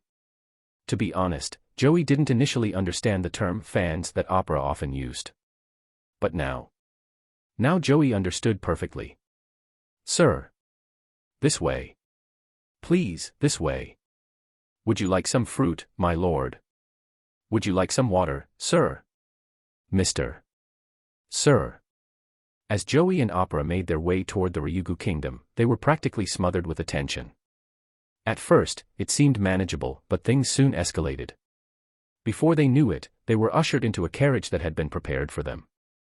Not just that, a mountain of gifts was piled onto the carriage as well.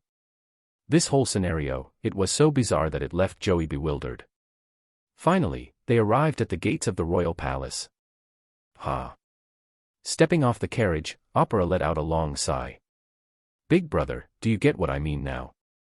Opera didn't mind spouting insults or slashing at enemies when needed. If someone crossed them, he'd deal with it decisively. But this? The sheer overwhelming enthusiasm of the fishmen and merfolk people was something else entirely. It was so over the top that even Opera, who usually thrived in chaos, was at a loss. Yeah. Joey stepped down from the carriage, his expression complicated. It's too much. His voice was calm, but deep inside, he felt like he'd pieced together the reason behind all this. Ever since his arrival at Fishman Island, something had been odd. He'd fainted immediately after arriving. And this?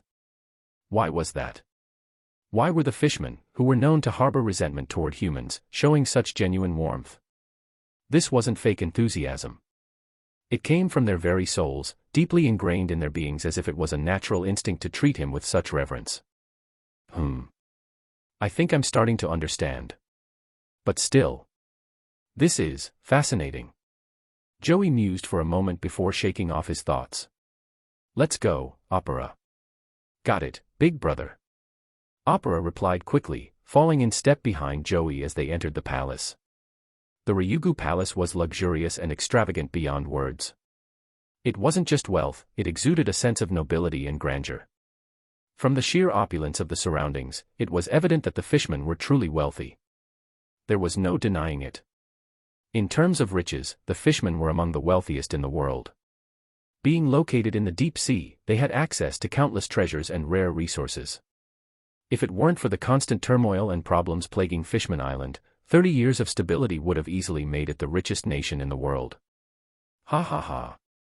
Before Joey and Opera could fully take in the palace, King Neptune himself appeared, laughing heartily as he approached. Chief Joey, it's an honor to meet you. Though, for some reason, I feel an inexplicable sense of familiarity. Neptune, known as the Great Knight of the Sea, wasn't particularly powerful, but his dedication to improving Fishman Island was undeniable. Joey greeted him warmly, "Hello, King Neptune." But Neptune waved off the pleasantries. No need for formalities. Chief Joey, the banquet is ready. This way, please.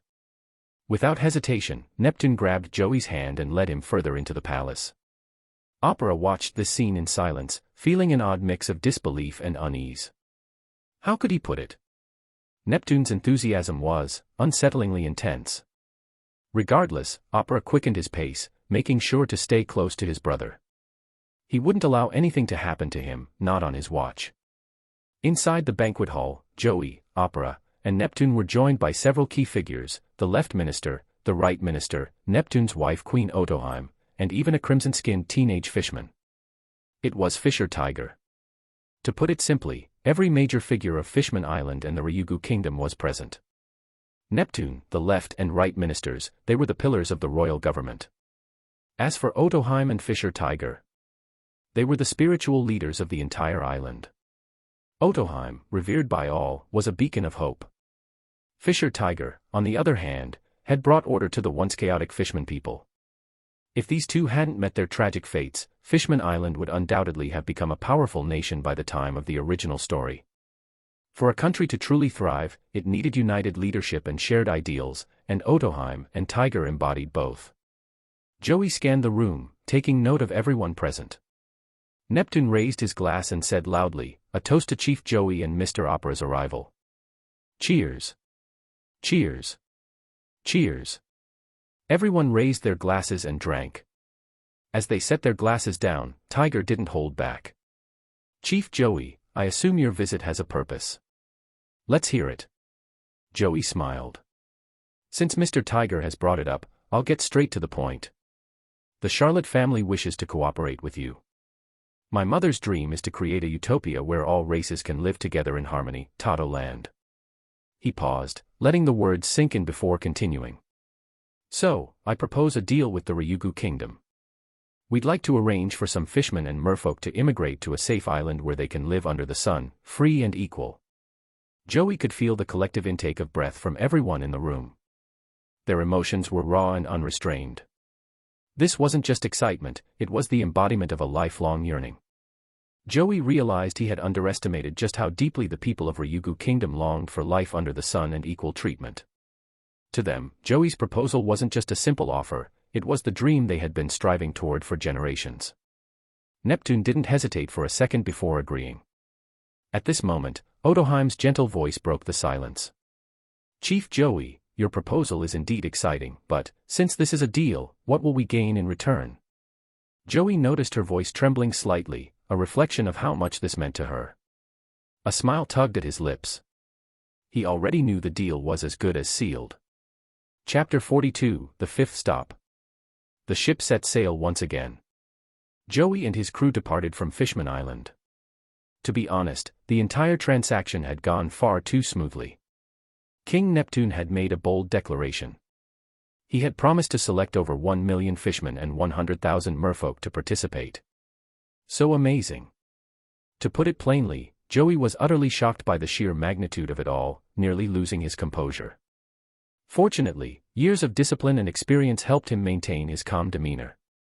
After all, he had worked tirelessly to recruit tens of thousands of Tontata, forced 10,000 giants into joining, and purchased members of the Beastmen and Dwarven races.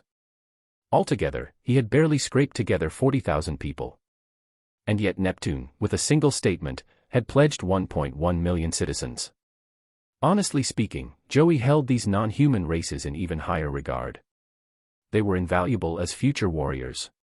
Just think, 1 million fishmen, each with physical strength 10 times that of an average human. And if at least 10,000 merfolk flourished over time, the resulting population could form a powerful race. To sum it up, Joey had hit the jackpot this time. Watching the ship sail away, Tiger scratched his head and asked Neptune, "Your Majesty, I understand your reasoning, but isn't it a bit much?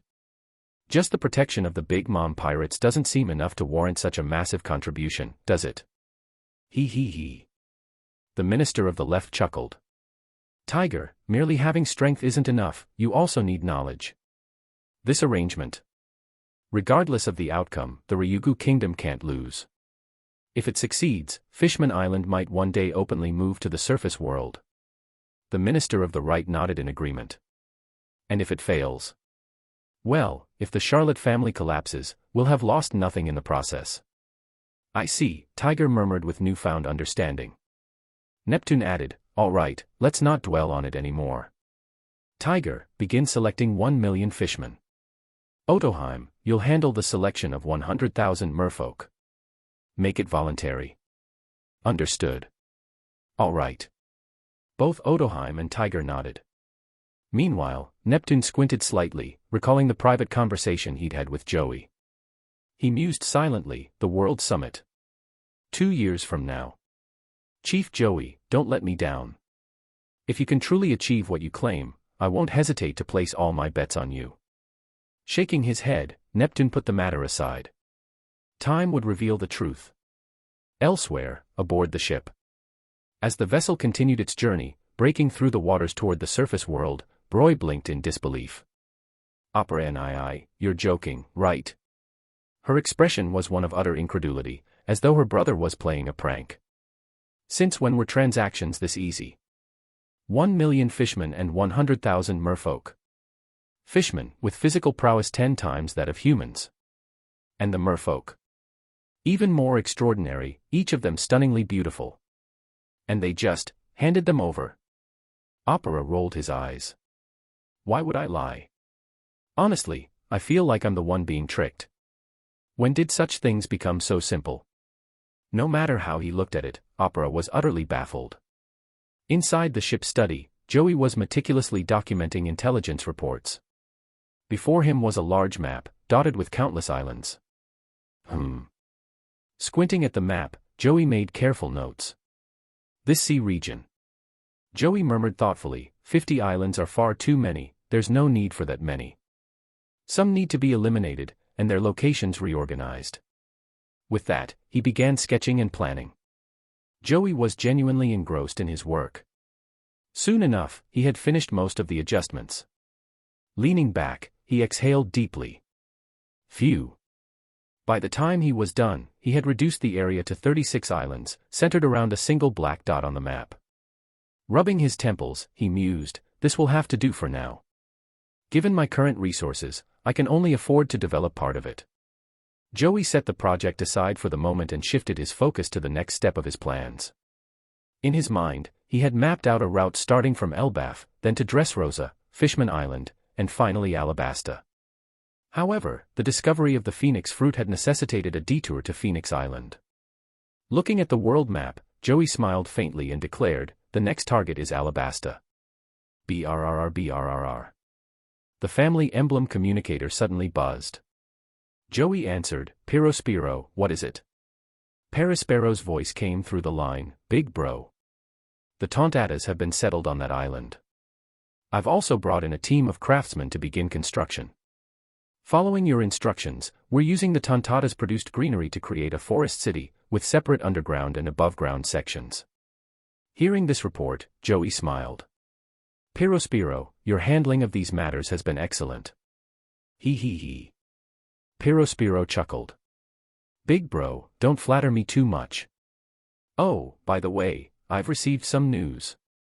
The call ended abruptly. Joey's lips curled into a smirk. It seems the fifth stop will be Sabaody Archipelago. Chapter 43, Sabaody Archipelago. The Urukaman mangrove tree stood tall, the largest red tree in the world. Its massive roots, exposed above the surface, formed new, giant trees of their own. These roots and trees created a total of 79 separate islands, collectively known as the Sabaody Archipelago. In truth, the Sabaody Archipelago was under the rule of the celestial dragons. Because of this, despite the presence of a marine base, the archipelago was a chaotic hub for pirates, human traffickers, bounty hunters, underground organizations, and representatives from various nations. Essentially, it was a lawless region, though not officially declared as such.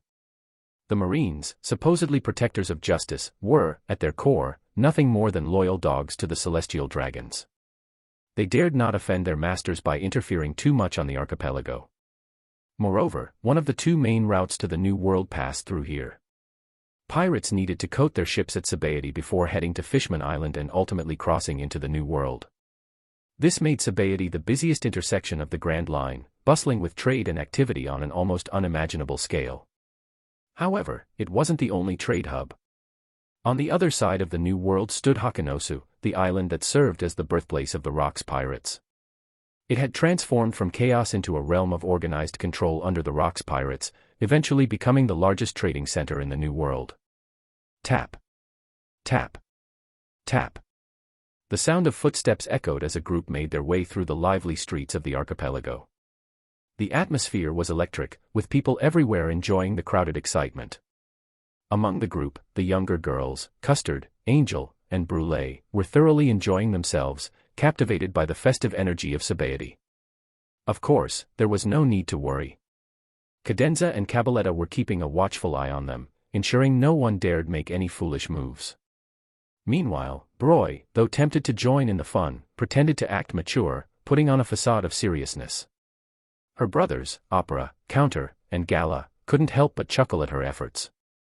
Humph. Broy puffed her cheeks in frustration. Opera, Counter, Gala, are you laughing at me? Of course not, the trio exclaimed in unison, shaking their heads vehemently. Teasing their sister was all in good fun, but none of them would dare risk their lives. After all, if their older brother, Katakuri, found out, he'd likely knock their heads clean off. Katakuri doted on his siblings, but the younger ones.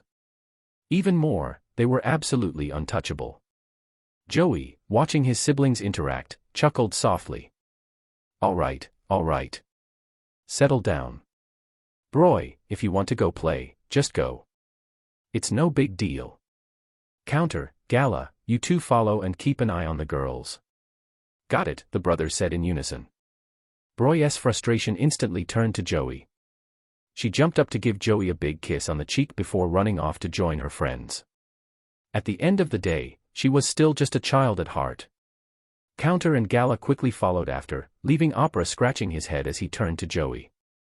Big brother, why did we suddenly come to the Sabaody archipelago? Wasn't our next destination supposed to be the Kingdom of Alabasta? It was a valid question. 2 months had passed since they'd begun their journey. Time was of the essence, especially with the looming threat of the God Valley War, a pivotal event that Joey had no intention of missing. The God Valley War was a golden opportunity, one that promised immense rewards if handled correctly. Joey responded calmly, "We're here for an auction. Pirospiro informed me that a devil fruit we need will be up for sale." Opera immediately understood, nodding. Got it, big brother. Some things were better left unsaid. The wrong people overhearing the wrong words could lead to complications. The 5 brothers each had their own distinct personalities. Opera was arrogant but possessed both intelligence and bravery. Counter was hot-headed but had the sense to think critically when it mattered. Cadenza was calm and loyal to a fault. Cabaletta was, well, he was just a lovable fool. Gala was mature and balanced, neither exceptionally clever nor overly bold, but always reliable. Together, their unique traits complemented each other perfectly. Cadenza kept Counter and Cabaletta in check, while Gala ensured Opera didn't get out of hand. All right, Joey said, his tone light. Don't think too hard about it. Just relax. We've been pushing ourselves pretty hard lately. Take today to rest and enjoy the archipelago. Ha ha ha. Sure thing, big brother. Opera laughed, though his sharp eyes scanned the surroundings for any potential threats. Protecting his older brother was always his top priority. Joey, seeing his siblings so vigilant, shook his head with a smile. After a day of fun and exploration, the group found themselves in a cozy bar, enjoying fine wine and delicious food. The younger girls were happily indulging in sweets and snacks. Even Akanagakubo Momo had joined the group. Her inclusion had caused quite a stir within the family. In the end, her culinary skills, which she'd passed on to a new generation of students over the last decade, had narrowly saved her from becoming a source of conflict. Otherwise, the dessert-loving Charlotte family would have accepted her. Celestial dragons. Quick. Move aside. Make way. The commotion outside drew everyone's attention. Joey's sharp eyes narrowed as he pondered aloud, it seems the celestial dragons have arrived. Sure enough, a male celestial dragon soon appeared, strutting arrogantly down the street. Cadenza, Joey said, his tone calm yet commanding. How many celestial dragons are on the Sabaody archipelago right now? Cadenza, ever efficient, replied in a low voice, Big brother, there's only one at the moment. His name is Zwart. He's here to attend tomorrow night's auction. Joey's gaze turned thoughtful as he observed the fading sunlight. A faint smile played on his lips as he murmured, yes, a perfect day for doing good deeds. Hearing these words, Opera and the other brothers straightened, their expressions turning serious. They nodded in unison, understanding exactly what their older brother intended. Chapter 44, Killed Celestial Dragon. Drip. Drip. The sound of blood dripping onto the floor echoed eerily, painting a grim picture of the events that had unfolded. Steelbone Kong, one of the 3 admirals of the Navy headquarters, stood frozen. His arms trembled slightly as he surveyed the scene before him. A celestial dragon was killed. This wasn't just a crime, it was a world-shaking incident. Regardless of the era, the celestial dragons, as the self-proclaimed nobility of the world, wielded unimaginable privilege and authority. And yet, here lay one of them, lifeless. Taking a deep breath to calm himself, Kong's expression grew dark. Seal off the entire estate. Investigate every inch, take stock of all assets, and find survivors, if there are any. Move quickly, he commanded sharply. Yes, sir. The soldiers sprang into action, scouring the castle for clues. Kong muttered to himself, who could have done this? To dare lay a hand on a celestial dragon. A soldier soon returned with a report, his expression grave. Admiral Kong, we've completed the sweep. There are no survivors in the entire castle. From the top staff to the CP agents, everyone has been eliminated. Each was killed with a single, precise strike. The weapon used appears to be a blade. None of the valuables in the castle were taken. The assailant's sole objective was clearly to kill the celestial dragon. Kong gritted his teeth, his mind racing. And what about surveillance footage or recordings from the Den Mushi network? All destroyed, the soldier admitted grimly. There's no evidence left behind. It's as if the perpetrator vanished into thin air. Apart from the bodies, there's no trace of them anywhere in the castle. Another soldier added, Sir, based on the thoroughness of the act, the attack was clearly premeditated. The perpetrators planned everything to ensure there were no loose ends. Kong nodded slowly, his expression turning even darker. His initial assumption had been a robbery. After all, the wealth of the celestial dragons could tempt even the most cautious criminals. But this wasn't about greed. This was a targeted assassination. As the reality of the situation set in, Kong barked, round up everyone. Detain every suspicious individual or group on the Sabaody archipelago. Anyone acting out of line, I want them in custody. Yes, sir. The soldiers mobilized, beginning their sweep under the cover of the starry night.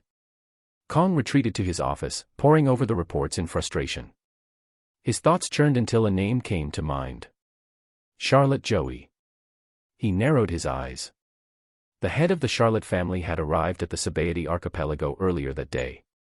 And by nightfall, the celestial dragon had been killed. It was no coincidence. Still, this was no ordinary man. Joey's position wasn't one that even the Navy could challenge lightly. Kong realized he had no choice but to confront the man himself. Late evening, Sabaody archipelago. In a traditional room illuminated by warm lamplight, a woman silently poured tea for a calm, composed Joey. He sipped the steaming beverage leisurely, savoring its bitter aroma. Unlike alcohol, which dulled the senses, tea sharpened the mind, something he greatly preferred. The rhythmic sound of hurried footsteps shattered the tranquil atmosphere. The door slid open abruptly, and Steel Bone Kong strode in, his gaze sharp and piercing. Charlotte Joey, Kong began coldly, the Navy suspects you. Admiral Kong, Joey interrupted with a calm smile, choose your words carefully. Are you implying that an admiral can accuse anyone without the need of evidence? Kong's words froze in his throat. His expression darkened as he observed the men before him. Joey's unflappable demeanor only deepened his suspicions. Zwart, the slain celestial dragon, had almost certainly died by Joey's hand. Kong had no doubt about that. Yet, as Joey had pointed out, there wasn't a shred of evidence to support the claim. If it had been anyone else, Kong would have arrested them on the spot, evidence be damned. After all, Joey's mother and siblings were pirates. But Joey himself was no ordinary pirate. Through the genetic, gene, fruit, Joey's influence reached far beyond his title as head of the Charlotte family. Should anything happen to him, Kong's own position as admiral would be at risk. The Navy's funding could be slashed, and they would face backlash from numerous nations that relied on the Charlotte family's contributions to peacekeeping and trade. Inhaling deeply, Kong's voice was icy but restrained. Mr. Joey, you seem rather uninterested in the events that transpired tonight. Joey chuckled, setting his teacup down. Admiral Kong, I've already said, I know nothing about what happened. But if you wish to arrest me, you'd better bring evidence. Otherwise, I doubt you'll hold on to your position much longer. The casual way Joey delivered the veiled threat sent a chill through the room. His smile remained, unperturbed by the fact that he was speaking to an admiral. Behind Kong, the Navy soldiers burned with rage, itching to speak out. But the rear admiral accompanying Kong silenced them with a gesture. They couldn't afford to provoke this man. Kong, suppressing his frustration, forced a smile. Very well, Mr. Joey. But I'd advise you to be careful. The Sabaody archipelago isn't safe. Joey's smile widened slightly. I appreciate your concern, Admiral. But I have capable brothers who can ensure the safety of someone as fragile as myself. The unspoken dismissal hung heavy in the air. Recognizing the futility of further conversation, Kong turned on his heel and left. His soldiers followed, their anger barely contained. As the door slid shut, Joey's serene expression remained unchanged. He poured himself another cup of tea and took a slow, deliberate sip. In his mind, his plan had only just begun. Chapter 45, Cat Fruit, Mythical Zoan, Sphinx Form. Big brother. What's going on outside? Who is standing outside like an idiot? Opera, don't be curious. It has nothing to do with us. Our only goal is the auction tonight. Understood, big brother. The conversation between Joey and Opera echoed faintly. Standing outside the house, Kong clenched his teeth in frustration. It was clear. Joey had already anticipated his arrival and taken precautions. Monitoring someone like Joey wasn't going to be easy. In such a situation, trying to catch Joey slipping through a careless word. Keep dreaming. The Vice Admiral standing beside Kong's side. Sir Kong, finding evidence against this man is proving to be exceedingly difficult. Kong took a deep breath, forcing himself to stay composed. This doesn't surprise me. At just 14 years old, as the head of the Charlotte family, he's managed to establish trade networks spanning the entire world. Sure, he has the hidden support of Charlotte Linlin, but his own abilities are nothing short of remarkable. Indeed. The Vice Admiral nodded gravely. From what we can tell, the one responsible for killing the celestial dragon is undoubtedly this man. However, we have no solid evidence, Kong interrupted with a bitter smile. Fine. Pass down the order, frame this on one of the infamous pirates with a bounty exceeding 2 billion berries. Understood. The Vice Admiral left to carry out the order. Kong rubbed his temples, visibly stressed. There was no other choice. Joey's status and influence were undeniable. It was akin to dealing with an underground emperor. Someone like Stussy might be able to covertly eliminate an underground boss, but never openly. Otherwise, the countries that relied on the underground economy would exert immense pressure on the world government. You took down him today. What about tomorrow? Will it be us? Some things were just like a fragile paper window. You could operate behind the scenes, but breaking through that thin paper would cause chaos. With no way to implicate Joey directly, Kong had no choice but to seek a scapegoat. In any case, that was the best he could do. The news of the celestial dragon's death had already been suppressed. As long as there wasn't widespread panic, the matter could be left for the 5 elders to handle. The day passed swiftly. The 5 opera brothers took the 4 young girls out for some fun, leaving Joey alone at their temporary base. But Joey wasn't concerned in the slightest. After a moment of thought, he opened his communication panel and sent a private message. Charlotte Patriarch, have you made your decision? 3 devil fruits is already a generous offer. Joestar Patriarch, I'm still considering it. But 3 devil fruits is a bit too low. Charlotte Patriarch, take your time. I don't lack the means to secure this power. Joestar Patriarch. Joey smirked at the non-reply. This transaction intrigued him. After all, it was the Joestar family from JoJo's Bizarre Adventure. Still, whether it succeeded or not wasn't a major concern. If it went through, great. If not, it was no skin off his back. Big brother. We're back, X4. The 4 young girls burst into the room with happy energy. Joey smiled warmly. Did you have fun? Yes, X4. The girls nodded enthusiastically, their smiles pure and unrestrained. Joey chuckled, his tone gentle. Make sure you don't cause trouble tonight. Get a good rest, I'm heading to the auction. Okay. They all nodded obediently, their innocence softening the room's atmosphere. Joey rose to his feet, and the maids around him immediately began assisting him with his attire, ensuring every detail was flawless. Then, he turned to 2 of his brothers. Cadenza, Cabaletta, you two will accompany me to the auction. Opera, counter, and gala, the other two brothers, grew tense immediately. Joey waved off their concern with a smile. What's got you all so worked up? I'm the head of the Charlotte family. We're part of the Charlotte lineage. Who, aside from pirates, would dare make a move against us so recklessly? The brothers exchanged glances, then nodded silently. Taking Cadenza and Cabaletta along, Joey set off for the auction in Area 13. The auction in Area 13. When Joey arrived at the auction house, he naturally didn't take the public entrance. His status granted him access to the VIP route, which led directly to a private suite. Soon, Joey was handed a catalog of the items available. With the right price, he could even purchase an item outright before the auction began. Such were the perks of power. Of course, Joey wasn't yet at a level where everything bent to his will. Otherwise, why bother with such elaborate processes? Looking through the catalog, Joey's eyes glinted with interest. Turning to one of the beautiful attendants beside him, he asked with a faint smile, "Little miss, the cat fruit, mythical zoan, sphinx form, it starts at 1 billion berries. How much do you think I'll need to secure it?" The maid froze momentarily, stunned by the question. At that moment, Cabaletta's expression shifted as well. Now, he understood. This was why his big brother had brought him along, and why they had suddenly detoured to the Sabaody archipelago. Here lay the perfect devil fruit for him. The maid regained her composure and bowed respectfully.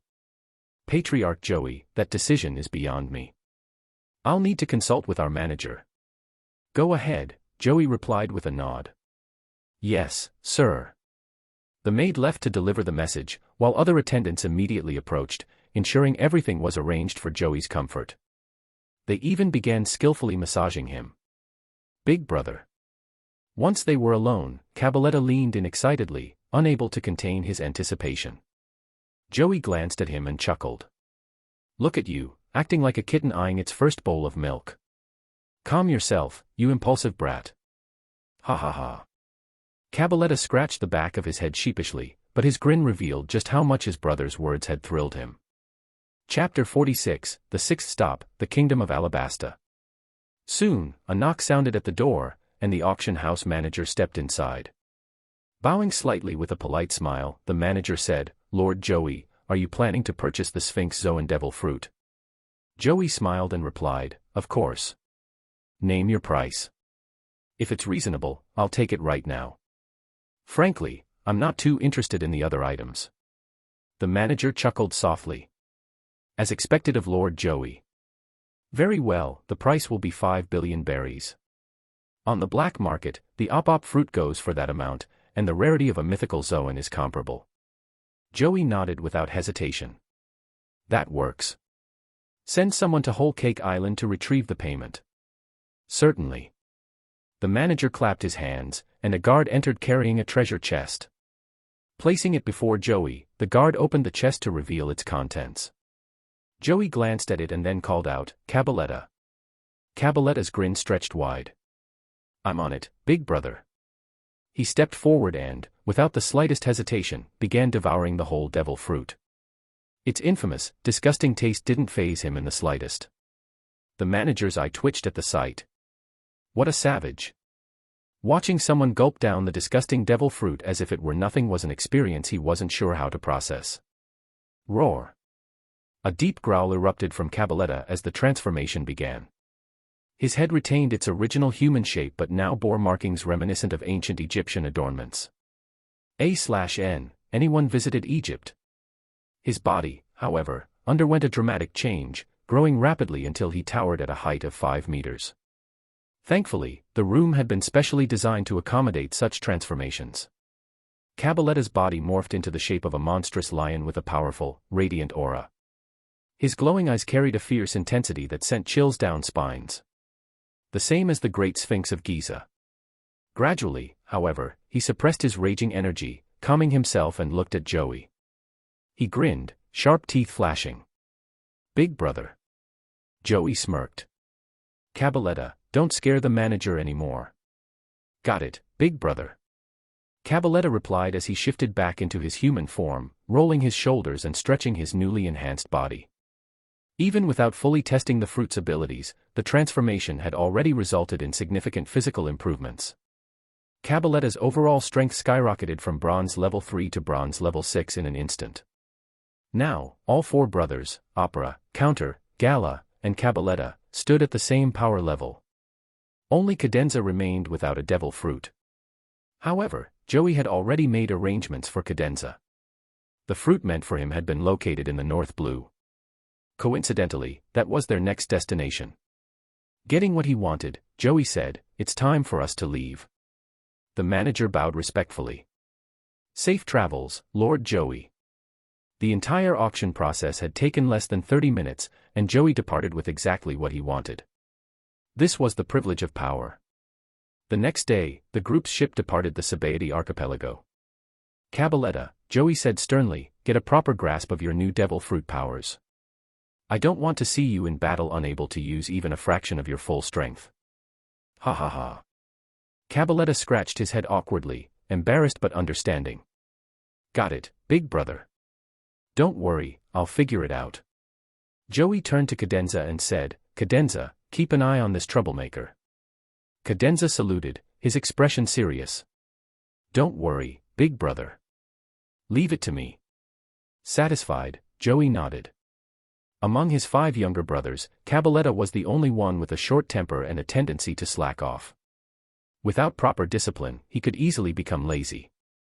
After making his arrangements, Joey began to ponder aloud. The devil fruit for Cadenza is in the North Blue. Based on our intel, it's not far from our next destination. But for now, we need to take care of matters in Alabasta. Cadenza's fruit, like the others, had to be something exceptional. For Joey, it was non-negotiable, it had to be a mythical zoan. Yet finding such fruits was no simple task. Some, like the Azure Dragon, Yamada no Orochi, and Phoenix fruits, were known and could be tracked. Others, like the Sphinx fruit, were matters of pure luck. It had taken Joey 10 years of effort just to find suitable fruits for his brothers. As Joey contemplated, Broy approached him. "Big brother, what's on your mind?" Joey shook his head. "Nothing serious. I was just thinking about Cadenza's fruit." Broy chuckled. "Big brother, I'm sure Cadenza isn't in a hurry." "I know that," Joey said with a smile, "but as his older brother, it's my responsibility to prepare everything for him. Once we handle the situation in Alabasta, we'll set course for the North Blue." Broy tilted her head in thought. "Alabasta, huh? Big brother, are you sure the world government won't secretly intervene in this?" Joey smirked. "You still don't get it, do you, little one? Some nations pose a threat to the world government's authority. If something happens to them, the world government might be more than happy to look the other way. The Kingdom of Alabasta, a legendary superpower, wealthy beyond imagination. Joey had plans to collaborate with them, but their unique status made coercion impossible. Navigating these waters required delicate strategies and subtlety. Thus, Joey decided to take an unusual approach. Chapter 47, 10 Nations Attacking Alabasta. Sandy Island. The Alabasta Kingdom stood as a unique anomaly in the world. Long ago, 20 nations came together to establish the world government, with the royal families of 19 of those nations ascending to the status of celestial dragons. However, the royal family of the Alabasta Kingdom, the Nefertari lineage, chose a different path. Instead of moving to the Red Line to join the celestial dragons, they remained in their homeland. This decision earned the kingdom a unique status. As a result, the world government had always extended exceptional support to Alabasta, leading to its immense wealth and influence. By now, the nations surrounding Alabasta were obeying the Nefertari lineage. These nations had grown in number to 15 states, a staggering figure that posed a threat to the world government itself because of their domination on this part of the sea. World government wanted to take actions. Otherwise, how could someone like Crocodile, a warlord of the sea, trying to take control of Alabasta without the 5 elders knowing? The 5 elders were undoubtedly aware but turned a blind eye. It was for this very reason that Joey knew a straightforward transaction with Alabasta would be impossible. The kingdom lacked neither wealth nor manpower, and its privileged position under the world government's protection made it untouchable. Any overt actions against Alabasta would attract immediate retaliation from the Marines. Thus, Alabasta had little reason to fear him, or anyone else. But, a smirk spread across Joey's face. Power is a deadly poison. Under its influence, some will lose their minds. Can they withstand such madness? His expression grew more amused, the flicker of a dangerous plan glinting in his eyes. Surrounding the island, 10 smaller nations, all the loyal allied nations of Alabasta, stood as potential pawns. Each of these nations was rich in mineral resources and paid annual tributes to Alabasta. But what if these nations, emboldened and secretly strengthened by a benefactor, decided they no longer wanted to live under Alabasta's shadow? The answer was obvious. The door to the room creaked open, and 10 figures entered, each vastly different in appearance, tall and short, lean and stout, old and young, men and women alike. Yet they all shared one commonality: they were kings of the nations subservient to Alabasta.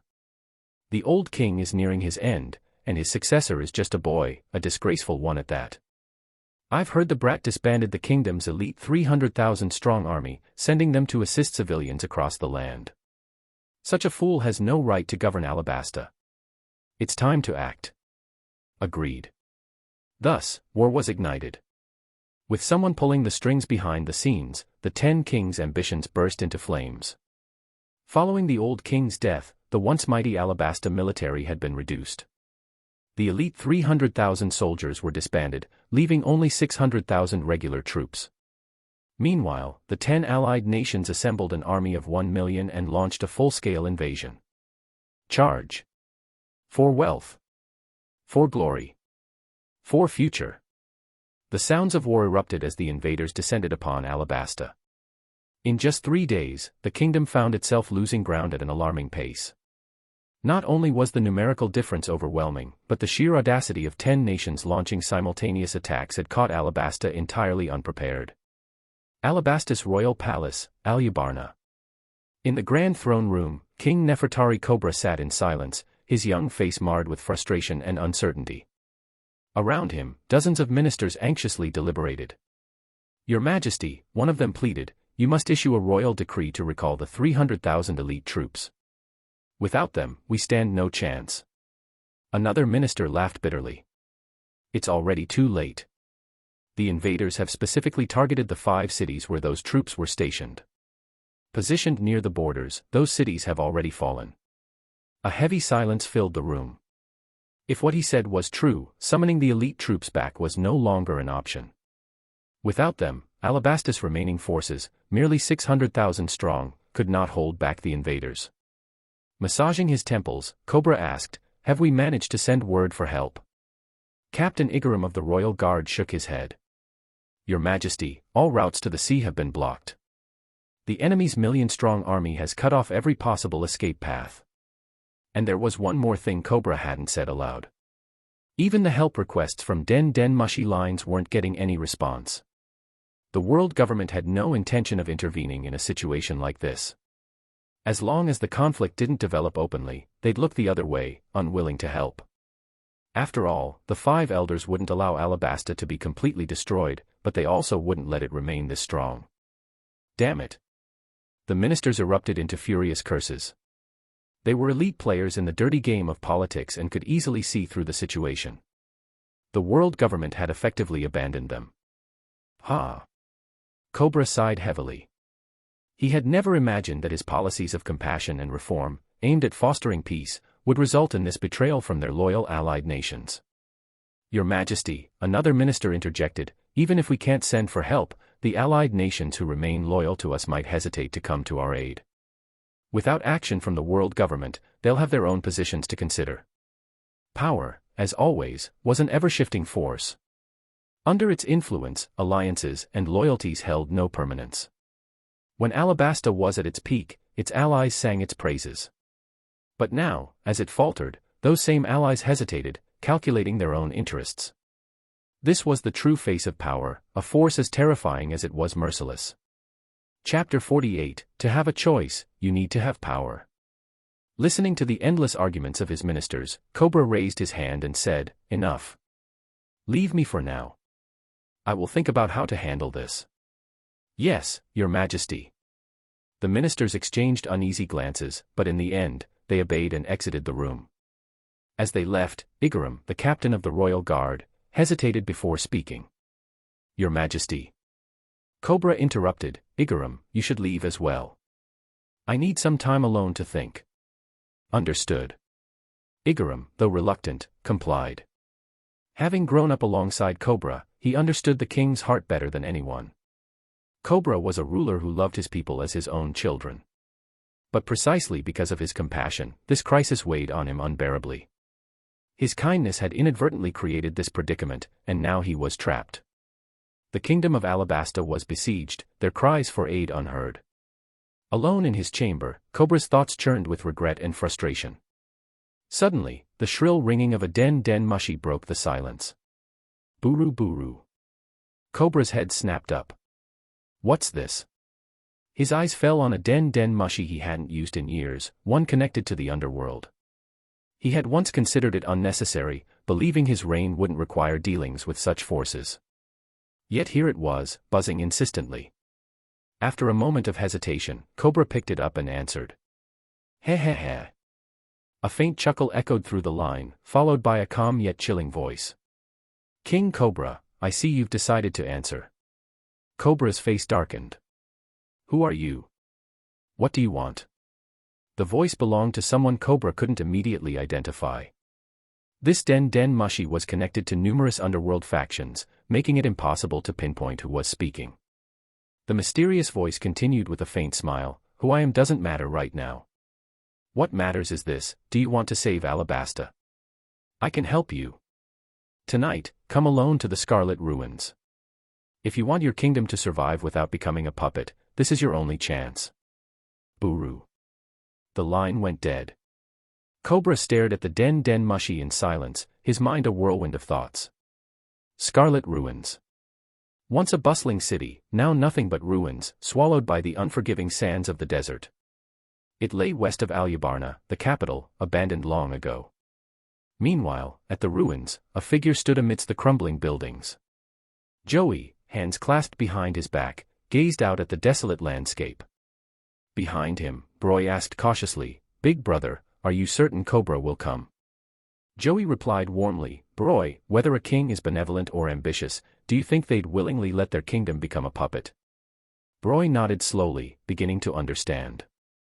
Such was the nature of humanity. Joey smirked, toying with a deck of cards in his hand. Cobra. Don't disappoint me. Nearby, Cabaletta manipulated the sands, honing his devil fruit abilities.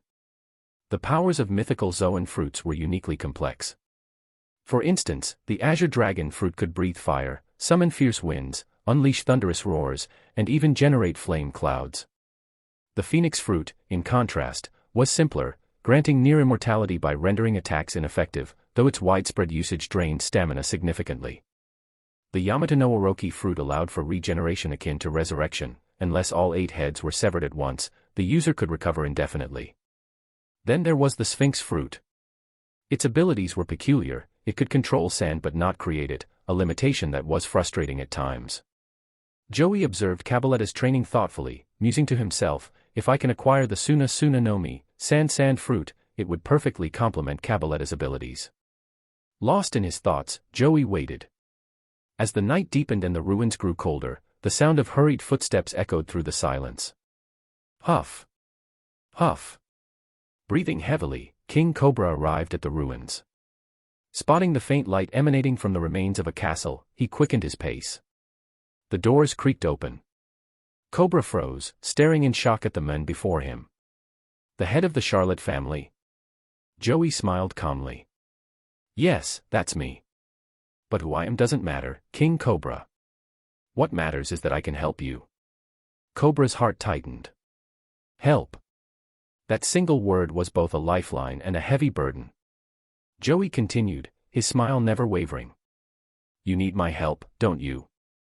Alabasta is crumbling, and I am your only hope. Cobra, a compassionate king but no fool, understood immediately. Nothing in this world came free. What do you want in return? Cobra asked warily, his voice steady despite the turmoil within. Joey's eyes gleamed. What I want is simple. Alabasta's decision-making council has 15 nations, with 5 currently watching from the sidelines. If Alabasta survives this crisis, they'll remain loyal to you. Cobra's frown deepened.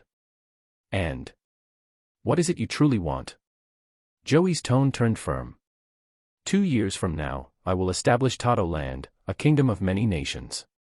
Your role will be to ensure that Alabasta and 15 other nations approve Tato Land's membership in the world government as a decision-making nation. Additionally, Tato Land will not pay the heavenly tribute. Impossible. Cobra blurted without hesitation. Heh heh heh. Joey chuckled darkly. King Cobra, do you truly believe you have the luxury of refusing? Or the time to debate? You have 3 minutes to decide. You should know that, to have a choice, you need to have power. Chapter 49, The Berserk Orcs. The Kingdom of Dressrosa. King Riku. With 11 allied nations under his rule, they together form 12 decision-making nations. The Kingdom of Alabasta. King Cobra. With 15 allied nations under his command, they collectively form 16 decision-making nations. Altogether, the total number of decision-making nations reached 28. And with the Ryugu Kingdom participating in the reverie, the number increased to 29. In other words, as long as Cobra agreed, everything would fall perfectly into place. Cobra looked deeply at Joey, his expression pained, but eventually, he nodded with difficulty. I agree. Joey replied in a calm, light tone, King Cobra, you've made a very good choice. Cobra exhaled heavily, his gaze still locked on Joey. This 14-year-old boy exuded an overwhelming pressure, one that was far beyond ordinary comprehension. It wasn't a joke. Cobra's mind swirled with countless thoughts, yet he knew one thing: while he had agreed, this was far from over. Nothing would simply end here. Shaking his head to clear his thoughts, Cobra's voice steadied. In 2 years, at the next World Conference, I will support your proposal. Joey nodded in satisfaction. Good. With that, Joey tossed a card towards Cobra. Thud. Cobra caught it instinctively. On the card was a depiction of a monstrous, 3-meter-tall creature with towering, muscular frames, razor-sharp fangs, and ominous green skin. Its eyes gleamed crimson, while its body was armored in thick plate mail and wielded massive axes. It was scary. If these creatures were real, they would be an utterly terrifying force on the battlefield. Joey explained softly, crush this card, and you'll gain command of 100,000 berserk orcs. Oh, and one more thing. He paused and smiled. The berserk orcs remain constantly in a state of madness, but this here. Joey tossed another small object, which resembled a wireless earpiece, toward Cobra. Cobra caught it, unsure of what to say. This whole situation felt surreal. Too fantastical. Too unbelievable. Joey elaborated, once the card is activated, you'll have an army of 100,000 berserk orcs at your disposal. While I won't promise they can fight 1 against 100, defeating 20, 30, or even 40 enemies each is completely within reason. They'll sweep your troubles away effortlessly. Cobra, however, wasn't fully convinced and asked warily, how do I know you're not deceiving me? Joey shook his head and replied with a faint smile, King Cobra, do I look like I need to deceive you? Of course, I haven't given you full control. There are 11 total controllers, 1 master controller, which I hold, and 10 subordinate controllers. But don't worry, once the World Conference ends in 2 years, everything will be yours. In that moment, Cobra understood. The Berserk Orc army wasn't just meant to resolve his current troubles, it was also a chain to bind him. If he dared to disobey, the consequences would be obvious. Oh, by the way, Joey added with a mischievous smile, don't issue suicidal commands, such as ordering them to self-destruct. Only the master controller can give such an order. If you try to do it through a subordinate controller, well, the Berserk Orcs will turn against you. Joey stood up with a grin, his tone bright and casual. That concludes our deal, King Cobra. I wish us a happy partnership. Now then, it's time for me to leave. Roar. A thunderous roar echoed as Opera transformed into an enormous azure dragon. With one graceful leap, Joey, Broy, and Cabaletta landed atop Opera's head. In the blink of an eye, the dragon soared into the sky, riding on clouds, and vanished into the horizon. Ha! Cobra sighed as he looked down at the 2 items in his hands. He muttered bitterly, "It seems I've been thoroughly outmaneuvered. If I'm not mistaken, the rebellion of those 10 allied nations was orchestrated by the Charlotte family behind the scenes." Cobra wasn't a fool. The situation seemed far too convenient. This was undoubtedly a drama meticulously scripted and directed by Joey himself. Yet, Cobra had no choice but to play along. Otherwise, the outcome would be far worse. This kind of ploy was as transparent as daylight, but against such open strategies, there was little that could be done. He could only endure. Cobra let out a long, weary sigh before returning to the royal palace. By now, the sky had brightened. "Igaram." Cobra called. Igaram hurried over, his voice anxious. "Your Majesty." "You." Cobra cut him off with a wave of his hand. "It's nothing. Summon all the ministers. I've found a solution to end this war." "Yes." Though surprised, Igaram quickly complied, bowing respectfully before hurrying off. Cobra glanced once more at the card in his hand, his heart heavy with silence. Roar! Roar! The deafening roars and furious bellows echoed across the battlefield as the 100,000 berserk orcs split into 10 divisions, each targeting a rebellious nation. Even when faced with enemy armies 10 times their size, 10,000 against 100,000, the odds didn't matter. The physical prowess of a berserk orc was 20 times that of a regular human. For these specially enhanced berserk orcs, their strength approached 30 times that of an ordinary man. On top of that, conventional weapons couldn't even pierce their heavy armor. Even if one managed to inflict injuries, the berserk orcs' rapid regeneration rendered it meaningless. Although the total force numbered only 100,000, they swept through enemy forces of over 1,000,000 as if they were nothing. It was simply too fast. In just 10 days, the war ended. The 10 rebellious nations were utterly destroyed, their cities razed to the ground by Cobra's decisive wrath. And the cost? A mere 3,000 berserk orcs were heavily injured. Not a single one died. And as long as they didn't die outright, their monstrous regeneration ensured they would recover fully. The war ended as swiftly as it began. But for Cobra, this was only the beginning of another nightmare. Chapter 50, The Last Stop, Germa Kingdom. Charlotte Patriarch, it's indeed a decent weapon, but its use is limited to low-level battles. Shadow Moon Patriarch, Charlotte Patriarch, this weapon. That's about all it can do. After all, it's only worth 100 family coins. Charlotte Patriarch, true. If possible, I'd prefer to buy 10,000 real orcs. Shadow Moon Patriarch, if the Charlotte Patriarch wants to make such a purchase, the price would be at least 20 devil fruits. Their conversation ended there. Joey thought to himself, 20 devil fruits, that's an enormous amount. Though to be fair, it's worth every bit of it. Berserker orcs. Don't assume these are real orcs. In reality, these creatures are magically created beings locked in a constant berserk state, with no potential for further development. As the conversation between Joey and the Shadow Moon Patriarch implied, these berserker orcs are simply low-grade weapons. Both the Skeleton Legion and the berserker orcs are priced at 100 family coins each. This means their essence is not very different. While the berserker orcs might seem terrifying, don't forget that the Skeleton Legion is immortal if you don't have a specific countermeasure. The difference between the two is negligible. On the other hand, purchasing real orcs would be a completely different story. Orcs possess terrifying potential. If properly trained, they might even have the capability to slay gods. Typically, orcs have a baseline potential of level 9 silver, with golden level potential appearing occasionally. These are common traits. Shaking his head, Joey decided not to dwell on the matter further. He shifted his focus to the present and asked, "Broy, where are we now?" Broy, who had been reading and studying, looked up and answered, "Big brother, we've crossed Reverse Mountain and reached the North Blue." Joey nodded, refraining from asking further questions.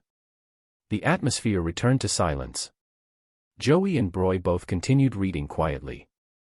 Of course, the 5 Opera brothers were busy training. Similarly, Custard, Angel, and Brûlé were undergoing their own training routines. The Charlotte family's progress was undeniable. Every member of the family had to strive for improvement. Now, Joey's 7th stop, the last destination of this trip, was the Germa Kingdom. After nearly 3.5 months of sailing, the journey was finally nearing its end. Opera's voice came from outside the door. "Big brother. We found traces of the Germa kingdom. Should we head there directly?" Joey closed his book and replied, "Go straight to the Germa kingdom and initiate the trade. It's no big deal." "Understood." Opera left, while Joey massaged his temples to relax his mind. Ding. At that moment, a private message arrived. Joestar Patriarch, Charlotte Patriarch, for 5 devil fruits, you can take all 3 items. Joey read the message and, after pondering for a moment, replied. Charlotte Patriarch, deal. 5 devil fruits. However, I don't have time for the trade right now. How about 3 days from now? Joestar Patriarch agreed.